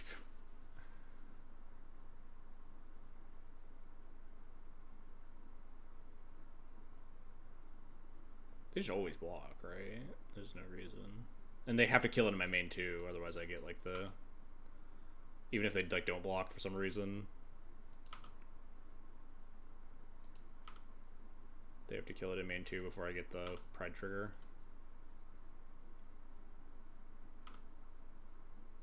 Cool. 1, 2, 3, 4, 5, 6, 7, 8. Unfortunately, only 1 token, but okay. Okay, if they want to let it happen, that's fine too. Hand of Vecna for Life Gain would have been nice too. Yeah, I unfortunately don't think I was allowed to do that.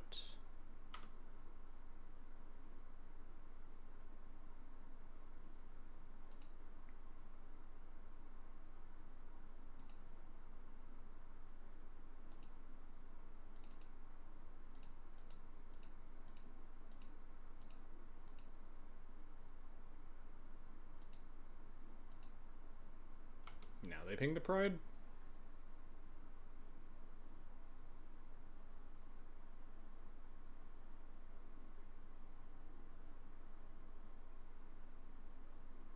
Maybe I was supposed to, like, let them play another creature or something, but if they put anything that sacks creatures on the stack, I just have to kick anyway. Lets them potentially, like, sack the spawn. Now the Onslaught Pride's alive, which is kind of huge. It could easily not be alive.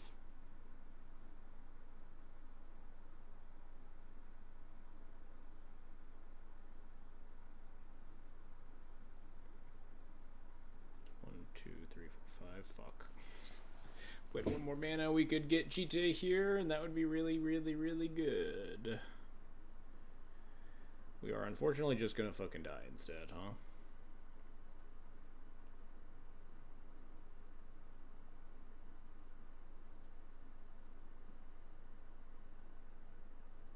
Do I just, like, suit up the Pride and send it, and if they have anything, we just die? We just accept our fate? Pay 3 life, gain 3 life off Onslaught Pride Connect. I mean, I think we're just gonna die to anything. I guess we know we need Clamp instead. But then we don't get to send. But, like, we Clamp, draw a removal spell, maybe?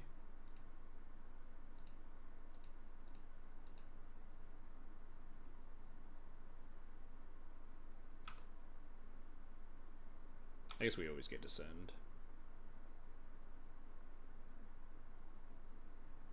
Because we have Formalware in hand.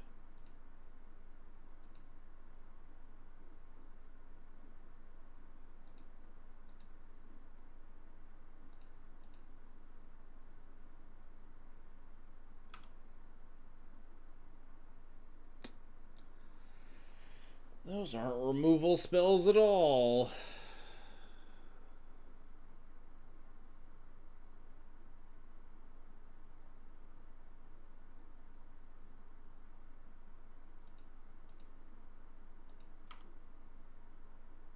I mean, I think we're just guaranteed dead on board, right? Like, this is just super lethal.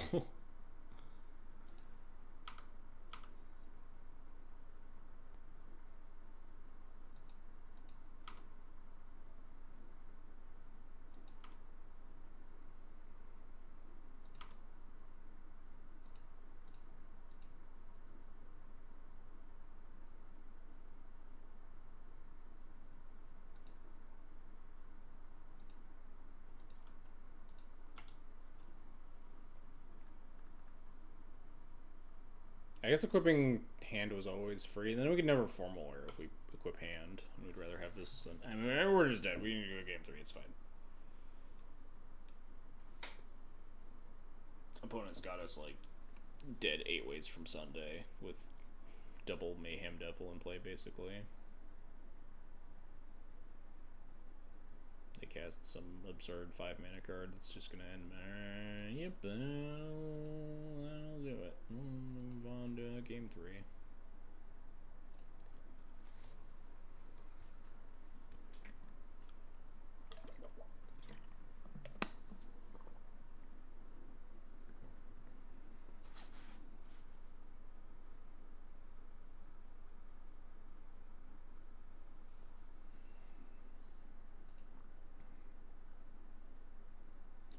Alright, yeah, this hand's just nuts.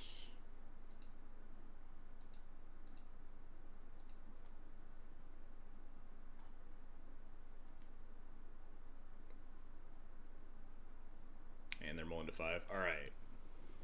Good, clean game. We're free from this mortal coil.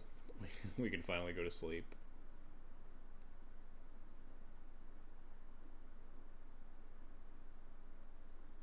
Rolled into 4. Alright, alright, alright.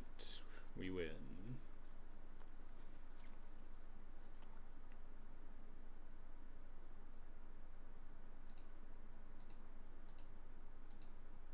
It would have been a trophy if not unlucky against Bird deck. Also playing bad in defense of my opponent. I think that game 1 was, like, super, super winnable.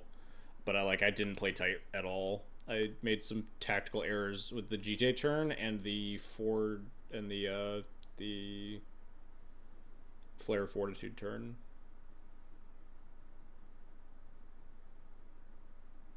But also they did have some pretty nuts draw steps.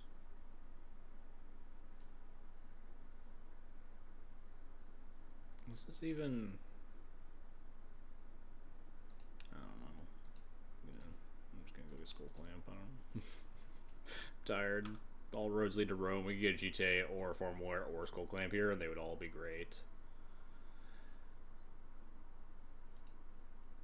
If they hold up their stadium headliner, we will just kill the stadium headliner before Skull Clamping. They'll kill my Cloud, and I won't be very sad about it, and we'll clamp the Doom Traveler. And they're on a multi-4. Again, we can kind of just take our game actions. If we lose this game, I'm going to look like the biggest fucking idiot in the world, but I would be absolutely flabbergasted if we managed to lose this game, even with, like, not 100% perfect decision making. It's really tough for Skull Clamp to be the wrong decision. I guess they could have, like, if they just hold up Bowmaster here, then I just wouldn't clamp, probably. On a mold of 4, they're not really allowed to just continue to hold up spells, so that they jam the Bowmaster, then we can kill it, then we can clamp.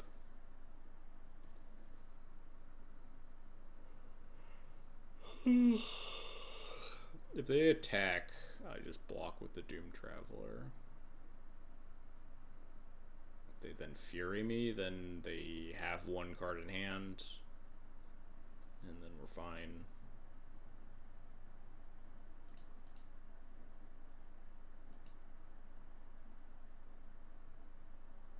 If they just throw Stadium Headliner at the Cloud, it's whatever.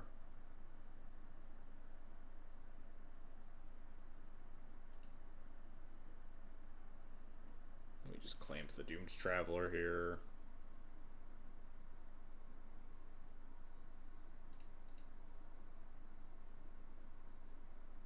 Oh, I guess I was supposed to attack first. Whoops.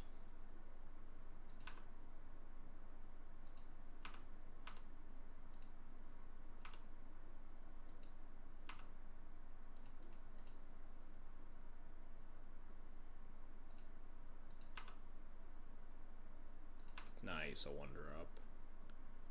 Big fan of drawing a castable spell here.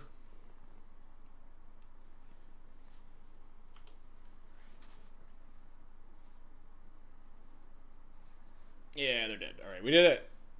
We're out. We're out with our precious 4-1.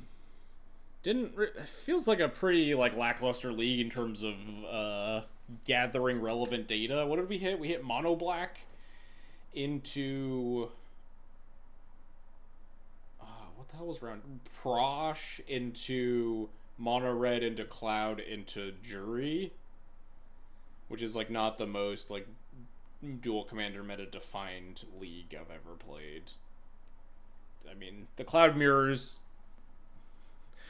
should show the Mono Red matchup I'm very familiar with, and the rest of the matchups were kind of blah. Anyway, let's call it here. Let's go find someone to raid.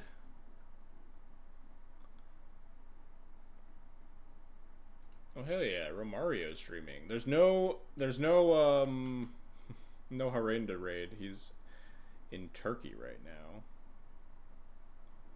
So let's send you all over to my good buddy Romario instead.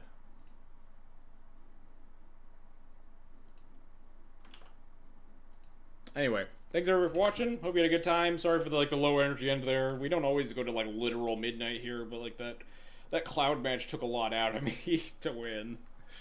The game 1 was a huge grind fest, and game 2 wasn't even that kind to us either. In terms of decision making, it was kind to us in the fact that we won and had some good draw steps. But that's how it be sometimes. Anyway, we'll be back next week. Probably some more of the same stuff. Like I said at the top of the stream, I got some stuff in the works hopefully for this month. In terms of more content, rather than mindlessly jamming leagues, we'll maybe get some more dedicated Aragorn test session in, something like that. Anyway. Ah, shit. Phone fell out of my pocket. Fuck. Alright. That's it. I'll catch you guys all next week.